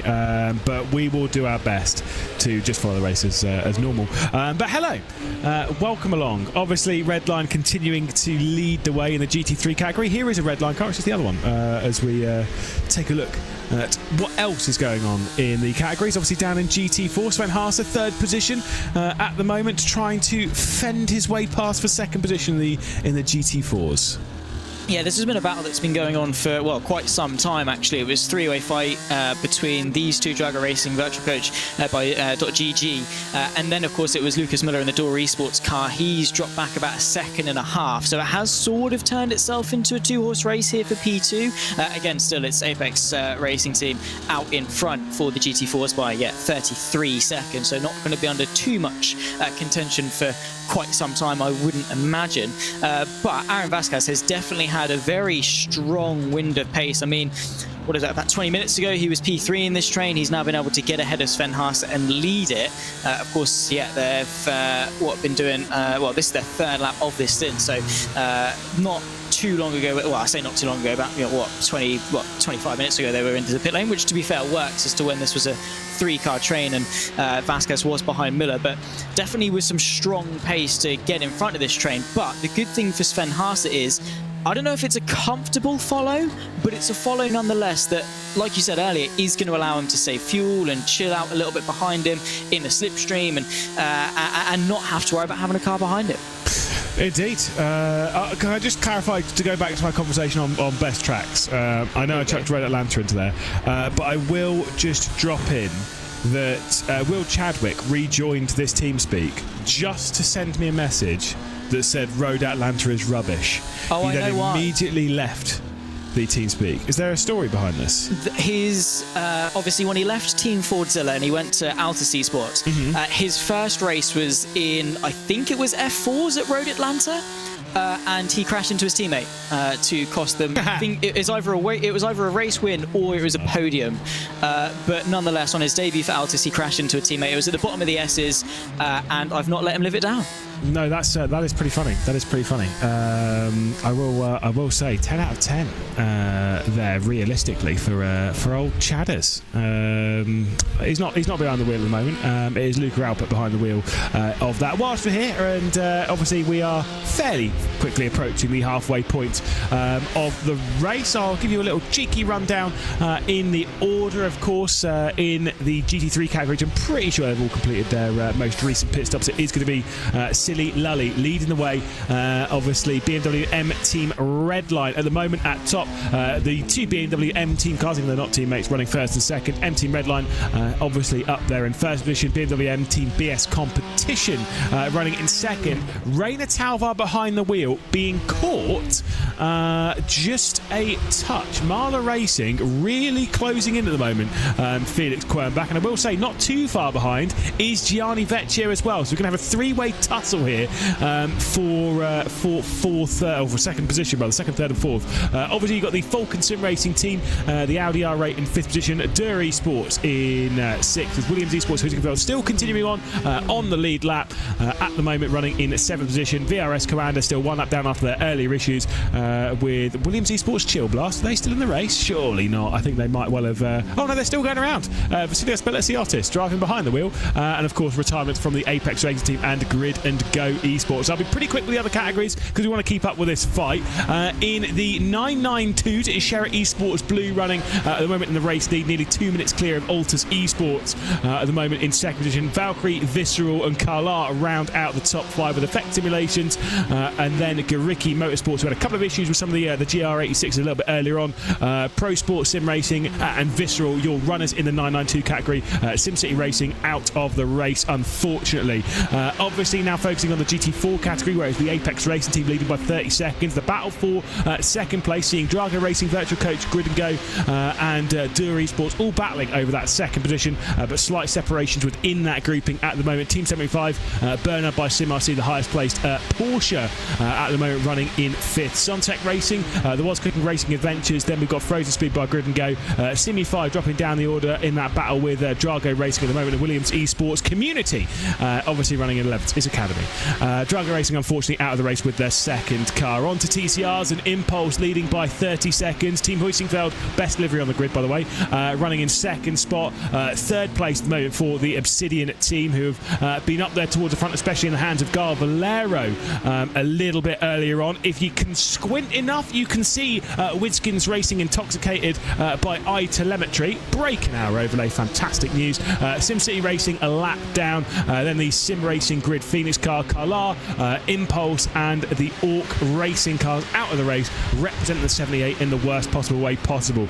Obviously the Forgia TV Racing team have been leading. They were involved in an excellent battle with the Nürburgring Esports Whipperman car earlier on in the race, but unfortunately they've been taken out by GT3s, 992s and everything else in between. Roland Alonfredson, driver in the race by himself, hopefully be joining for an interview in the fairly near future, as long as he can get TeamSpeak installed in his pit stop with the Nürburgring Esports Whipperman car running on the lead lap. Team RSO, a team that's won round here 4 times, running in 4th position, with the Ava Vervetic car running in 5th position. Vermilion Esports, then we've got Talk Freak, Moya Regards, love that car. Tier 1, who I've seen backwards more times than I've been backwards around the circuit. XCM, obviously out of the race, along with the Badizia Racing car, unfortunately out of this race. That's your order at the moment. Still 15 hours left to go in this race. I can count. Look, I can't count, you can't see colour, we're fine. And Ewan can't see generally. Apparently he's blind. The conclusion that we get, we're ticking off all our weaknesses, and combined, we are just a super weakness, I suppose. It's fine. But yeah, 15 hours, 8 minutes left to go. To be fair, 9 hours into this race. To be fair, it's gone quite quickly. I've got to be honest. I remember tuning in for the start, and yeah, we're already 9 hours in. Of course, a lot has happened since, and in a decent chunk of the categories, it is still very, very close. Of course, in GR86, because of the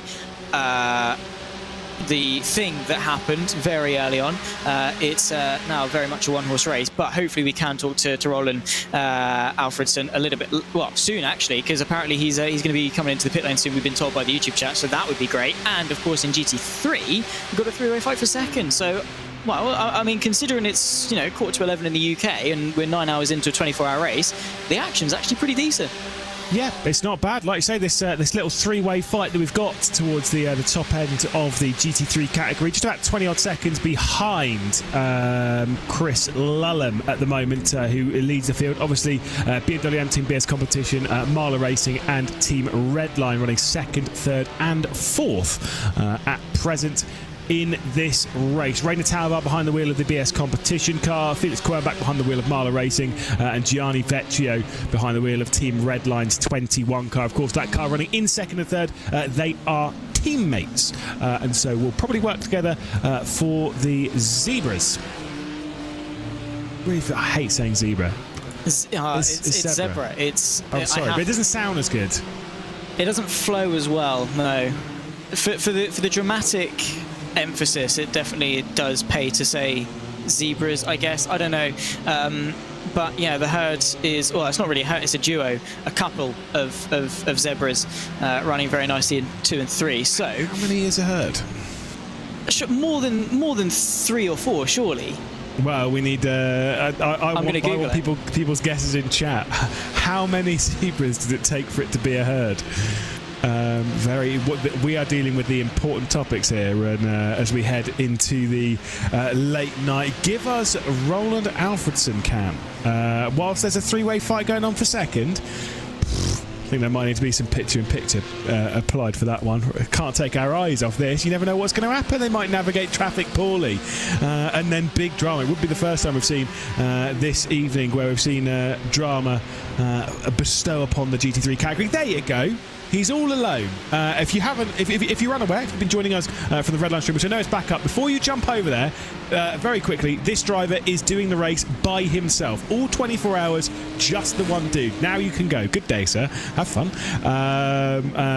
But yes, either way, big attempt from Roland Alfredson to do the entire race solo. Crazy.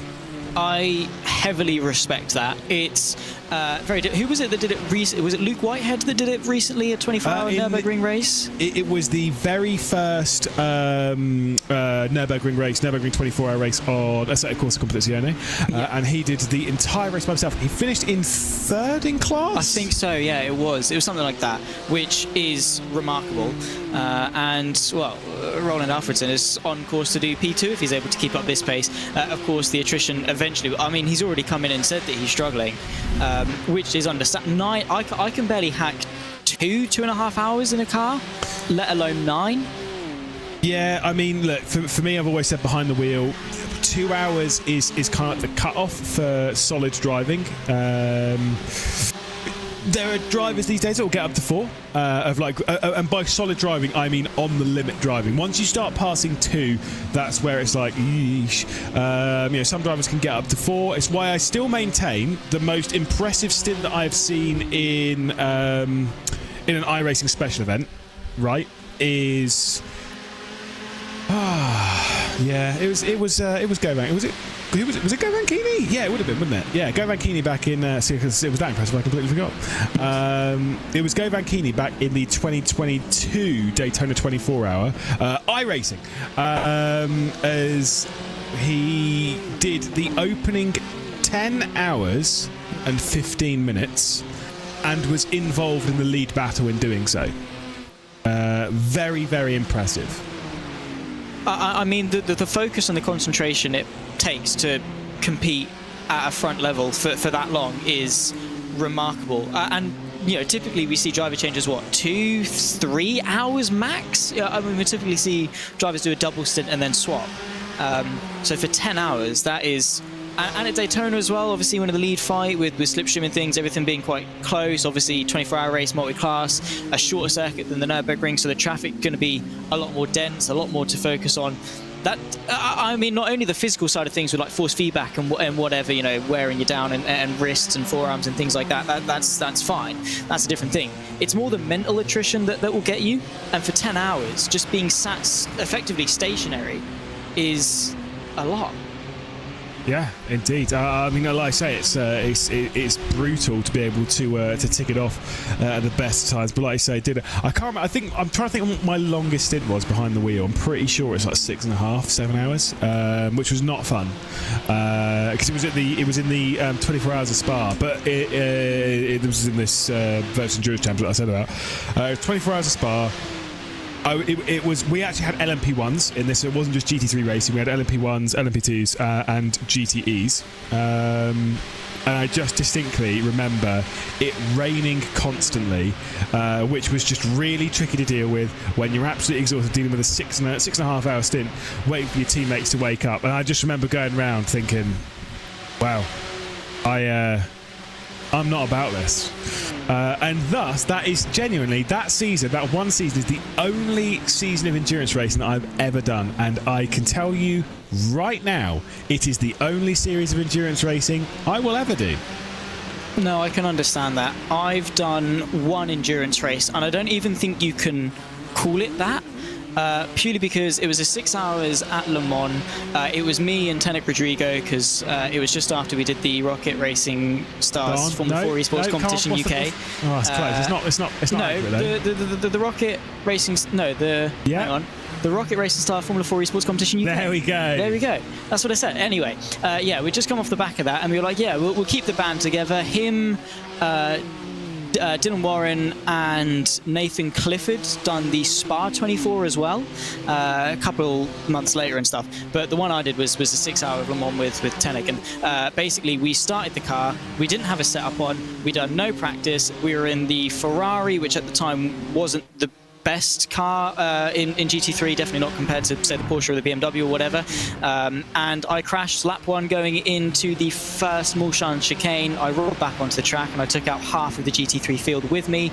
I then towed back to pit lane, tried to use a fast repair. It didn't use the fast repair. I had to do a whole lap at 90 degrees left-hand down, brought it back into the pit lane, had an hour's of repair, went back out, did another hour, and then said to Tenek that he needs to do the rest of the race because I am not getting back in that car. Excuses for mediocrity. It was firmly a skill issue, but endurance racing is not for me. Well, I mean, it is what it is. I've been having a good chat with a few people that did the Rocket Racing Star Formula 4 Esports Competition UK. Obviously, great competition. Deegan Fairclough now on to his second season in British Formula 4 and is arguably the favourite to take top honours in that season, which is just crazy. Obviously, now driving for the whole High-Tech Pulse 8 team. That could have been you. Had you only been significantly faster? That could have been. I was there. I got an e-bike and I came 8th place. Just to be fair, I could have been like I reckon if I was lucky, I could have got P5 in that competition. Obviously, that wouldn't have been enough to be in British F4 or even have a funded Club 100 seat. But it would have been better than 8th place. But I did get into the final on the Sunday because we had a pre-qualifying on the Saturday. I did get, I think it was Jean-Paul Lavaggi that I beat by 1,000th of a second in the pre-quali to go through to the Sunday races. And then I got driven into at the start of both races and then had subsequent skill issues on both occasions. But it's fine. That could have been me that's now a multi-time race winner in British F4 and leading the championship in his second season, which is, and I think it was P3 last year as well, which is even more sensational. Yeah, I mean, look, fair enough. That was the weekend as well that we found out that Zach Sweet doesn't like hash browns. Oh, great. Found out you're in good company, by the way, on that. Tom Brooks. Does he not like hash browns? Apparently doesn't like potatoes, which I think's crazy. Yeah, but potatoes are so versatile. Yeah, no, he apparently doesn't like it. This was all I got whilst listening to qualifying for Formula E whilst I was preparing for radio coverage for Formula E, obviously live on the Formula E's app and on TalkSport 2, just saying. Anyway, whilst I was preparing for that, I had to listen to qualifying, and in that qualifying they were just making potato puns constantly, and I was like, what is going on here? Turns out it's because he doesn't like potatoes. And yeah, you're absolutely right, they're so versatile. The thing is, how can you not like... Sorry, I'm just getting really angry about this. How can you not like potato, though? Because, like, it's not as if, like... I don't like a specific form of potato. Obviously, you've got hash browns, you've got fries, you've got wedges, you've got mashed potato, you've got, if you really want to go for puree as well. You've got the what's it when they have that, the cream, like gratin, there's another word for it, like cheese and potatoes and stuff, gnocchi, things like that. There has to be one form of potato that you're like, this absolutely slaps. Oh, surely. I mean, like, it's a breakfast food, it's a dinner food, it's a it's a lunch food, it's a dinner food. Depends, obviously, whether you get or whatever. But you can have it for all 3 meals. You can have it in so many different forms. I think the biggest takeaway from that, though, is that when Tom Brooks gets a McDonald's meal, I don't get a hash brown. When I have breakfast, I get a fruit bag. Tom Brooks gets a fruit bag even when it's the lunch menu. And that is the biggest crime ever. Do you think Tom Brooks really? Maybe I need to send him a message. I have got his phone number. I will ring him right now and get the confirmation. If you do, I got told a line that he dropped on the motorbikes today, nice. Which I would like a big question to. He said, and I quote here, he'll be as angry as a mosquito in a mannequin factory. What on earth does that mean? Because it's like the mosquito expects to be, he's like, oh my god, there's so many people here, and then he gets angry that there's no blood in any of them. That's crazy. What a weird line to drop on a broadcast. Oh goodness me, do love Tom Brooks, but that is a weird line. Then again, I've said some weird things on broadcasts, so we've all had our moments when it comes to things said. But I can understand it. Like, it's a line that makes sense to some capacity. I mean, I got it. Whatever. I can't talk. I read out the entirety of the Emilia-Romagna Grand Prix title earlier, so that was impressive. And the Imola track title as well. Exactly. Learning from Alex Goldschmidt, obviously. He does it the best. He does do it the best. He really leans into going full Italian, or German, as we are in Germany. He does speak German fairly fluently. I wonder if he'll be on the Williams eSports. I'm sure he actually will be. Alex, if you are, hello. Welcome. At the moment, though, we're focused on BS competition, as there is contact indeed, and that will be with the GR86 leader, and that has allowed Felix Quernbach to sneak one past his teammate. Careful of the TCR, working your way up towards miss. Well, we were talking about, obviously, keep an eye on this battle in GT3 because it can so easily go wrong, particularly on this section of the Nordschleife for traffic and things to go amiss. One small bit of contacts, one misjudgment of the traffic, and Reiner Talvan now drops behind his teammate. I suppose that's the good thing, is that it's his teammate of Quernbach that's now ahead. Obviously, be interesting to see what Marley can do in order to get away. It's not like they've lost a position back to Gianni Vecchio, who's still 1 second behind in 4th. Still not great though, particularly with the risk that carries making contact with the GR86. Yes, indeed. Did see someone in chat saying about the Grand Prix title. I will just correct you. It's slightly wrong. It is the Formula 1 MSC Cruises Gran Premio del Made in Italy Air dell'Emilia Romagna 2024. So just so we're fully on the right page. And I want that to be called by Harry Benjamin as Max Verstappen, let's be honest, is inevitable. As he crosses the line, I want the full title of that, which might take him from Piratella all the way round, as we'll see a replay here from up above, getting blocked by some of those trees. I'm not going to lie, I don't fully know what the BS competition car was really expecting there. No. I mean, again, it's not the first time that we've seen issues with traffic. It won't be the last time either, absolutely. But I'm just, again, looking at with the...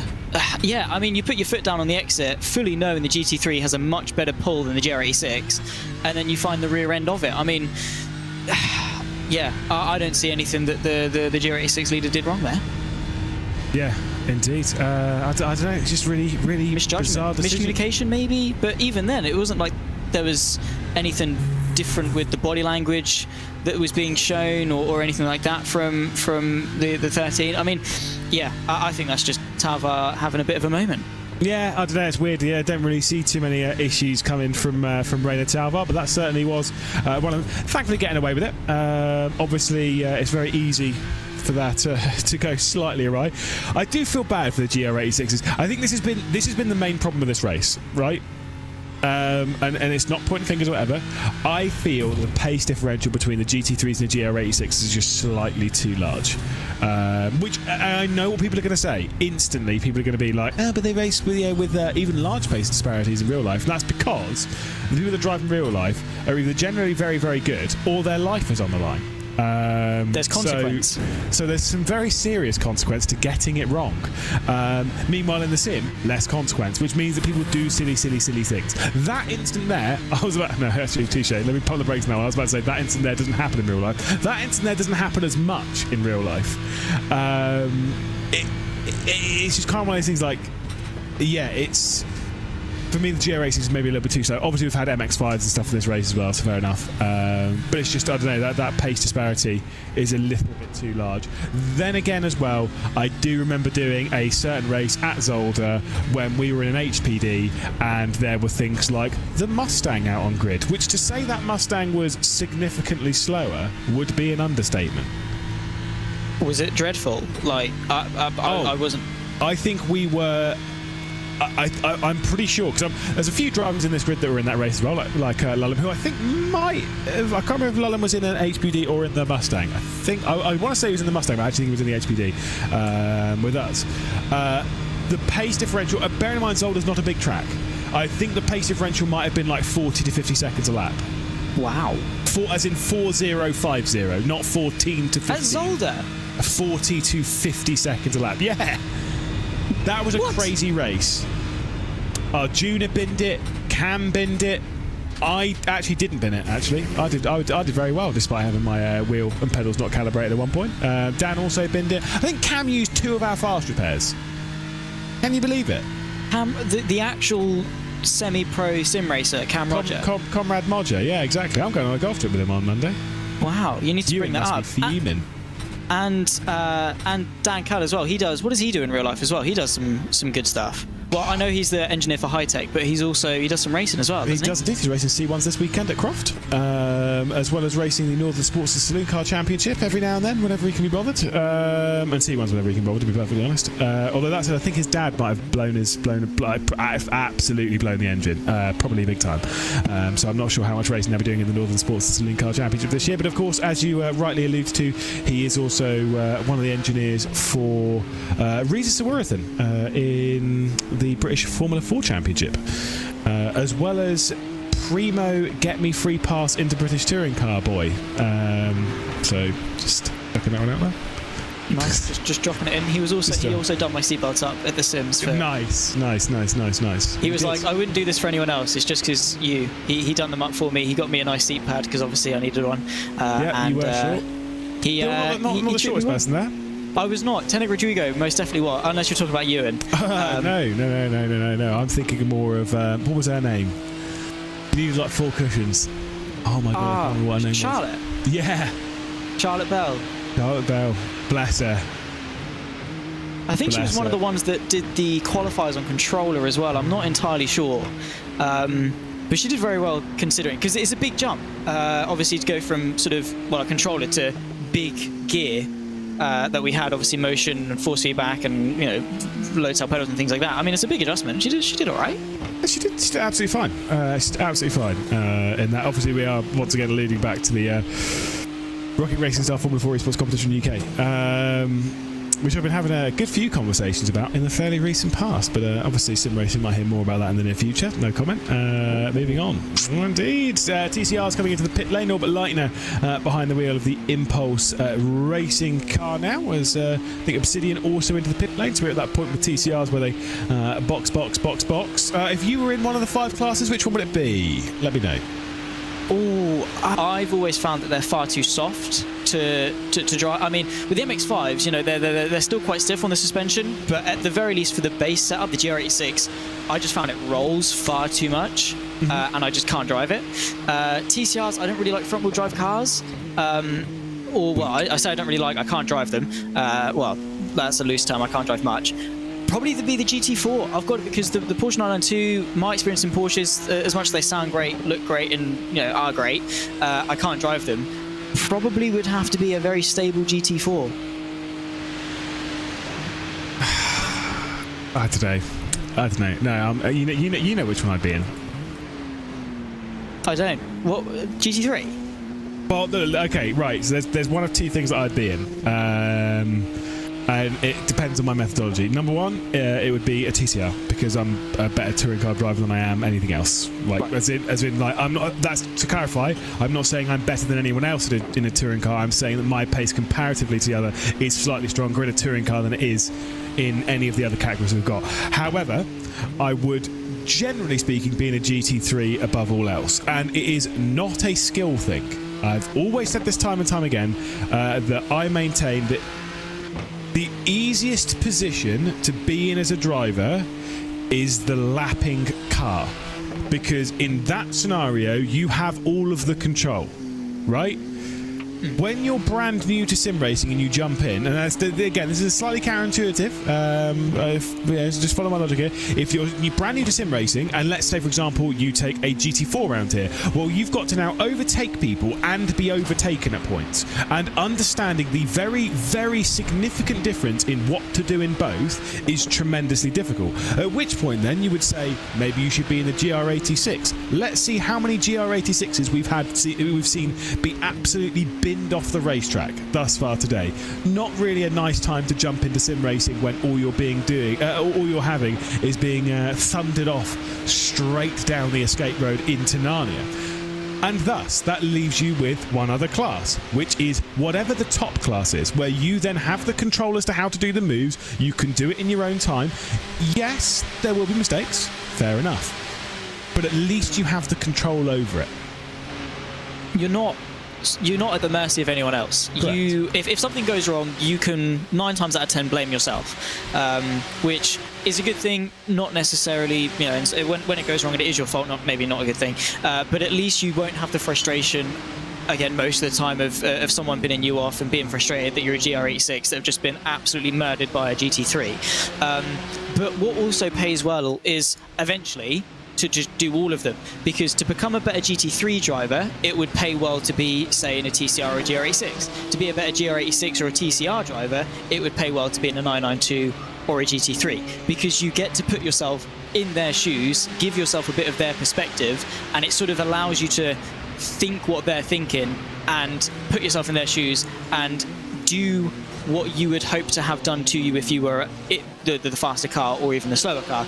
It just allows you to give yourself that perspective, that experience, and sort of negotiate yourself better, because I know full well if you were to jump into a GR86 brand new to sim racing, granted you wouldn't be in top split, But if you had touring cars, GT4s, 992s, and GT3s all lapping you, you would absolutely panic and be overwhelmed. Yep.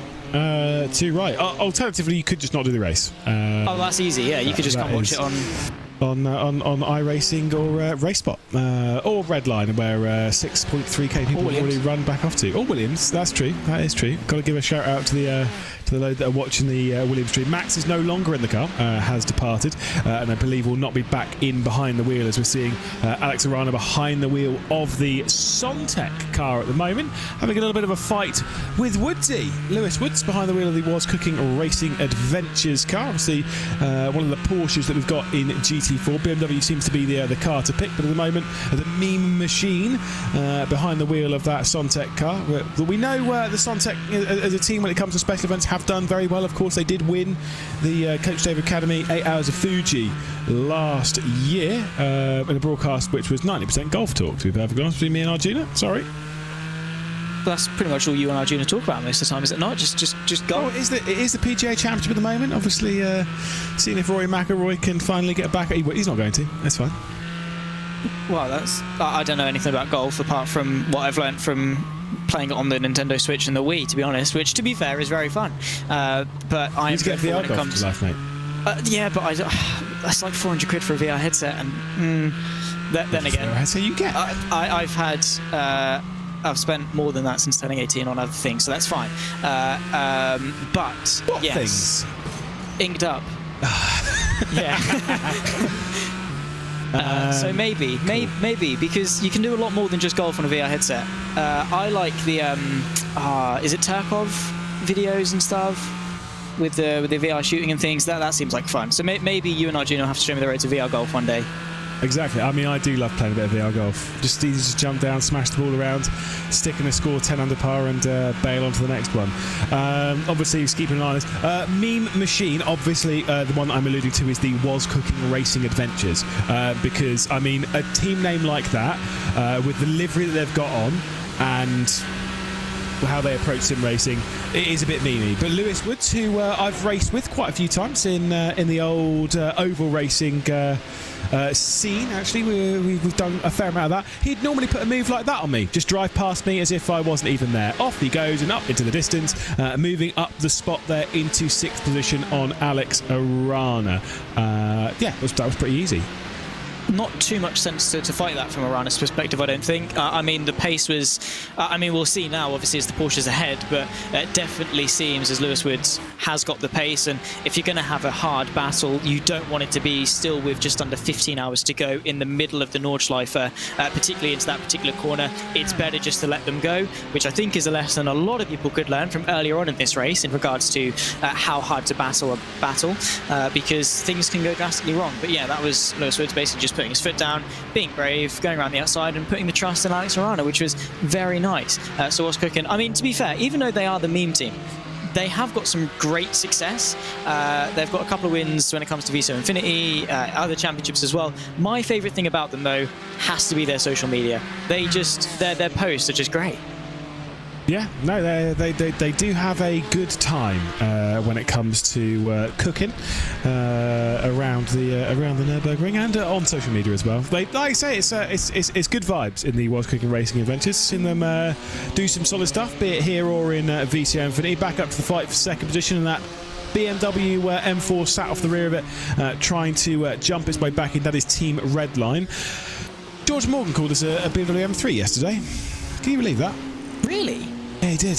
Which I obviously, as you know, I pounced on immediately. Oh, you wouldn't. You would not give that man. Yeah, you don't give him a day off, do you? You just hound him any set. Was it Bono House as well? You jump on him straight on as well when it comes to pronunciations, because he was one of the people that called him Bono Huis. Yes, even though I can't even say it correctly, but that's fine. Fine. Bono. Let's go with Bono. BH. BH. Yeah, indeed. Who was a little bit. No, I can't think of like an acronym that will work with like average. But he was average in ESLR1 last night. Whoops. Savage. Yeah, that's true though, isn't it? Well, yeah. I'm not here to make friends. I suppose. Yeah, I mean, yeah, just really getting yourself in there with the BH camp, I suppose, which is fine. But I've known Bono for almost as long as you've been alive. really, No. no, No, I've known him for 11 years. Oh, that's my over God. half of my life. Oh, my God. I've known you. Oh, wow. I am old. I was in, hang on, year 3. There's apparently someone on the grid in the 992, Sean Terre, 8th position, 17, is apparently 14 years old. He was 3 when I first spoke to Bono on a small thing called Skype, if you've ever heard of it. Oh my God, that's taking it back to MSN Messenger. Was it MSN Messenger or was it Skype where you could nudge people? Is that not just Facebook? Or is there other things? Am I too young to know that? Oh my God. Is there more? Have I just Oh, we've got to move on. have I given you one grey hair? No, MSN Messenger is not Facebook. No, the nudging. No, the nudging. I mean, You can't Not do that on MSN. Facebook, can you? you can or poke. Something similar, surely. Nah, it was MSN Messenger. You could nudge people, and what it would do is it would pop up on the screen, and it would like shake things around. Isn't there a way you can do it on here as well? Hold on, yeah, like that. Cool. Perfect. I've been poked. He's been and poked. Yes, I remember there was a way to poke on TeamSpeak as well. That's fine. We are we're getting there. That is yeah. Well, this is the pinnacle of iRacing broadcasting, ladies and gentlemen, where we poke each other on broadcast. That is great. I didn't appreciate the message after, but that's fine. We'll move on. I've never heard of MSN. You're a DTS fan. Well, no, yeah. Well, no. Well, yeah. That was. Well, yeah. Basically. I haven't got a comeback because I can't prove that I'm not a DTS fan. Because when I properly got into F1, it was around 2017, 2018, which was when Drive to Survive first came out. I say got into F1. I've always been into F1. I just not religiously following it. It was 2017, 2018, which, as I say, coincides with the release of Drive to Survive. So I haven't actually got any backing for it. I cannot. I can't say otherwise. It's just. I've got to own it, like everything else that's thrown my way. Yeah, no, exactly. Got to take it on. But wow, I just honestly, I'm a bit taken aback by that. Wow, we really do need to move on. Do you remember High Five or MySpace? I actually nudging. Yeah, again, nudging was MSN. Yeah, it's fine. I actually never really used MySpace. I used Bebo though. Oh. Bebo back in the day. Bring back Bebo. I actually don't. It was terrible. I distinctly remember being in year 7 and that was all the talk of the town. Before the world of sim... Actually, I say before the world of sim racing. Probably about the... Dawn? Sim racing was definitely a thing back then. Was it like a... Well, obviously not as big of a thing as it is now, but was there like a decent scene for it, or was it just like... I have no idea. I wasn't really into... Mate, I only got into motorsport in 2012. But no, I do... See, the thing is, I do remember there used to be a channel on Sky, right?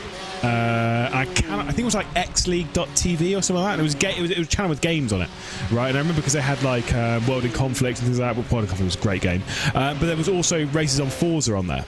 That all appeared as well. So don't get me wrong, I'm not saying that Forza is like sim racing and like the blah blah blah blah blah. But the fact that you did have things like Forza, you had like GT Academy and stuff like that, like all that stuff did still exist back then. Like it's not as if sim racing has just happened in the last sort of 3 or 4 years. But it's just been a very I feel that sim racing, the main thing is that until really not that long ago, sim racing was very separated.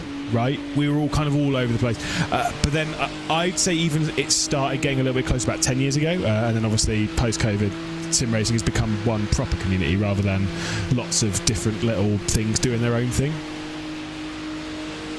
Everyone was at home, and racing fans, it was just, well, what do we do? Well, we just do it and pretend. I think the two zebras are going to be swapping places. Reina Talvar trying to get back ahead of Felix Kronbach. This is at the end of the Dottinger Höhe, and that's the change for second place in GT3.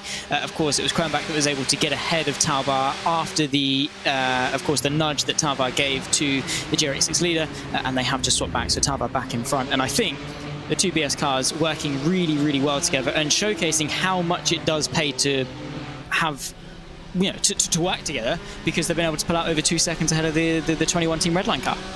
Yeah, exactly. Like I say, we can see if these... they're just going to sit with each other right now. There's no bump drafting happening between them. But it's kind of one of those ones. Right now, there's actually nothing they can really do, right, between these two. If they start taking more risks, we're sat here with 14 and a half hours left to go. Still over halfway left in the Nürburgring 24-hour of 2024. In that time, the likelihood, right, of drama is very high. The likelihood of one of these four, and let's be real here, of them reaching the checkered flag, of all four of these cars reaching the checkered flag, honestly, it's low. It is actually quite low. If I were to put an estimate, it's probably below 50%. That all four of these are going to reach the checkered flag. Certainly all four of these are going to reach the checkered flag without drama.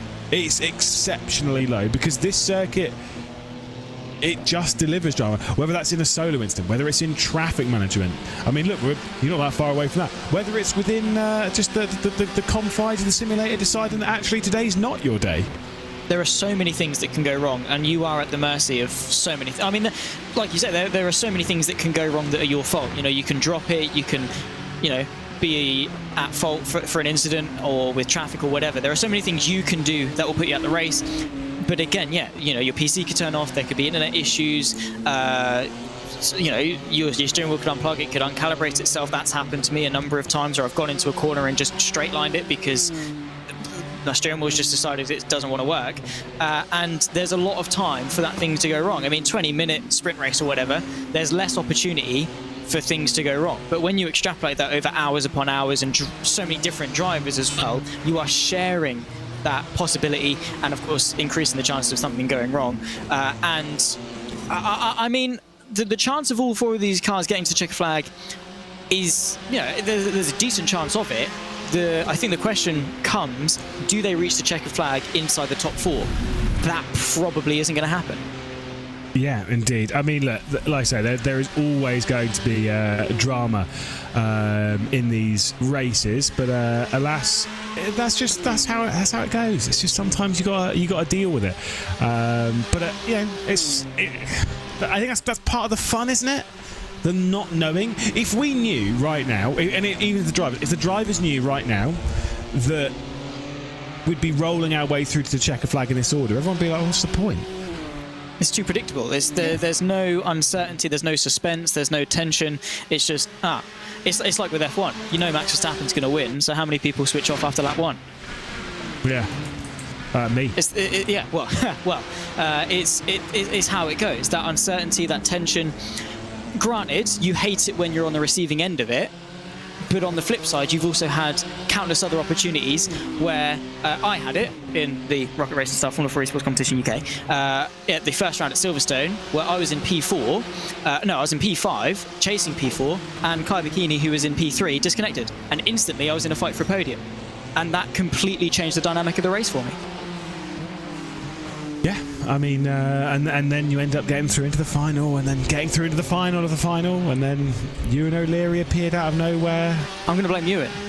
Yeah, indeed. Me and Cam Rogers sat in a little back room whilst Ewan got on with his uni work for some reason. Did it? Oh, no, he did. He's a bizarre boy. Bless him. He's asleep now. It's fine. We can take the mick all we want. He's not. Unless he's fallen asleep in a minute. He messaged a minute ago. So unless he's really quick at falling asleep, then I'm assuming he's still awake. I'm assuming he just wants to watch the boxing. I wouldn't take you in for a boxing man, but I wouldn't take you in for a facial hair, man, but here we are in 2020. Goodness me, that. Sorry, that was just absolutely out of nowhere. Talking about tension and uncertainty, and then the VCO Infinity broadcast, and it's just you and O'Leary with a beard. I'm so sorry. At least he can grow facial hair, unlike you and Dan. Don't. There was leading up to when I went to Donington for the Donington Historic Festival. It got to about a week before, and I was like, "There's no point shaving now because it'll grow back all weird, and I have to do it again before I go." So I saved it up, right, and it was disastrous. It looked horrendous. You know, just the slight, like, you got prepubescent. Yeah, just patchy. Like, some of it was peach fuzz, some of it was not. It was bad. My inability to grow a beard must be studied. Because I'd rather be in Dari's shoes in the sense that I can't grow one full stop than be able to grow a patchy one. Yeah, no, fair enough. I can understand. Let's be honest, it's not ideal either way. But again, I mean, I can't stand it. Unless you can grow like a proper mustache, like your boy Kevin Siggy, or to be fair, Moritz Lerner. He's got a rather solid tech. Or, and here's another one to chuck into the mix. Recently, he's always had a bit of facial hair. He's not in this race. He's always had a little bit of facial hair. He's grown it out a little bit. Jamie Fluke. Yeah.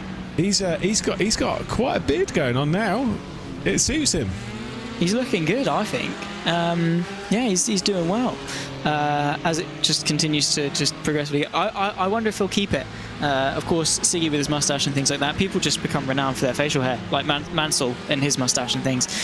So either you pull it off really well, or you just stay clean shaven forever. There's no in between. No one looks a 6 out of 10 with facial hair. You're either a 10 or a 0. Yeah, indeed. Fair enough. We'll bring it straight back onto the race, though, and keep our eyes on what you were saying. You've actually had an hour to think now, and I will give you one final 20 minutes, actually. We'll drag it back on topic. Instantly, I'm going to drag it straight off topic.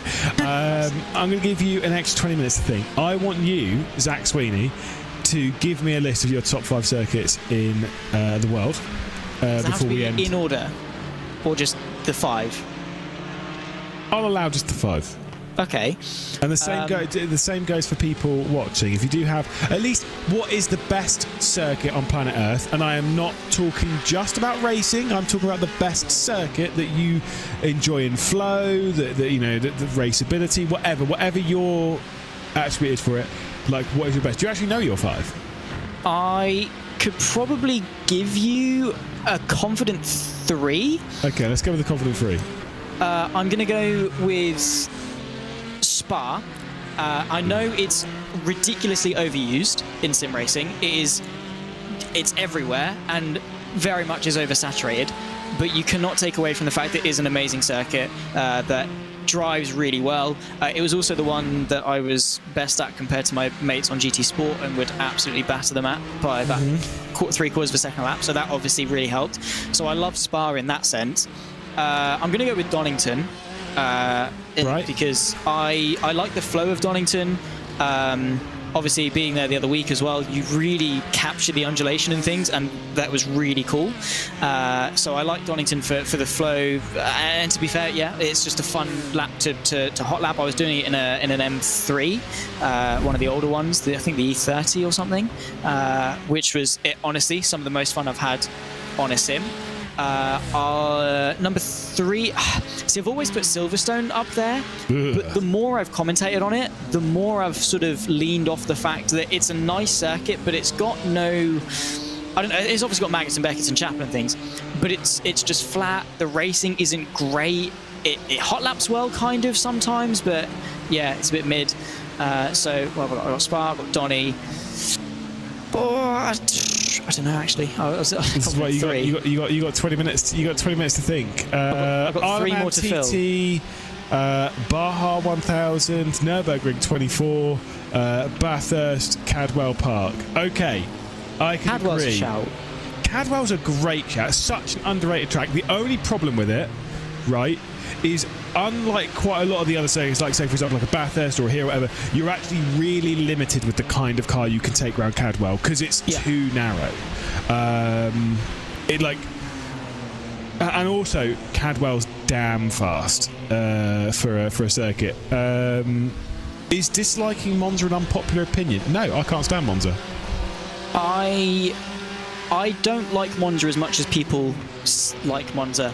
I don't mind it. It's an alright circuit. There's been some good races there, but again, I think it's in a similar vein to Le Mans in the sense that there's just too many straights, get bored a little bit, too saturated, and yeah, overhyped maybe a little bit.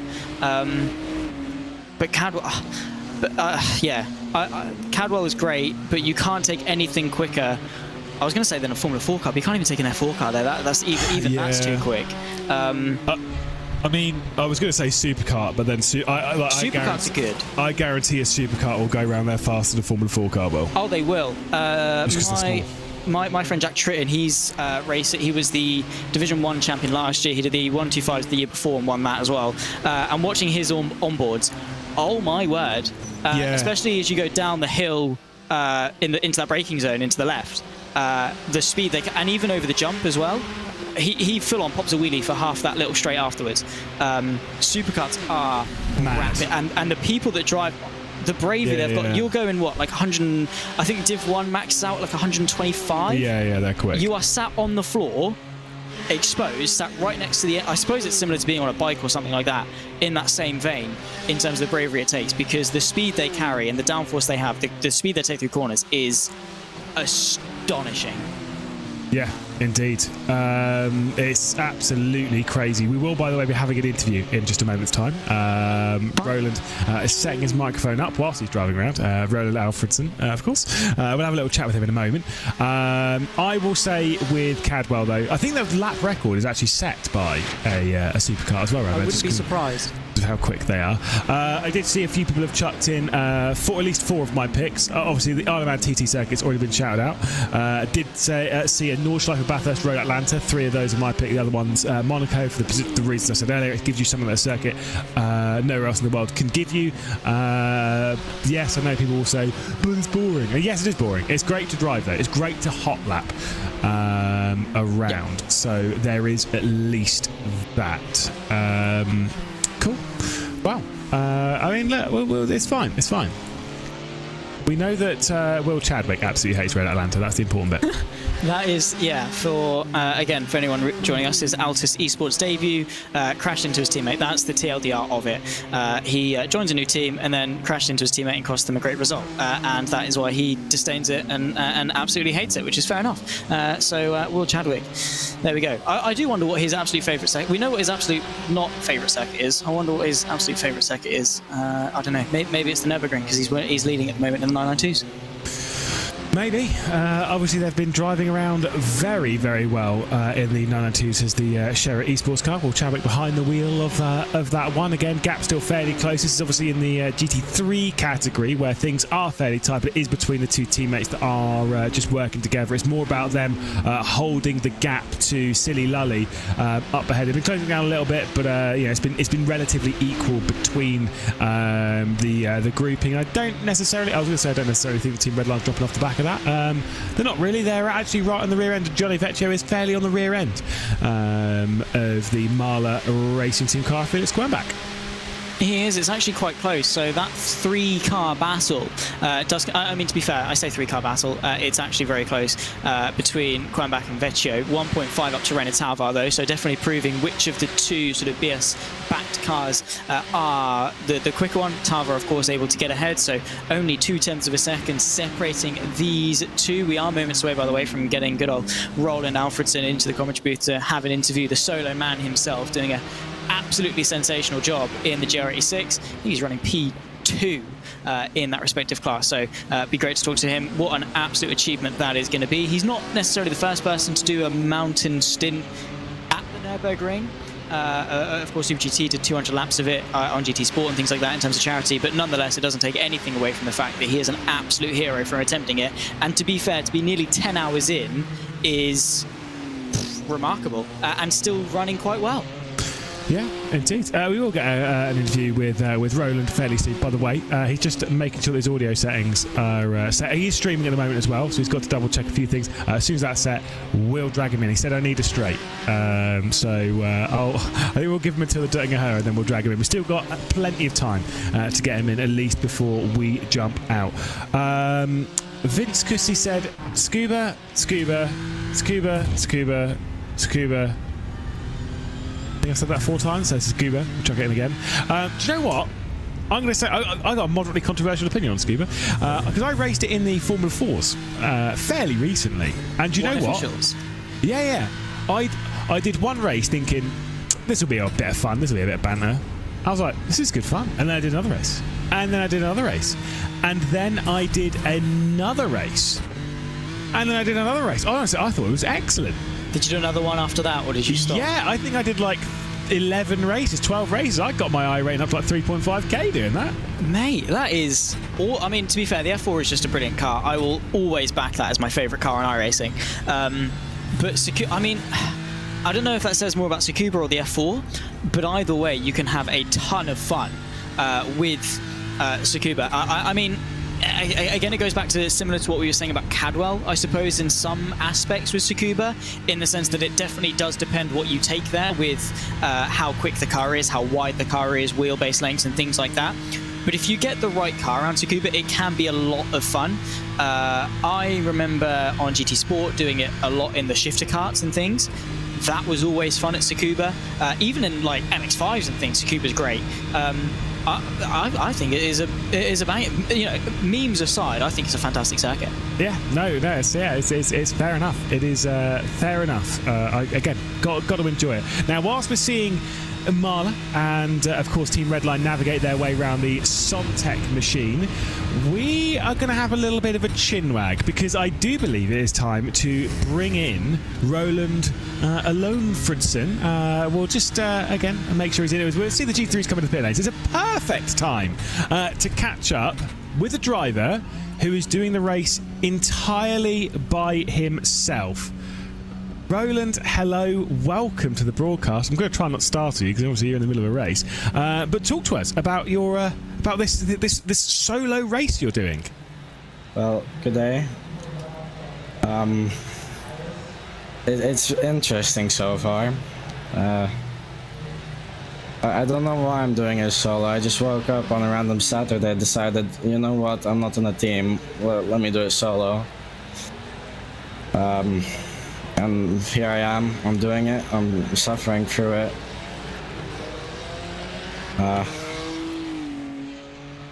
How hard is it to keep focused? Obviously, you know, we're nearly 10 hours into the race already, and you did a fantastic job.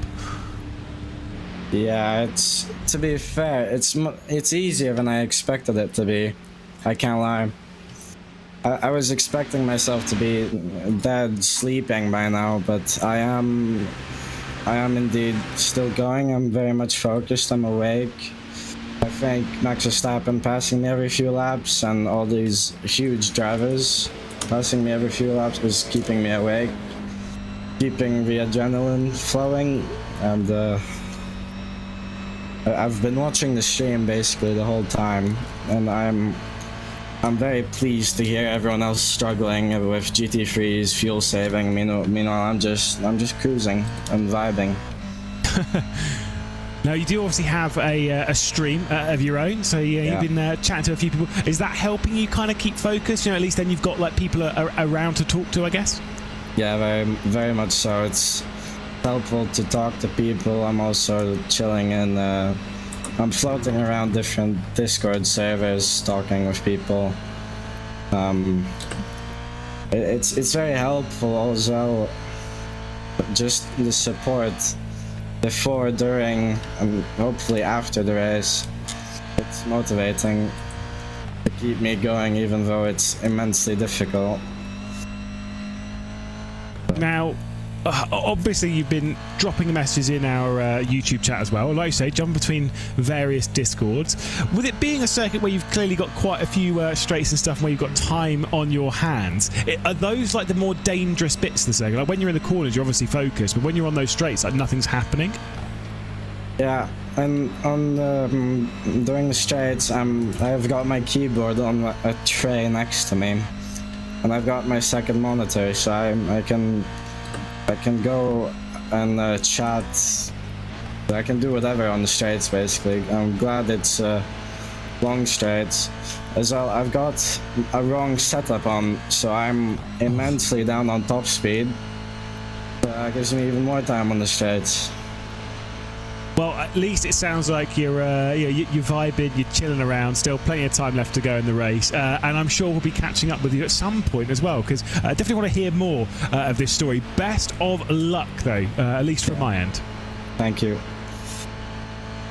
There we go. Roland Alfredson, of course, doing the solo race. And I don't normally do this on streams, but there's a lot of people watching. If you do want to go and follow, help, support, I mean, let's be honest, when you're doing a solo event on this, you need all the help you can get and all the company that you can get. Twitch.tv/Roland_Alfredson. It's just his name, but with an underscore in the space. Obviously, at least pop him a follow. Chuck him at least a little hello for a driver who is putting on an absolutely incredible feat round here. I was going to say it's harder than people think. I think people already think it's incredibly difficult. And I mean, he's just shy of 10 hours in, running fairly well, keeping himself awake. But it pays so well to have some form of engagement. I mean, it's so easy for your brain to just switch off after a while of no different input of something. It basically needs change to stay stimulated. And yeah, to be fair, the Nürburgring does keep you going. He said, constantly dealing with traffic and things has to keep you awake. But even just responding to chat, keeping a conversation going is one really good way of staying awake and staying alert, staying focused. Again, having that conversation, having that interaction. So if not to show him some great support and grow his channels, then go and do it to keep him awake and cheer the underdog on to maybe go and, before he gets disqualified at the end, to finish on the podium in the GR86, which, to be fair, considering how many of them have been murdered, is a little bit spaced out. So if he's able to get to the end, I'd love to wake up and him still be running really well. If not, then he gave it a good go, and even to get this far is remarkable. But yeah, definitely go and say hello, because he definitely does deserve it, and he's been getting, I think, a healthy amount of praise from us in the commentary booth, and obviously from people in the YouTube chat. It's great when people just get behind a driver like that. I think it's always fantastic when we all rally in support of the one underdog. Yeah, so someone just doing something absolutely crazy. I think that's the important bit. So obviously, big shout out there to Roland. Sure, we'll be catching up with. We'll keep our fingers crossed that he can make his way through. Do you know what my favourite bit of that whole thing was? What? Yeah, I just woke up on a Saturday morning and thought, I know, cool. It's not like, do you know what? I've been prepping for weeks for this. I've made sure that, dieting wise, that I can get through a 24-hour period without eating too much. I've made sure that I've got, everything ready, blah, blah, blah, blah, blah. It's like, nah, I just kind of woke up and thought, this will be fun. Honestly, I love that. I think that is so funny. The impulsive decision is the better one in the end. To be fair, I think I respect that more than if he did come in and say I've been prepping it for weeks, purely just for the banter, I think. But yeah, fair enough. That is sense, and I don't know. It's easy for that to be you wake up, you get on, a random Saturday. Oh yeah, I'll do the number, and then give up after 2 hours, because that's probably what I'd do, or anyone would do. Just that impulsive decision. Yeah, I'll do the 24 hours of the Nürburgring solo, and then hang on, no thanks. He's actually got the determination and the perseverance to not only be 10 hours in, but also want to get to the end and stay awake. I mean, he doesn't sound incredibly alert, and probably as alert as he would have done 10 hours ago, but he's got some life left in him. I've got faith. Yeah, I can see already a load of you have jumped over. Thank you, because that's just really cool. Again, we're all here, supporting the community. These events are kind of more community-driven, style of events. It is more about that side of things. So obviously, thank you for jumping on and jumping over to give him some support, especially whilst we've got some excellent battles still happening on circuit. Whilst Cooking Racing Adventures still ahead of Sontech here in the battle for 6th position in the GT GT4s. Obviously, we did see the switch positions when Lewis Woods flew past on the way up towards the Mook curve. Alas, in that scenario, nothing else has switched round, and I don't think that's too much of a shock. Apparently, he always sounds like that, by the way. Oh, nice. That's fair enough. Fair play. That's even better then, isn't it? Because he always sounds like, so he sounds like that when he's perfectly awake, which means he's perfectly awake. Yeah, that's fine. Right. That's so cool. He's got loads of life left in, and that's great. That's even better. Let's see how much life this fight's got in it. By the way, I did anticipate that Woods was going to run away with this battle. Obviously, once he flew ahead and got ahead, and there wasn't really much contention from Arana in the Sontec car, that Woods was clearly quicker. But I have to say that Arana's probably done the best thing here, which is just to sit back and be pulled along. I mean, again, the Porsche is a lot smaller than the BMW, so how much you can save in slipstream, whatever. But he's definitely going to be saving a little bit, and I don't think he's having to push too. I mean, there was a small mistake there, as he got lapped. That's not a mistake. That's why. Exactly. So it's even fine. But he's chilling, I think, as chill as you can be at the Nordschleife. Being behind Lewis Woods, saving some fuel, doing a decent thing. I think it was definitely beneficial to let him go. Yeah, I mean, I say it's not a mistake. It was Will Chadwick who worked his way past. So read into that what you will, as he sneaked his way past Lewis Woods. Oof, that was a bit bold there. Flash of the lights there from Lewis Woods, who's not particularly pleased at what he's just seen there, but a bit of an audacious send there from Chadders. I don't know, it's a bit brave. It was. I mean, there's no harm in it. There was no send, but definitely could have gone wrong. I mean, if you can get it done, you can get it done. But I think it definitely would have paid to wait a little bit longer. But at the end of the day, I mean, does he really want to? As Will Chadwick, he definitely has shown a series of impatience, i.e. that move on his teammate at Red Lantern in his debut for Alpha Esports. But that's fine. We'll move on. This is the fight that we've been following for quite a while. The three-way fight in GT3. Phil Denez now at the wheel of the 89 BMW BS Plus competition. The Marla Racing still quite back at the wheel. Sam Coiter now in for Gianni Vecchio for the 21 team Red Line. So 2 new drivers, but still all 3 of them nose to tail. Indeed, you've got 8 minutes of us left in the comms box before we hand our way over to Tall and Small and see what the next couple of hours are going to feature. I'm sure it'll be more chatting, waiting between bits of drama, of which there will be plenty, I'm sure. But at the moment, like I say, whilst this is a close battle, things are calm within it, right? We've seen them this close before. We've seen them separate, we've seen them this close before. At the moment, it's more about them ticking off the minutes, ticking off the hours, ticking off the laps around here and making sure that their noses are clean every time they go through traffic. Every time you go for an overtake, you run a risk, right? There's a probability that something is going to go drastically wrong. Depending on the aggression of the move, that can be 40% it goes wrong, 30% it goes wrong, whatever.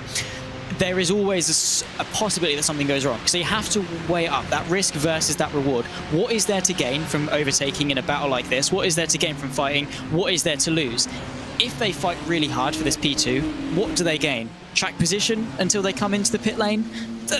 Unless they're, 2 seconds a lap faster on the Nordschleife, does it make sense for them to find a way through? Absolutely not. Does it make more sense to just sit behind, put in some consistent laps, save some fuel, not run any risk, and stay close and competitive? Absolutely, because if they were to start battling really hard, go tooth and nail, and really want that track position, they're not going to gain anything, and the chance they lose everything is quite high. Yeah, certainly so. Like I say, it's risk versus reward. Which, let's be honest, through this race, I don't think it's a controversial opinion. I think the risk versus reward judgments from various drivers this evening has been, well, questionable. There's been some interesting decisions made in all of this, but alas, we've had some exciting overtakes. We've had some drivers leaving this race through really silly decisions, but alas, at the moment we've got a nice little fight. But the important bit is that gap between first and second. It's still 25 seconds. It has been for a long time.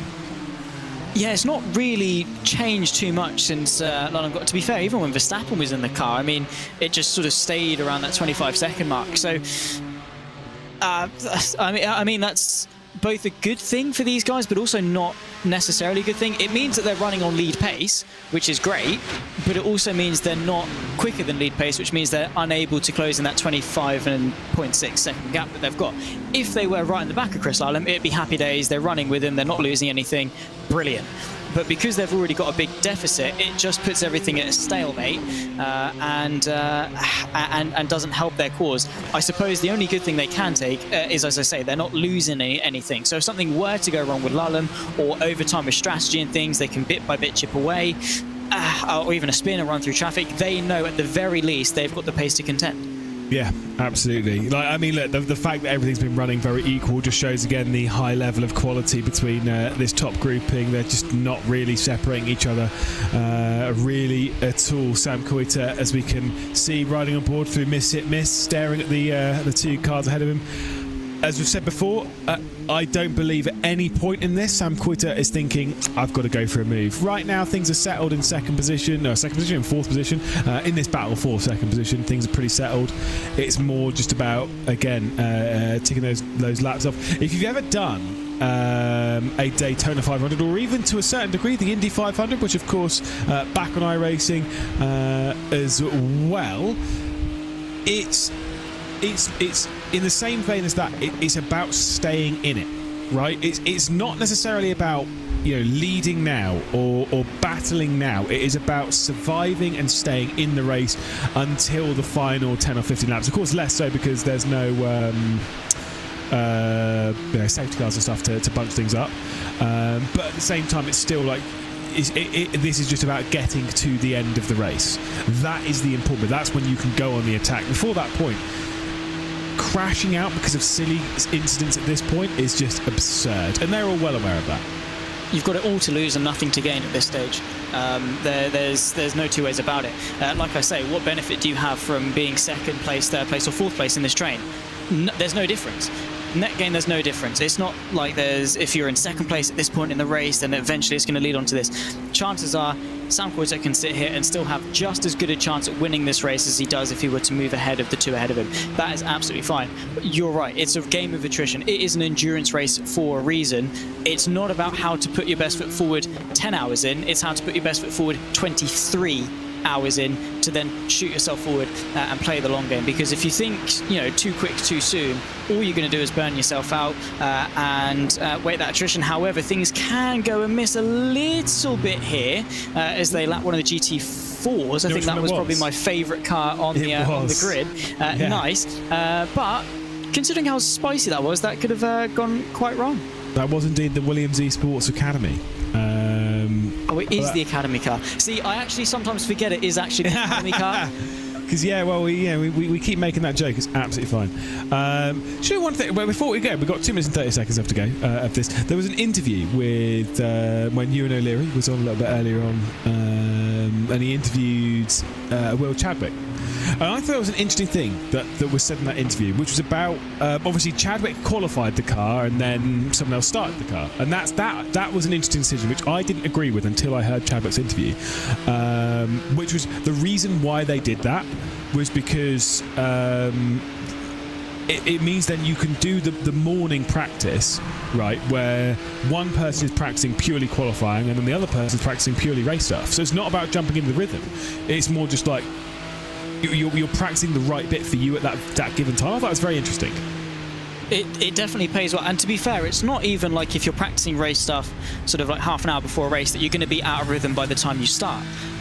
You can jump in and still get yourself up to speed fairly quickly, and then of course while the driver that started the race for Share Esports, Will, can then do a quick stint or whatever in a practice session and then be ready for his stint a little bit later on, so he's more in tune with the race, not necessarily driving as quickly, and being consistent, being on the rhythm. Because the conventional thing, is you're in qualifying, you're in tune with the car, you're in tune with the setup, you jump into the race and you're raring to go. But I mean, sometimes the adrenaline of qualifying and driving as quickly as you can actually be a hindrance at the start of a race. Sometimes you do just need a calm, composed start that someone who has been practicing race stints would give.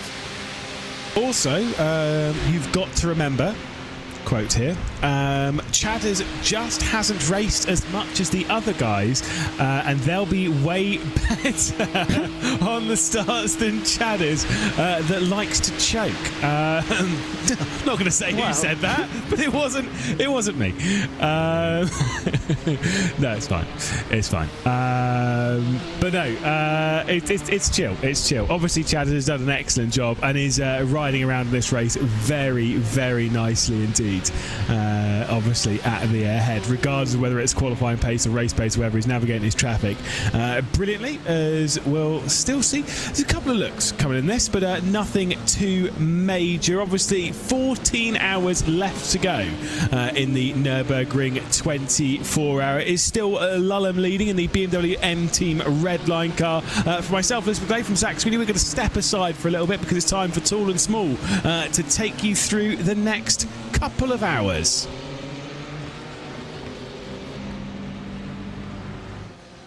They've not unmuted the microphones. Arjuna Kenkipati alongside of Dara Thacker, ready to walk you through the next portion of the race. Was just getting all my timing screens ready to go and flicking my attention over to this one, Dara, because since the start of the race, when I was last here, the sun has set, and boy, has the race really settled into a rhythm that in some ways has started to intensify. But I go back to when a couple of hours ago there were only 2 cars split by less than a second. Sometimes what happens at the Nordschleife, the track tends to take its attrition and drivers just trying to survive the night. Yeah, we've already seen that over the last 4 hours particularly or so, as the night has been cast over this circuit. It will start to get light though over these next 2 hours, I do believe. So that night phase starting to end, but you can just see already as we get onto our sim together, Arjuna, there's already some very tasty little battles going on. Still watching this fight for second in the GT3 class, of course, but as Chris Lullum leads for the BMW M Team Red Line, it's a 25-second margin in the GT3 category. It's a 17-second advantage, of course, in the 992 class. Really no real battles right now. Of course, I'm still quite sad. The GR86s, about an hour in, Dara, we had 8 of them still all separated by around 4 seconds. Then the GT3s happened, and suddenly you've got a handful of them retired. And while we still have 8 of them running, not many still fighting out there on track, which, you know, they're the slowest cars out there. They're always out there at the jeopardy of what's going to happen to, when the faster cars come and pass them, which is why you would never see me enter into a race here in a Toyota GR86. I'm just saying that right now. Well, I mean, we have done, haven't we, on Friday Night Primetime over the last couple of months, the GR86 races, and they've always been great. In the first hour, they were so close together, and then, and then the GT3s happened. I don't think there's any other way to put it, really. And unfortunately, it's meant that there's the biggest gaps. It's, nearly 7 minutes in the lead that Forgia TV have. So it's slightly unfortunate that we've had that split out in the GR86s. It would have been nice to, of course, have them in a nice tight battle, but we can't have everything, can we? We've still got some nice battles in the GT3s, these 992s, and in the GT4s as well. So, where the GR86s have gone, we've picked up in other places. Absolutely. The camera gets focused in on the track itself and some of that graffiti, which you can not really see in the nighttime with the conditions as they are. So, question pop into the iRacing Esports Network chat. What happened to the Greico Motorsports team? I believe it was probably about 5 or so hours ago when they ran off the track and had a small moment while they were alongside with the Williams Esports Academy GT4 car. Saw them back into the wall at Arnav Forst, and since then have been slowly trying to work their way back up through the field, albeit now, I think, officially potentially down a lap from their class leader, or at least getting rather close to that time threshold at which they run. Now, because you run, 1, 2, 3 like this in this battle for second, I actually think in some ways it's quite nice because you have someone else that's helping to set your pace. In these nighttime conditions, it can be very easy, even for these best drivers, Dara, to just, start to slow down naturally. Some of us, especially nowadays, we like to talk about not having the delta being on, right? Because that's one of those pieces of information that, especially through traffic, you're starting to chase. And so maybe you'll just take it a bit easy. When you have other people around you, at least there's some pressure to continue to fight forward. Yeah, I mean, we've got a long way, don't we? 14 hours left of this race to go, so you've just got to keep yourself, well, giving yourself reasons to keep that momentum going, to keep moving forward, to keep going after those drivers in front, and really to keep ahead on, really, because you don't want to be making any rash moves. You've got to realise we've still got 14 hours of this race to go. You know, the PGA Championship may be starting again by the time that this race ends, so you've got a long time, a long night and a long morning to go. You've got to just make sure that you're sticking around, not making any mistakes, and just keeping that line and that rhythm going, because that really is the worst thing that you can lose, isn't it? That is that rhythm around a track like the Nordschleife, because you know, if you're missing a few apexes through part of the lap, you lose some confidence, and it's exponential from there, really, isn't it? There are BMWs in this little battle that we're watching right now, so you'd assume that the second and third place cars, the Mahler and BMW M Team BS competition, probably running pretty similar setups in terms of downforce configuration, because as much as there are 170 something odd corners around this track and this configuration that we have, the corners all still have to be connected by straights, and where we head right now is one of the few places where it's really twisty, and some track maps that teams have built over the years just denote this section as the fun part. Be careful with the curbs as well, as you really just try and maximize the usage of the track in various places. It can get rather slippery as well as you walk your way towards Brunchen, which is just a little bit further from here.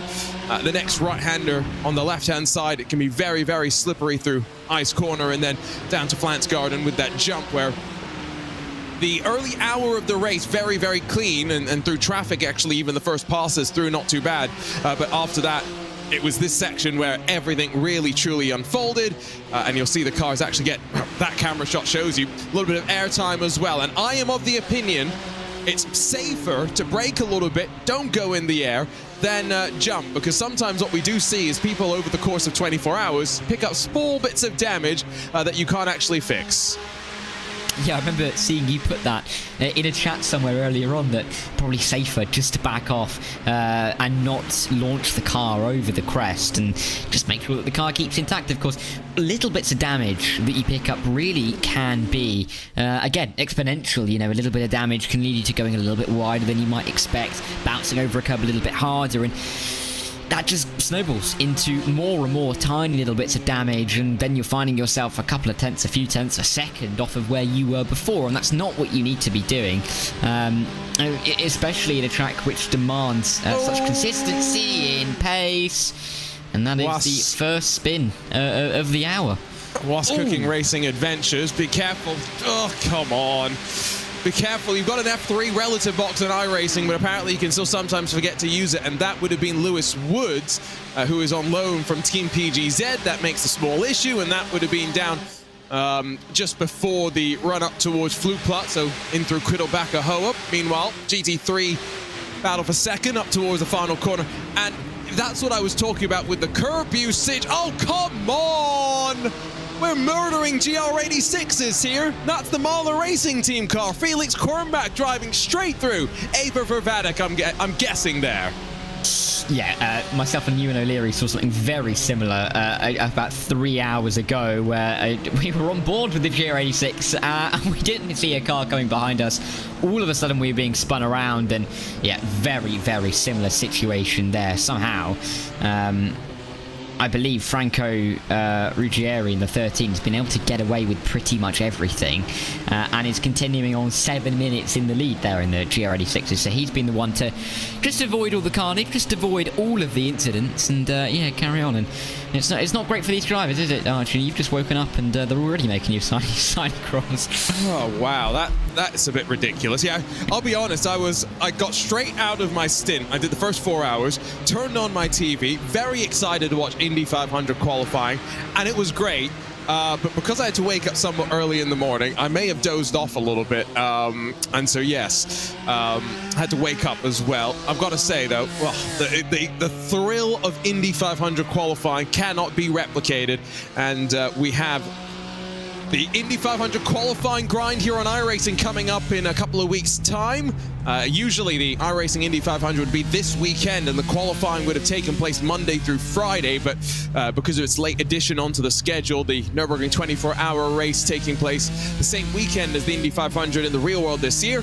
This was the weekend earmarked for our trip to the Green Hell, and so instead 2 weeks from now we'll make our way to the racing capital of the world, and the week-long grind will see 33 drivers make their way into top split and earn their right as well, much like you used to do in the VLN series, as it used to be called back in the day here on iRacing, the 4-hour Nürburgring Endurance Series as it's known today. On board with Drago Racing in their BMW M4 GT4 machine, directly behind Door Esports and Lucas Muller, one of the standouts in many ways over the course of the race, up 4 positions.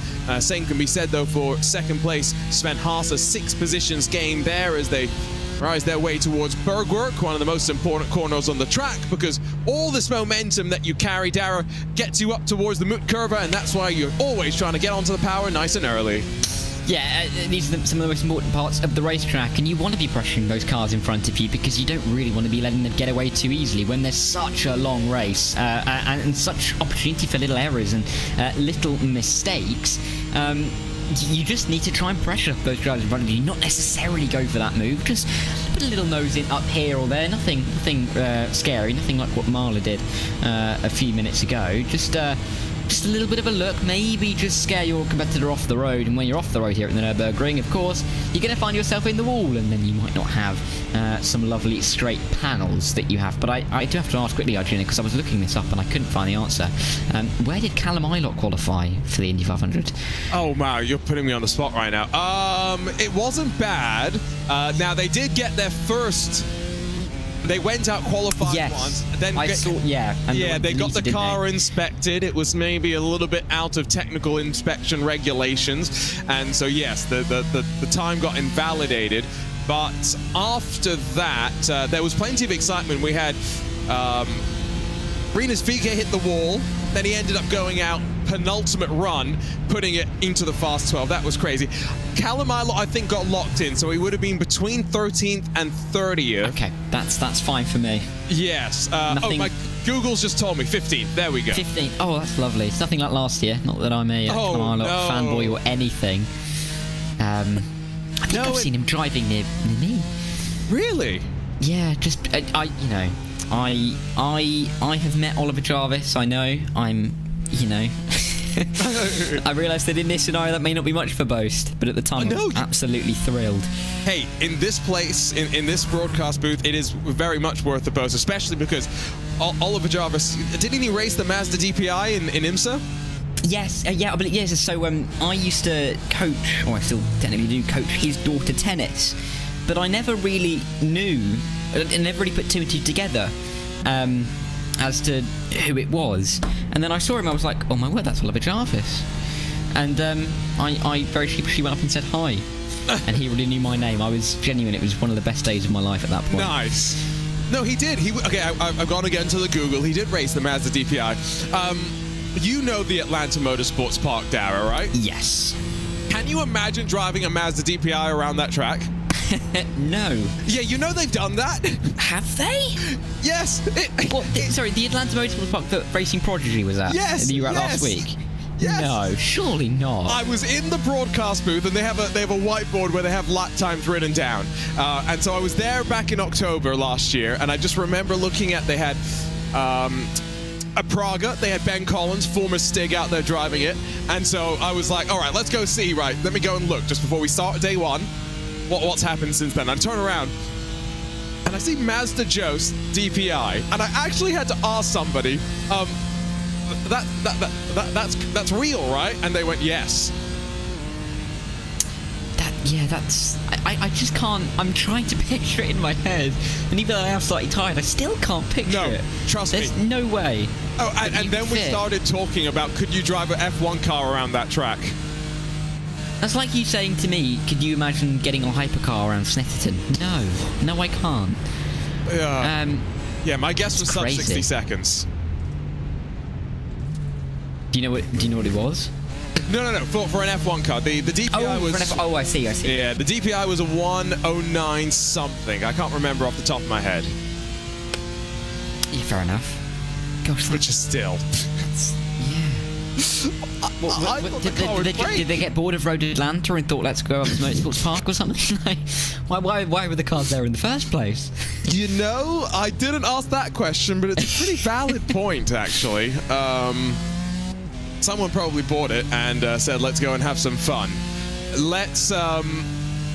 Let's focus in on some of the chat questions I see on the iRacing Esports Network, which are all focused on Indy 500 qualifying. Renus VK, yes, he did crash his car, went out then penultimate in the qualifying day.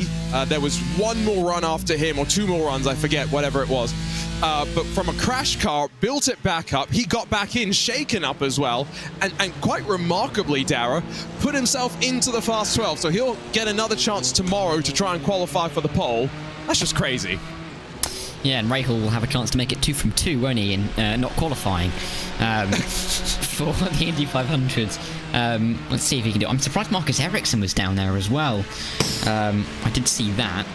You know, social media, of course, alight with who got in the top 12 and who came in the bottom 4, but not anybody in between that. So, yeah, I'm looking forward to that tomorrow. Always a highlight of the racing year, isn't it, really, Indy 500 qualifying. And yeah, looking forward to it tomorrow. Big day of sport, really, isn't it, tomorrow? What else is tomorrow? Sorry, I'm so focused on Indy 500 qualifying. Well, I mean, I've heard enough about the golf from Lewis McGlade that I'm sure you'd be interested. As much as I love golf, sorry, it does not compare to Indy 500 qualifying. Nothing does. Oh, I even looked up the leaderboard just in case you had something to say about it. But yeah, no, there's that. Also here in the UK, it's the final day of the Premier League season. Oh, fair. Yes. No, that is exciting. Yeah. Manchester City versus Arsenal. Man City going to win the league, but we can all maybe see if Arsenal can. But, you know, we won't see. We'll know already. It's a bit like knowing that Max Verstappen's going to win the Emilia-Romagna Grand Prix tomorrow. Should we talk about its full and proper name? No, let's not. That will take us for another year to get us through that entire thing. And of course, there is the NASCAR All-Star race, and of course, you've got, you know, Kyle Larson, who's trying to do the double, and he's going to be qualifying tomorrow in the Fast 12. I mean, I'm just in utter awe of what he's doing there, and yeah, absolutely incredible to see. The logistics as well are something to remark on. You aren't able to do the double technically on iRacing, but next week we will have coverage here on the iRacing Esports Network of the iRacing Coke 600, part of the full-length season-long NASCAR iRacing series. Now, not all the races are full-length races, but there are 4 around the season, and one of them being the Coke 600. The week after, of course, the iRacing Indy 500. Have you ever tried to do the Coke 600, Dara? No, I cannot say that I have. Not that I don't want to. I'd absolutely love to. I've never had the facilities for such an event. But I would absolutely love to participate in the Coke 600. It's tough. It's just one of those races where, you know, 600 miles. It's longer than any of the other races on the season, you know. So yeah, no, exactly. It's difficult, isn't it? Because there's these iRacing special events are great because there's different challenges week after week. We've got the Nürburgring 24 this week, and then we've got the Coke 600 in the coming weeks. You know, you couldn't really get much more different, could you? No, absolutely not. And, you know, back half of the year in terms of the special events also does show the diversity just that little bit more, because you have, you know, more of the dirt oval, dirt road events to look forward to as well. The Bathurst 1000 will come later in the year with the V8 supercars, so plenty of excitement still left to come there, as still watching in this GT4 fight with Door Esports and Drago Racing. If you're just joining us though here for the 2024 iRacing Nürburgring 24 hours powered by Extreme Sim Racing, let's go ahead and take a look at some of the highlights of what has happened since the start of this race, when the sun was shining and we had 53 drivers at the start locked and loaded. Already chaos as we got underway as Elvis Rankin in the VRS Coanda machine found himself spun around and pointed into the gravel, with Alejandro Sanchez getting just that little bit too aggressive and feisty as he tried to fight his way on forward. Then, well, it was a bit of chaos for Williams Esports as the Chill Blast car being driven by Vasilius Belitsiotis ran wide at the Much curver, just being that little bit too brave. And the second look at the replay will just show you the margins that we're talking about. Fast hands at work there, not just for Pato Award, but for the driver of Belitsiotis as well. Then, in the GR86s, we had this long conga line, and yes, 8 drivers at one point were involved, but then one by one there were going to be issues that would see them drop out. First, Team Redline got involved with one of the touring cars. That was Team Carlar that got unfortunately tangled up at Flansgarden. And then meanwhile, GT3 leaders battling, and unfortunately for the Apex Racing team alongside of Williams Esports Chill Blast, it was going to be trouble out of Bergwerk. Coming to a complete stop was Chris Lullum and the BMW M Team Redline machine. Did not want to get involved, and since then they have continued to build up their gap, with Max Verstappen taking over control. Ricardo Rico in one of the Drago Racing BMW M4 GT4 entries. 3 of those Drago Racing cars. Unfortunately, it was not to be for them, and unfortunately for Miguel Freitas, you saw hard left hand down.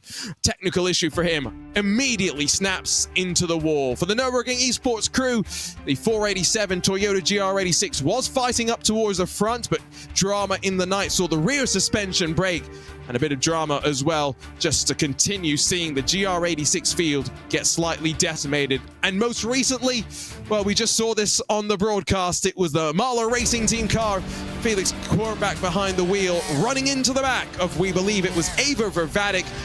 And well, GR86 doing the best they can. Faster cars, responsible for passing safely, not doing so all the time. Arjuna Kankipati alongside of Dara Thacker as we walk you through towards the middle portion of the race, here live from the Green Hell, the second of our 24-hour races. And Dara, the next time we go racing twice around the clock, it's for the 24 hours of Spa, a very different sort of a special event, not just because of the track, but also because of the cars involved. Yeah, it's going to be incredibly different. Spa, of course, of course, it's in the Ardennes forest. It's in the mountains, as is similar situation. Not actually too far, is it, from the Nürburgring here in terms of as the third flies, but very different circuit in terms of how it races in town, in terms of how you can drive a car around there, and the cars we're going to have, like you said, very, very different, and going to create different dynamics between a lot of the cars. But going to be interesting to see how that one works. Of course, 24-hour races, we all know how these big boys work now. Very long, don't want to make mistakes, don't want to cause too many collisions, but when you're going to be around that many more cars on a smaller circuit, it's a little bit more room for a little bit of incident to occur. And one of the changes with the iRacing stewarding system, the post-race stewarding system, where it used to just be suspensions and whatnot that we would end up seeing handed out, well, slight shift from the side of iRacing, and a needed shift in many ways to now where they can do a bunch of things behind the scenes to actually impact the results of races and move drivers to the back and disqualify them. And so for the first time, I've now commentated on an iRacing special event since I started commentary back in 2020 for 4 full years. These special events have existed a lot longer than that in one form or another, going back to the original iRacing World Tour, back to 2012, 2013 as well. So a long history of that. First time we are going to talk about results being provisional. Down to pit lane, by the way, for the GT4 Apex Racing Team machine. And I believe a driver change there as well, as Maxence Godino going to jump in and take over responsibilities from the rock and rolling Frenchman, Maxime Briand, as you see car up on the Jackson. Cars and fuel being done at the same time, which, Dara, have we talked about this? What are your opinions on the strategic implications on tires and fuel being done together? Well, it kind of takes away, doesn't it, a little bit of the drama of the pit stops, takes away a bit from the strategy.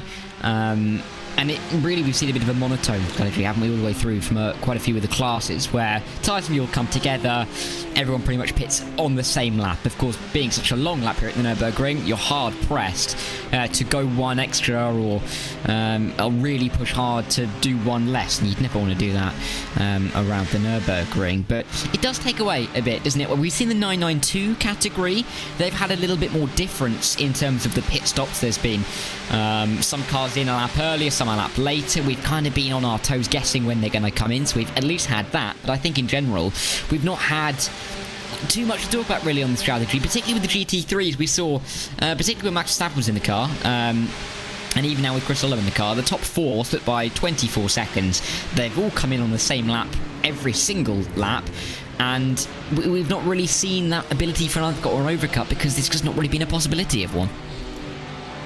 Rolling through onto the main straight as a little bit further behind for Sam Coiter than I think he's been in quite a while. Mahler Racing and BMW M Team BS Plus competition trying to get the jets turned on and roll their way into turn 1, but that's the Drago Racing M4 GT4 machine, at least one of the still remaining ones.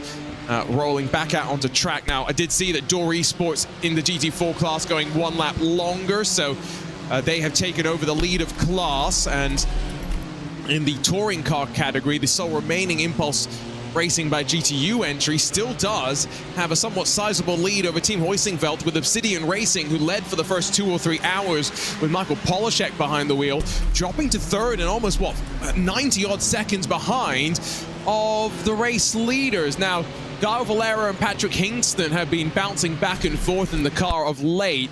I suspect that we will see Michael Polishek jump back in at some point. We still have to see Daniel Herrera also in that entry. Just keep an eye on them as to when we will see the relative pace unwind, and through the night as well, could we see the setup maybe just be a little bit better for that 122, which is seemingly coming on just a little bit stronger. Meanwhile, I did see down the back of the grid, Moyai Regards, great team name, but one that's always going to make me chuckle, and I said it would from the start of the day. Thomas Bellerman has jumped in. Now, he was back with me at the Atlanta Motorsports Park driving a Radical SR1, and he's got some interesting stories about his pursuit of going racing. Dara, can you believe that he is so committed to going racing that he has put off his college by 1 year to try and pursue the dream of going racing? That is how committed he is. That is impressive, to be fair. A full year, that is. I mean, you got to prove the commitment. It's a good effort that he's putting in, and yeah, full credit. All the best for him. Hope it goes well to him, and hope that he doesn't end up needing to go to college. Because I think the plan really there is to not go in the end, and I think he'll be have a bit of a sour taste in the mouth if he ends up going. No, definitely not. The crazy thing, right, is sometimes it's just about your persistence. And he said the way that he got into doing some spec Miata racing, which many people can do if you are in the US at the SCCA sort of a level, is he went up to a team owner. They started talking about their goals and dreams, and the team owner said, I'll put you in the car for some test days. From there, it actually progressed to races. And he's now done a wet race on slicks, which ended up being quite useful when it started spitting it down at the Atlanta Motorsports Park, and they had to go out in relatively changing conditions in Radical SR1s, which... how tall are you, Dara? I know you're small, as Lewis put it, but how tall? Come on. Do we have to go through this? Can you fit in the Radical SR1 is what we're trying to figure out. Almost certainly. How tall? Come on. I am 5'5". You are racing driver size. That's the way to describe you. I make Yuki Tsunoda look average size. that is often how I describe myself to other people. But yeah, I could probably fit in. I can fit in most boots. I fit in the boot of a Mini Cooper. I wasn't put in there willingly. It was against my will, but I did fit in there. Oh no. So you would definitely fit in a Radical SR1, which I apparently cannot. So we'd have to chop my feet off to get me in there. So take that as an advantage of your somewhat lack of height, Dara, right? So, there's pros and cons. I do want to say, though, I think we'd be if we were in a commentary booth together, we'd look absolutely fantastic. Yes. I saw an image earlier when I was watching the Formula 1 coverage of Harry Benjamin in the commentary booth with Karun Chandhok. Oh, and yes. Harry Benjamin was sitting down, but he looked the same height as Karun Chandhok, and I just think it would be worse, frankly, if me and you were there, but it would look fantastic. So, I've commentated with you and O'Leary in person. He needed 2 boxes to still be Yes. shorter than me. I've heard you tell me about this. And I relish in any story about someone's height that doesn't involve me, which is why I will fully get behind any kind of Zach Sweeney slander on that front. Actually, having mentioned Zach Sweeney, I should say, he's just messaged me. He's gone to the gym. It's just gone midnight here in the UK, and he is off doing some weight training. Look at him. A lot more motivated than me. What am I going to do after It's mid-afternoon for you, isn't it? Yeah, kind of, but what did I do? So I had 4 hours of commentary, then 6 hours of watching Indy, 4 more hours of commentary, then I'll probably go eat, dinner, might try and sleep a little bit, and then I've got 4 more hours of commentary. I am attached to the microphone for the next 24 hours, which means that, no chance of going to the gym. Back during, lockdown times, I bought one of those bikes that I could sit, Oh, wait, like a Peloton bike? No. I bought a bike, and then you take the rear wheel off and you attach it to something. Oh, right, yeah. Yeah, so the intention being when things opened up, I'd actually go and ride it outside. Fat chance of that. Golf is my idea of a workout, okay? I'm just saying. Yeah, that's fair. Yeah. It's very different. I was a tennis... It's probably could have guessed before from what I said. I was a tennis child, so that's probably more of a workout than golf, if we're being fair. But I can see that. Over lockdown, I was lucky enough to have a forestman effectively in my back garden, so I had a lot of bike rides out there, but I don't think I've used the bike since, so I could fully feel you on that one. I've just tried to send a message to our producer, and you can tell that I've just been watching motorsports all day because I kept getting all my motorsports mixed up there. Just saw that the Door Esports car that was running at the front of the GT4 class, it is still there, albeit now potentially having lost a little bit of time. There was an incident with it and a faster class car down at Mutskurva. And that was a moment into the grass down at Galgenkopf. The run on towards the Dottinger, definitely not where you want to be putting 2 wheels into the grass. And that is Lucas Muller getting ready to bring that car to pit lane. Yeah, it's not ideal, really. The GT4's... he's got enough of a... Well, he's not really got enough, really. 40 seconds. I mean, if he was Franco Ruggieri, he'd be laughing. He wouldn't have a care in the world, leading by pretty much a lap there. But Lucas Muller having a bit more... worries, I think it's fair to say, with his gap not being the largest in the world, but it's all right. 36 seconds. I mean, that's more than enough. You can make a cup of tea if you're fast enough in that time. Can you? No, you couldn't. That's far too fast. I mean, technically, if you had the water already boiled, then... Oh, yeah. Oh, it just depends how strong you want it, because if you want it brewed, then absolutely not 36 seconds. Yes, no, that is asking for a bit much as onto pit lane. That klaxon, by the way, it helps so much here at the Nordschleife to actually know when a car is down on pit lane. It's not just for safety for the people actually in the box in the real world. It's great for commentators as well. So now, expect him to be in there for probably around 55 seconds. I'm not expecting it to be any longer than that because you can take some damage repair after the tires have been changed and the car sits and waits for the fuel to be topped off. And so it's about 30 seconds for the tires to be changed, give it about 20 seconds to then fix whatever damage happened. And that's a 992 class car, which has a bit more speed. And is that the Scherer Esports machine that leads in the category? It looks like it, doesn't it? The 992 lead change. Oh, that was a little bit... Oh, my word. That was forceful, that move, I think, to put it nicely. And there's the lights flashing. That doesn't surprise me too much. But, yeah, Cherry Sports Blue back into... Or are they back into the lead? I feel like they were leading before, weren't they? In that class, ahead of the Auto Sports Nürburgring car. But been a bit fluctuant. Is that a word? Fluctuating. I think that counts as a word. Yeah, well, we'll make it count. I would not be surprised if there was some rather angry things said, and Will Chadwick, unfortunately.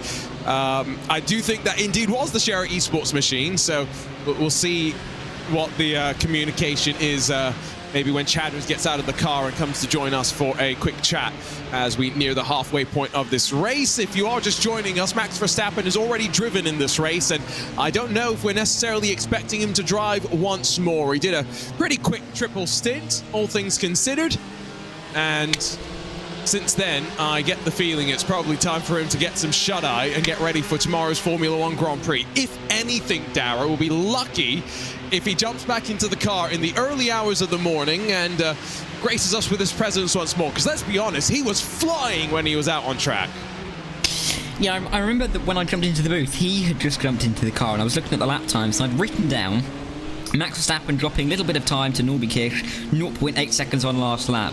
The second I'd ridden that, of course, Ewan O'Leary was doing an interview at the time, so it took a couple of minutes to look back at the timing screens, and then he gained 1.2 seconds on Kish on that lap. So that point went out of the window. It took about a lap to get his eye in, and then he was absolutely flying. The reason that Team Redline are in a 22-second lead to the BS competition car is really down to Max Verstappen, who put them in such a great position over the course of his stints. But the lap times have been coming down. We have started to see in the last half an hour or so the fastest times of the race so far, dropping underneath 8 minutes 10, and in fact it's the Team Redline car of Sam Keiter in the 21 car in P4 that is lapping the quickest at this stage. So yeah, full credit to him. I wouldn't be surprised if by the time I'm back on comms in about 6 hours time, Max Verstappen might be on for a quick morning stint, but then again he might need some sleep because he won't have Nico Hulkenberg to help him out tomorrow.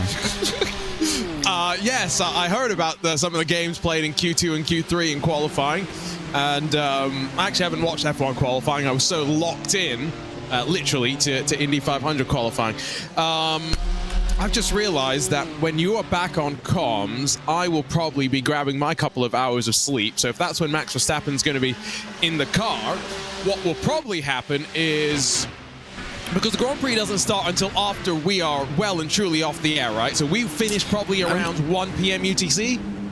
Yeah, but we finish, we and Ewan worked this out, we only finished about 10 minutes before the start of the Grand Prix. Oh, really? Yeah, so it's quite a tight turnaround. Okay, so what he will be doing is watching the race until about an hour to go while he's doing some of his media coverage, and then probably what's going to happen is he'll find out at the end of the Formula 1 Grand Prix, someone's going to tell him in the media scrum, oh, did you know that your sim team either won or insert other results here for Team Redline number 20. I did say this a couple of hours ago, though. I'd love to see if he was doing or if grid walks were happening. I don't know if Martin Brundle's there this weekend, but if there were grid walks happening and they approach Max at the side of the and he's just got track, a phone and something and he sat down on his phone watching the race. It'd be fantastic. And I could also envisage it happening. I can see that happening far more than I can see a GTI at Atlanta Motorsports Park. Yeah, no, absolutely. DPI, you mean? DPI, thank you. Sorry, I can see GTI there, definitely. I've been looking at the screen too much, seen GT3, GT4, GR86. There's too many Gs. You can come up with all sorts of wacky names for classes and cars as well. Now, doing the math, when do we expect the sun to be up? Because it has just gone past 2 a.m. virtual standard time. So probably 3 hours or so before we start to see the first signs of sunrise. 4 or 5 hours before we're into the day itself. I think it might be slightly earlier than that. I'm just double checking time and date just to see, actually, because of course we are a couple of hours ahead in virtual standard time. I'm just trying to see when the sun rises there, because of course being the summer, being the 1st of June when we are in game, I do believe that it actually may start to get light in about an hour or so, if that, because of course the sun doesn't dip too far below the horizon, and sunrise should be in about, I'd say, 2 hours time or so. Please don't quote me on that, but that means that it will start to get light over the next hour and a half, I think, relatively. Okay. I think we'll find out. And again, I always say never trust a commentator. never trust the commentator's math in particular. But even as I found out at the Atlanta Motorsports Park, a broken clock is right twice a day. You can throw something out there and hope it sticks with a bullseye, and sometimes it lands. Now, Phil Denez has had a few slip-ups in that BMW M Team BS Plus competition car on this lap, and so suddenly they're all just stacked on top of one another, and I would not be surprised if we're not far away from the pit stops either. They're on the 6th lap, I do believe, of the run, and as they filter past some traffic up the inside, down in through the double left-hander, now building up towards Brunchen, just in a handful of corners time. Here they go, up through the right. I would not be surprised if you are one of these drivers. You're just saving copious amounts of fuel now, and maybe we'll see some change-arounds in pit lane. Yeah, this could be quite exciting. We've seen Redline jump a couple of cars, particularly in the early stages when it was Williams Esports, and before those two cars effectively got wiped out of contention. So can Sam Keitel do it again? I feel like I remember this number 21 car being in the lead at some point rather than the number 20, and then it swapped around. So maybe something can be done here by the 21 to make moves in the pit stops. I have done some maths, and like you said, don't trust the commentator's maths, but if my maths is correct, it should be about 2:40 a.m. virtual standard time in this race, and I've checked time and date, and it says that nautical twilight, which is really when it starts to get somewhat light, will be in an hour. So ooh, okay. I think we may start to see some sunrise in an hour. But again, don't quote me on that. If I'm right, I will take all the credit. If I'm wrong, I didn't say it. No. You don't get to play it both ways. No. You can't sit on the fence like that. You either take all the credit or all the blame. That's how it works. Okay, clear? I've already been thrown in it by you and O'Leary to give my opinions on that incident between Williams Esports and Apex Racing. So did he? Yeah, he did. Then I tried to throw him right back in it as well. So, what was the opinion? Come on, I'll throw you under the bus again. You've already said it, I guess. I did say that I thought that it was a miscalculation from Apex Racing Team, because I don't believe they thought they were alongside at all, because they never would have tried to make that move around the outside, and realised far too late that they were ever so alongside, and by that point, there was a collision. The more I've watched it, because I did go back and watch it a few times on my end after my stint was done, the more I agree with you. Now, you got to remember that corner curves to the left is, by the way, into pit lane as expected. GT3's in unison. Pinto takes over from Lanlam, and expect driver changes for a few more, but it is a corner basically, right? You're still technically curving to the left, and a GT3 car is downforce, but it doesn't have the grip, the mechanical or aero grip to stick to the inside like that, and often you will see the corners be arced out just a little bit more. And so I don't know if Apex intentionally were pinching or if Apex were just trying to hold a tighter line. They thought that the Williams car was going to hold on, but ultimately the real issue was the fact that I think Apex just, like you say, I don't think they were trying to go for the move there. It just played out like that. By the way, Sam Keitel, Phil Denez is going to stay in the cars as Diogo Pinto is off and away. And there is the change that was expected. Sam Keitel saves a bit of fuel and releases himself just in front of the pair of BS competition-powered machines. Yeah, Redline, another masterclass in the pit lane from them, promoting themselves from 4th to 2nd without even having to put a nose up the inside. So, Sam Keitel carrying on there. Diogo Pinto now in the other Redline car. Let's see if Sam can try and pull away from the BS competition car. It's going to be difficult, very difficult, especially as we've seen these three run around together for quite some time now. But this could really be the hour or two in the race where Redline can try and solidify a 1-2 position, because when the sun rises with, 11 hours to go realistically when the light does start to appear, it's a long, long way to go. And if you're seeing the two red lines in front of you starting to get away, and you see how much time is left, it might be a little bit crushing for the BS competition cars. Yeah, I wonder if this ends up coming down to traffic management, because 20-25 seconds around the Nordschleife disappears in the blink of an eye. It really does, because you can have 2 laps in a row where you lose 3 or 4 seconds, just, no fault of your own, and suddenly, 25 seconds, it's 16 seconds. Happens once more, it's under 10 seconds. And those are the quick changes to think about. TCRs, by the way, back into pit lane.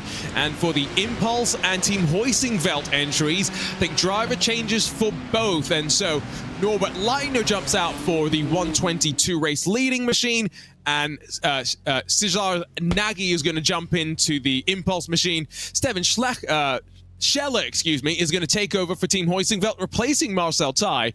Quite interestingly, only did a single stint. Quite often, no matter what class that we're talking about, you would see double stints. But in the touring car class, 10-lap stints, and 10-lap stints that take you, what, about 90 minutes or so. So doing a single stint may be a little bit more expected.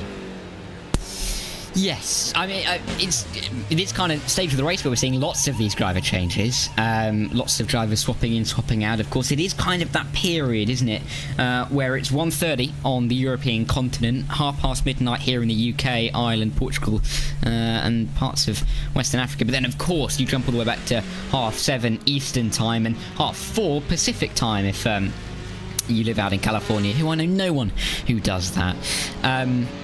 But yeah, lots of drivers changing around at this stage of the race, and it'll be interesting to see if that really impacts the pace, the rhythm of some of these drivers, and if we might see a little bit of an ebb and flow between some of the cars. What's California? I never heard of it. Definitely don't know where that is. What is hilarious, by the way, is I'm about 15 minutes or so away from San Francisco Airport, but as of sometime this year, there are now going to be 2 airports known, or potentially known as San Francisco Airport, because an airport across the bay has decided it also needs to be called San Francisco. It's very, very confusing. Why can't we make airport names much more simple? Just like the quest to make corner numbers and track names and corner names a little bit more simple as well. Great thing about the Nordschleife is there's no corner numbers here. There's no confusion. And for the most part, corners only have one name. So Dara, this track does as many things right as possible to make our lives easy. Yeah, well, this is not the first time that we've talked about how good corner names are compared to corner numbers. It's easier to remember.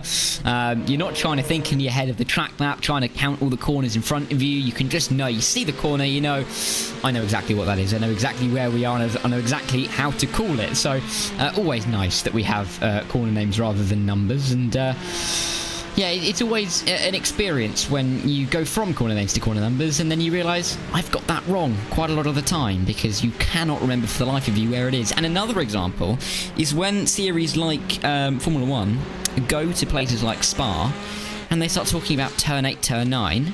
Where is that? I don't know where turn 8 is at Spa. Not a clue. We will have, when Dara leaves, we will do a full lap around the track where I'll talk through various things to keep an eye on in terms of driver, you know, what they're looking for, where they're trying to make some time, and we'll talk through some of the corner names as well, and try and as well just talk around distance, where they are around the lap at various parts, and what is important as well to keep in mind for some fuel saving, if that is what some of these teams are going to be thinking about when the temperatures start to rise. But at least for the time being, we will enjoy this, and hopefully we will do it when the sun has risen. That is what we're waiting for, just to be clear. Sorry, Dara, it's not that we don't love you. That's all right. I've already got the message from the hours that I've been given. Yeah, no, I'm really sorry. joking. No, I'm only no. I do not mind. I do anything. So what Dara is saying, by the way, and he's quite right, is the poor guy is going to get what, 2 hours of sleep at most? 3.5 at a push. Yeah. So you're saying after you finish commentating, you're going straight to sleep? Absolutely not. I cannot get to sleep for the life of me. How long's it going to take? I have had, at least half an hour, bare minimum. That's if I'm lucky. I've had it before where a few friends of mine, I was at a sleepover years ago, and they all said, let's watch a film. I said, well, I'm going to be asleep by the end of it. And they went, no, we'll be fine. And the only person not asleep by the end of the film was me. So I am well accustomed to knowing how it is to not be able to sleep. But hopefully I can get to sleep, because otherwise my conversations with Lewis are going to be drivel in the morning. It's okay. You can just let him carry everything then. Oh, I do that anyway. Come on. We all do, don't we? We don't tell him that, but we do. Do we? Does that guy know what he's talking about? Sometimes, occasionally. Well, he's a two-time VCO Stimmy winner, isn't he? Yeah, but then apparently so am I, and I often get things very, very wrong. So there's that. I had to set you up for that one, didn't I? Yeah, you did. You're making me feel a little bit better about myself right now. I'll write down. I've got some brownie points from that one then. Yep. No, exactly. And by the way, one thing that I've never done before, but because during Prodigy Week, I was, in the sim world, we are spoiled with the amount of data. Like, I can go in and I can look at the lap times for every single driver in the field at every single point, and in many places, sector times, everything is available to me. If I go to Timing 71, there's like analysis on top of that. But the timing setup at the Atlanta Motorsports Park was a lot simpler. Very, very simple, and I had to download an app on my phone, Race Monitor, which is not a bad app by any means, but it's just not, the same as being in the sim world. So what I did was I went old school. Piece of paper, printed it out with like a table to write down the lap times as they came, and just helps you, figure out consistency from the various drivers. It was the first time I've had to do that, Darren, and it was so difficult trying to look at the timing screen, write down what was happening, look at what was happening on the broadcast, talk about it, listen to what the other commentator was saying, listen to what the producer was saying as well, look down on pit lane to make sure nothing was going crazy, etc., etc., etc. Basically, real world, it's so much easier in every way than... Well, the sim is easy. It's just so much better, isn't it? Yeah, we can sit here with all of the snacks that we've got. Our feet up on a cushion. I don't actually have my feet up on a cushion, but we can sit here nice and comfortably and have everything we need in front of us, all generated online. But sometimes, and I have to say, you cannot beat a nice bit of pen and paper. True. Sometimes it works wonderfully. But other times it can be quite irritating, can't it? When you're, like you said, multitasking about 15,000 things, and then realising, I didn't write that down, and then all of a sudden it's gone, and then you have to try and ask somewhere else for it, look it up. It can be a nightmare, but it's a pleasure that we do get all of this information just handed to us on a platter. And there are lots of different, aren't there, for sim racing? There's lots of different timing providers and different uses of timing pages. I know that some are better than others, but I will not name any names. Yes, there are definitely some that are better than others, and that holds true in the real world as well, trust me. I remember just watching over the shoulder of the team at Radio Show Limited, and even in the real world, seeing some of those little details that they do and do not have available.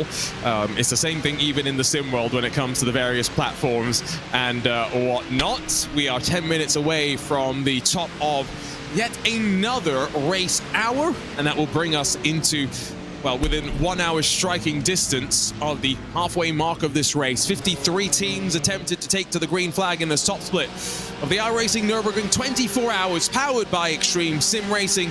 We still have a remarkable 43 cars left fighting. Let's talk quickly about retirements and go from, well, the back to the front in terms of classes. Starting with GR86s, 3 unfortunately have retired. Most recently, Ava Vervatic, maybe no surprise after the Mahler Racing team, rather, let's be honest, whacked them in the rear and did nothing the GR86 could do. It was all, unfortunately, on the GT3 in many ways. Outside of that, it's been a while since XCM and Medicious Kiwi Racing retired from the class. We still have 8 of them out there and running. Then in the touring cars, Impulse Racing by GTU. Miguel Freitas had his technical issue. Hard left out into the opening corner. Instantly, I think that car was done. And, well, going back even further, a handful of hours, AWK Racing became the second retiree in the 9-car touring car class. In our GT4s, we still have 11 out there and running. In fact, it is the biggest sole surviving class, but only Drago Racing and Ricardo Rico, the big issue for them, out through the Hudson back, retiring the 269, and outside of that, all drivers still seemingly on the lead lap as well. That is a very, very close class, being led by Maxence Godino for the Apex Racing team. But in the 992s, 1 retirement for SimCity Racing. Outside of that, 9 Cup cars still running. GT3s. GridandGo.com Esports, we saw Nicholas Rubilar had a technical issue, drove through a handful of GR86s, retired that car not shortly after that, and then the Apex Racing team and Williams Esports Chill Blast came together.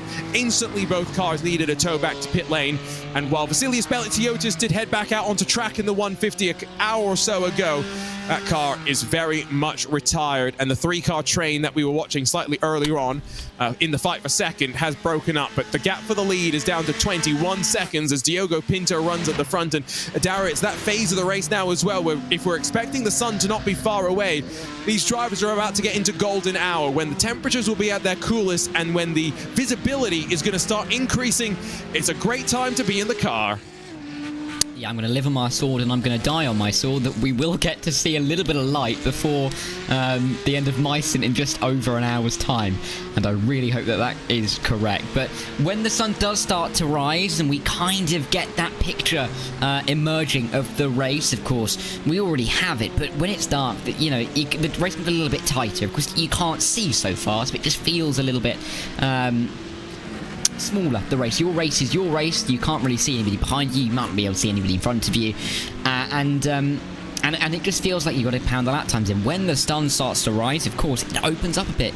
You're able to see more cars around you. Of course, you can see all the cars with the headlights, but just to get a bit of a feel, extra feel of where the cars are, the lines they're taking, it just opens up a bit more. It allows you to get into more of that, okay, this is the race, these are where the cars are, this is the kind of pace I'm looking for, that you didn't have overnight. So a different dynamic coming up for sure, but we are still not even halfway through this race yet, and we're already talking about the light emerging.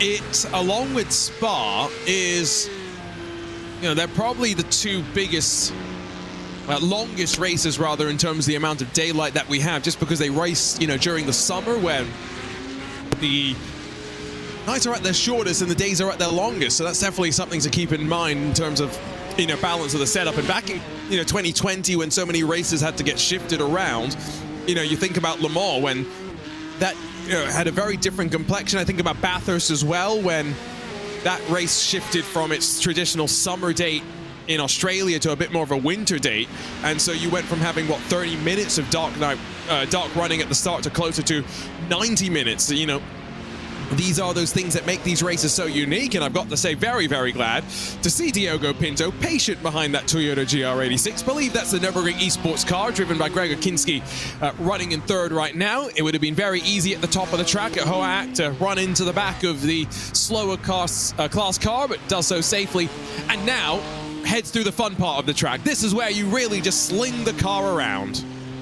Yeah, you just have to kind of hope it sticks, really. If you go offline a little bit, you can be in a world of pain, and by that I mean either just losing a little bit of time in the following corners or really putting yourself into the wall. But really, really nice when you get it 100% right, and satisfying as well on the back end of the track. You kind of get through the carousel, and it's kind of, okay, I'm into the fun bit for the Dothringer Hoa. So yeah, nice to see going through hit, miss, hit. Miss, hit, miss, miss, hit, miss. That's it, sorry. It's only 1 o'clock, don't blame me. No, I don't, because you know what? I have always been of the opinion that you could do either way. Oh, I've got it right both times then. I'll claim that as a moral victory. I will. We say it's miss, hit, miss because that's the ideal line maybe through the corner, right? But imagine you're through traffic. Maybe you want to actually, instead of miss, miss, it's hit, miss, hit. You know, maybe you're slightly changing how you apex the corner. Anyway, Gaio Valero giving us a look at the webcam. Now, he's not racing from the Apex Racing Team facility. And you know what I'm most disappointed about? Do you know what my nickname for Gaio Valero is? What is it? The Apple Man. Now, do you know why we call him the Apple Man? No. Oh, wow. Now, I'm trying to figure out... Is he favourable to a Granny Smith? He is very favourable to an Apple. Now, I'm not sure if Granny Smith is his favourite, but there was a race probably 2 years ago, 24-hour race, I think it was, where we just check in with Gaio's webcam over the course of the race, and there was an Apple on the desk behind him that would slowly, you know, it'd just be eaten into a little bit more every time we check it out. And so... it was a great story. He had a bunch of games behind him. I believe it was for an Xbox. Maybe it was a PlayStation, either one. But, you know, we would try and figure out what was on what the games were, and so over the course of the broadcast, he'd show us the games as well by staging the background. Basically, he is a showman, is what I'm saying. Traditionally races for the Apex Racing Team, but I believe he's on loan for Obsidian Racing right now. And the reason is, he likes driving a touring car, and so he's alongside a great outfit, although right now, 60-odd seconds off of your race lead. I think that car has got a lot of work to do if they want to be contenders for the win. Remember, they put it on pole. Yeah, again, we're talking about, we're not even halfway through, but 60 seconds off the lead, going to be difficult to pull that back towards you. You know, there's only so many times we can say consistency and getting the rhythm done. It just really depends on what your competitors are doing. Some part of you will be hoping that something goes awry for the cars in front, but you just got to focus on what you're doing and keep your pace up and just make sure you get to the end of your stint and over to your teammate in the best possible position. Talking about drivers and their own cameras that they've had, I don't think I'll ever be able to forget, I know it was recently, but the Sven Hauser hotbox that we saw during VCO Infinity was definitely something that will stick in my mind, and I wonder if the next time we see him, whether he's got any kind of ventilation in that room or whether it will still be quite warm in there.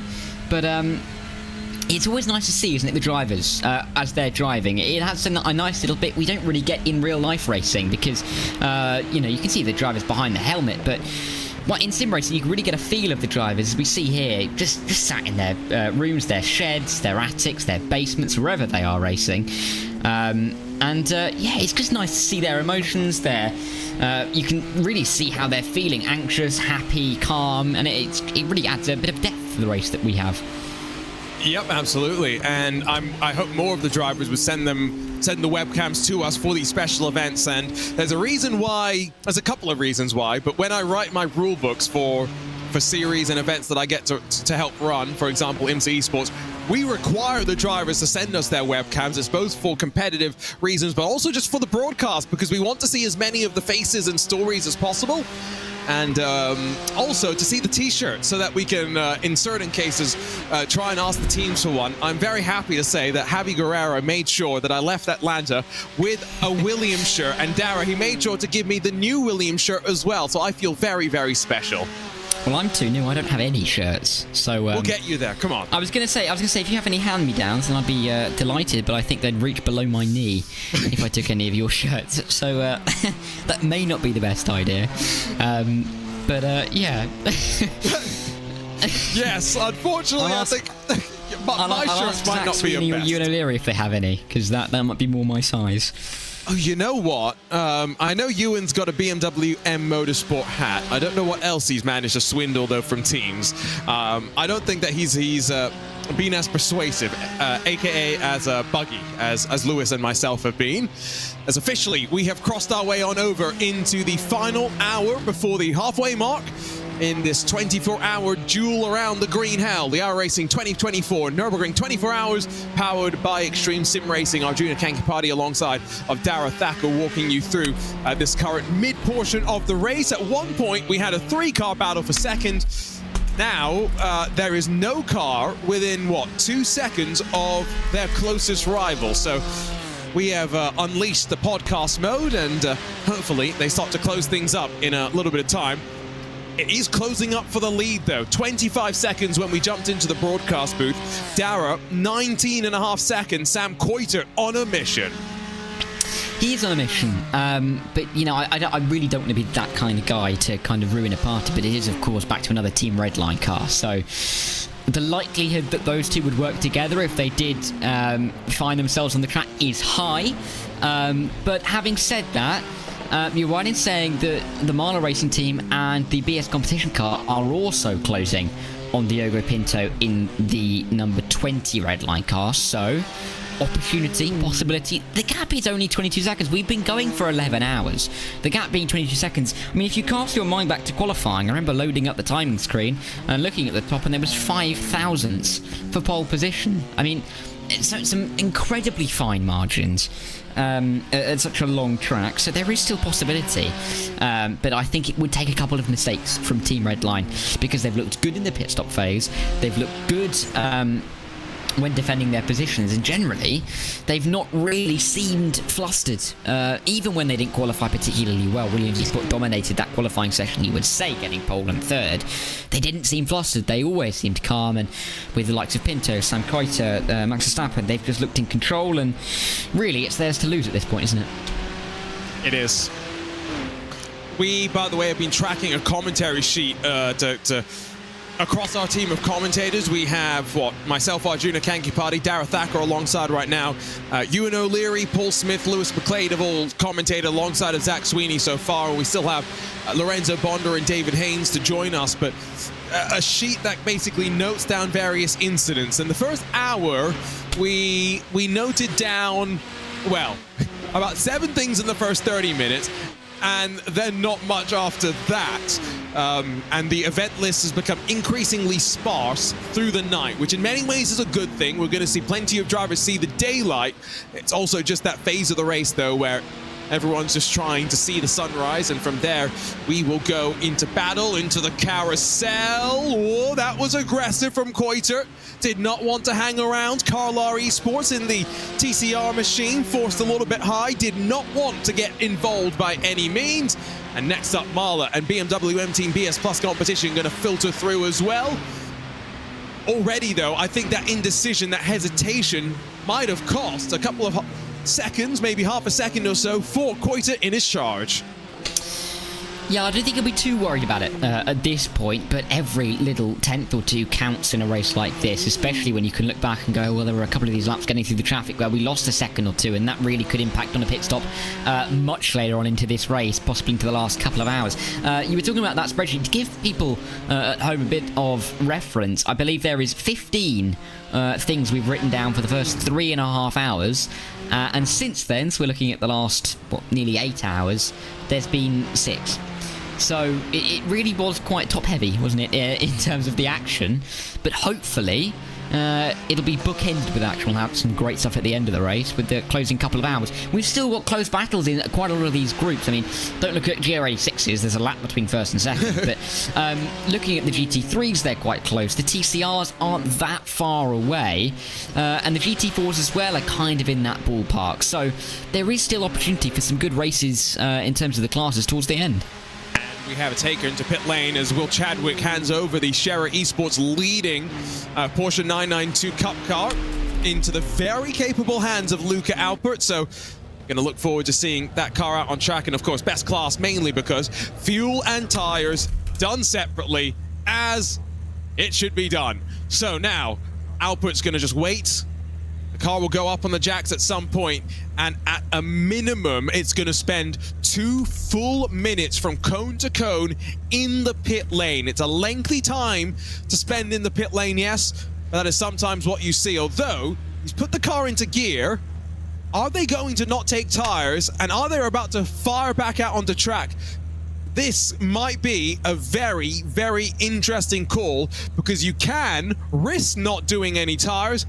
Just better have a driver that's capable of handling the car. Yeah, well, at least you could see that there was a driver in that car. You and O'Leary a couple of hours ago was sitting here looking and saying, I can't see anybody in the car. There's no one driving this car. So at least you've ticked that one off. But yeah, Luca Alpert got a little bit of work to do. Hopefully for the Scherer Esport Blue team, he's able to do this stint pretty nicely, but he's been very consistent so far in this race. I've seen him in the lead for quite a while and never really looked at any kind of risk. So this 992 category looking like it's relatively comfortably in the hands of Scherer Esport Blue for now. But that can all change as we are coming out of this night phase. But the drivers in behind, maybe giving them a little bit of kick up the rear. Adaltos Esports Nürburgring 24-hour team, maybe seeing that gap at half a minute and trying to gain, but again, still a long way to go. I mean, you can kind of rest on your laurels a little bit if you're confident in pace later on. So that was a full service there. So we caught the car after it had already dropped off the jacks and got its 4 Michelin tires put on. And so Luca Alpert is now 36 seconds in front of Xander Reed, who of course has already come down pit lane. Full service in the Altus Esports number 43 as well. And next up, just going to be curious to see when Valkyrie Competition, 6 laps into their run, end up in pit lane, and we get a pretty good sense for how far these front two are pulled away from the rest of their class. Let's ride on board for the first part of the Nordschleife with Luca Alpert, recently crowned champion in the Porsche Esports Endurance Trophy Nürburgring class of the Digital Nürburgring Endurance Series in the Scherer Esports team, of course, with some real-world affiliation. Scherer Sport going to be out there and racing in the real world next week for the real 24 hours of the Nürburgring, and this is where as well in this Porsche Cup car with its lack of ABS, lack of traction control, relatively little downforce as compared to the GT3 class that runs at the very top end of this series and this individual race of course as well. this sort of a section, tight, twisty, high curbs to manage as well, you've got to be so precise as a driver.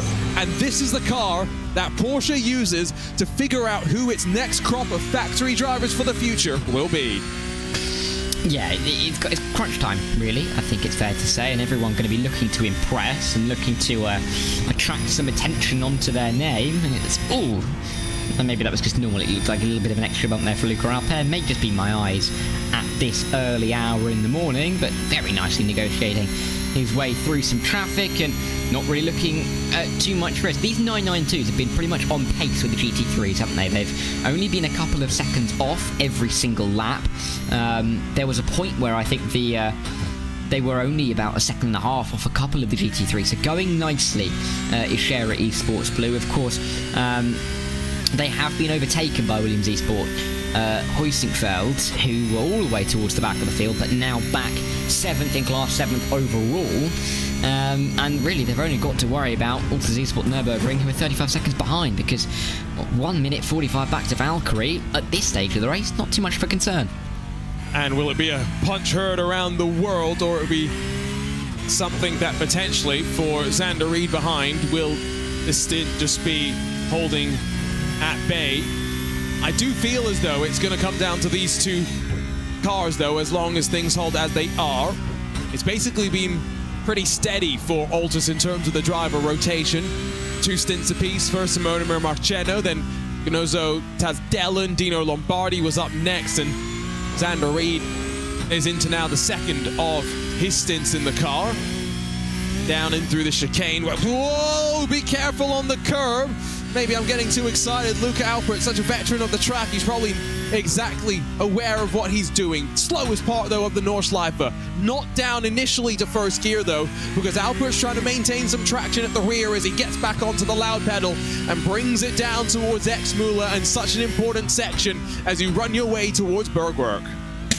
Yeah, we've seen a few incidences down towards Bergwerk, but don't think there's any concern for that for Luca Alpert now, with pretty much nobody around him. Having said that, though, I remember when myself and you and O'Leary were watching on board with the GR86, and all of a sudden we got spun around by a car behind us. So I doubt that's going to happen in one of these fast-paced 992s, but you can never say never at the Nordschleife. But we're still ticking down, aren't we? It's looking good at the moment for all of our leaders. No one really seeming at any kind of risk, at any kind of danger, particularly Franco Ruggieri over a lap ahead of, well, not actually over a lap ahead, 7.5 minutes ahead of Roland Alfredson at this stage of the race. And you've got to give him credit. One thing I was thinking about for Roland Alfredson was, how's he getting food? Well, because I'm just thinking he could be shouting at someone, and I don't know, obviously I presume Roland is a European, so I don't know what's open, but he might just be shouting for a chicken kebab or something to someone in the back room. But apart from that, I don't know how he's going to get anything. Well, so I've done my fair share of endurance races here. I've done plenty of 4-hour races solo, and I do remember when I've had to answer the call of nature a couple of times. Now, your pit stops are decently lengthy in most of the cars around here, right? So if you're spending 60 seconds stationary, as long as you're not going to spend too long in the facilities, you have enough time to bring your car to a stop, go handle what you need to do, wash your hands importantly as well, and then return to the seat without losing too much time. And when you're doing the race solo, let's be honest, you're not actually that concerned about where you finish, because as soon as you cross the line, iRacing disqualifies you for not doing your fair share. So definitely something just to factor in. Let's go, though, as we ride on board with Josh Thompson. Let's go have a chat with Chatters. Will Chadwick joins us now. Will, congratulations on pole position. What a lap that must have been. How are you feeling? 50 minutes to go before we hit the halfway mark, with your car leading by, what, 36 odd seconds? Yeah, thank you for the congratulations on the lap. Good stint, really, there. Of course, sorry to the Dory Sports car that we had some contact with, but yeah, I would have never not gone for the move. But I don't know if you saw that on stream, but it's been going pretty good.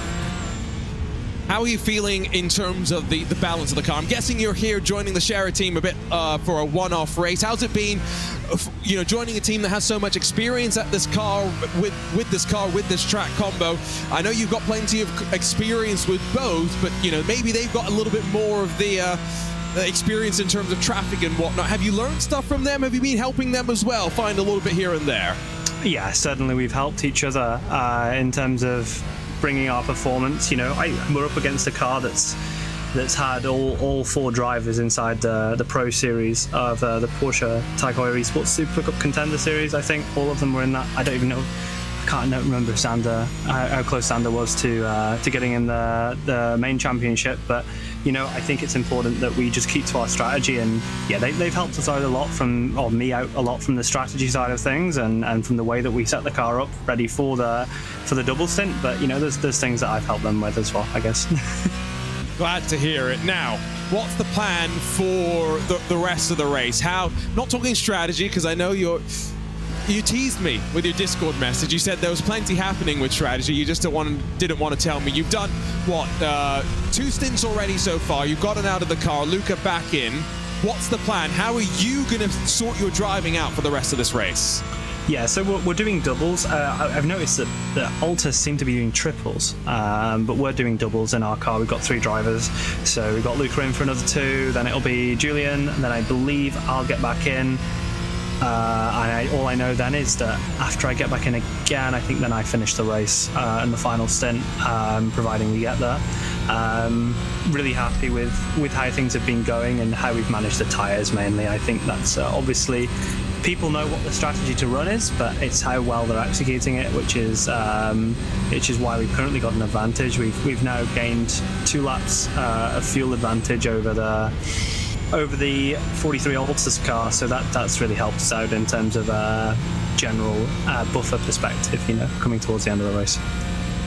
One more question, we'll let you go. Are you now convinced this is the best track in the world? Well, this is the best track in the world. It's never boring. Best track, technically. Well, if we ignore Alton Park, which is clearly the best track in the world, I'd give this one a solid second. Although I would love to see Monaco in iRacing, but that's unlikely, I guess, for the time being. You're just a sadist, man. Monaco. I love qualifying. You do love qualifying. Around Monaco, and how cool that would be. Well, congratulations again on great qualifying effort here. It stood you guys in good stead to start the race off, and still plenty of time to go here in the 24 hours of the Nürburgring. Best of luck to you and Scherer Esports. Thank you very much. Always great to chat to the chatters and get his perspective on what's happening, and playing it close to the vest in terms of strategy. Lights were flashing though, Dara, as we ride on board with Josh Thompson, Team Redline's driver on loan to the Was Cooking Racing Adventures team, defending race winners, directly behind Jesse Hilario for Sontec Racing. Yeah, I mean, we're seeing quite a lot of little battles niggling away, aren't we, really? Because there are a few groups on track, or a few duos on track, where it's getting pretty close, but it is looking pretty good here as we run on board with the number 1 car running all the way through this Nordschleife circuit, and as Chalice says, one of the best tracks in the world. You cannot argue with that. I presume have you ever been to the Nordschleife, Archie? Not yet, unfortunately, no. But I feel like it's something on your bucket list, isn't it?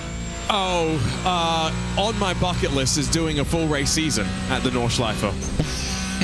So does that help answer the question? Yeah, okay, maybe it's a little bit might be a bare minimum to go, isn't it? I've already got the quote in terms of roughly how much it might end up costing me. Now, the reason why I say might end up costing me is crash damage. Oh, right. You're just kind of giving yourself a little bit of leeway there, just in case. I realise that it's not an if, but it's a when. That's always a problem. I'd love for someone to get in the car with you at the Nordschleife, and you just tell them it's not when I'm going to crash. And sorry, it's not if I'm going to crash. It's when I'm going to crash. That is the issue, right? It's not. It's probably not going to even be me. I feel relatively confident in my own ability to go out to the north side. It would probably take me a while to get up to speed. Don't get me wrong. I'm not saying I'm going to instantly go out there and feel comfortable. Well, I'll get there. I think I do it. But I'm not going to be able to afford a GT3 car, right? Let's be honest, as Josh Thompson is going to blast by in his Porsche Cayman. Maybe, though, I could afford something a bit more reasonable, quote, air quotes, like a BMW Cup car, maybe one of these Porsche GT4s or BMW GT4s. You know, maybe that is a little bit more reasonable in terms of the running cost and whatnot. But then you have the danger of what happens if Raffaele Marcello, what happens if Kevin Estre, Lawrence Vantor, what happens if they decide to try and make a pass in the grass and it ends up not going well for me? Then I don't think you're going to have a very happy Raffaele Marciello. No, that's his fault. No. Then we're going to have an issue. If I'm having to pay the crash damage because he's wrecked me off the track, yeah, then we've got an issue, Raffaele. Sorry, he's a lovely guy. Don't worry, he's not. Yeah, no. Anyway, moving on. Oh, hello. Sorry, I was... That came out of nowhere. They were three-way. This is exactly what I mean, though. When we've been on board, it's like how we saw... When the highlight package comes back up again, I'm sure you'll be on air for that. Just keep an eye out for the view of the GR86 being spun around, because that is what we saw. We had no indication that anything was going to happen. It was a very similar scenario. The car just appears, and that can be what happens. When the pace difference is so large, particularly between the GR86s and the GT3s, you know... You may not see the headlights. 15 seconds later, they're passing you. That's how quick these cars can catch. And, yeah, it can be a little bit sketchy. Just a tad. We are still in the Grand Prix part of the track right now as we work our way through on what is lap 77 for these GT4 contenders. They are less than 2 minutes or so off of the race lead, but still very much right now probably on the outside looking in for a chance to grab the win. But Sontec Racing have plenty of strong contenders in their lineup. Lasse Jurinen is part of the crew. I saw Alex Arana, who has been very, very strong in the Digital Nürburgring Endurance Series as part of Sontec Racing in this GT4 category over the handful of years that I've gotten to commentate on the series. But right now, Hilario is actually the only driver in the session, so if there was to be an issue, if he was to have a technical disconnection for whatever reason, I'd have a slight concern and potentially be caught out. If you're watching on RaceSpotTV's YouTube, well, we are not far away from switching on over to part 3 of our YouTube coverage. And just make sure that the YouTube wheels behind the scenes don't get a little bit frozen and stuck. So on iRacing's YouTube, we've already made the switch. RaceSpot's YouTube will be doing so soon as well. If you're on Twitch, don't have to do a thing. Not gonna have to skip a beat. It's live and uninterrupted for you guys for 24 plus hours of coverage out through Flugplatz. And Josh Thompson, 2 wheels onto the grass. Yeah, I ended my last point saying sketchy. That was quite sketchy, wasn't it, with the wheels on the grass? But, yeah, very lucky for Americans experiencing uninterrupted coverage, Arjuna. Not something that you can often say stateside. But the joys of online and Twitch and what have you, and YouTube, of course, wherever you are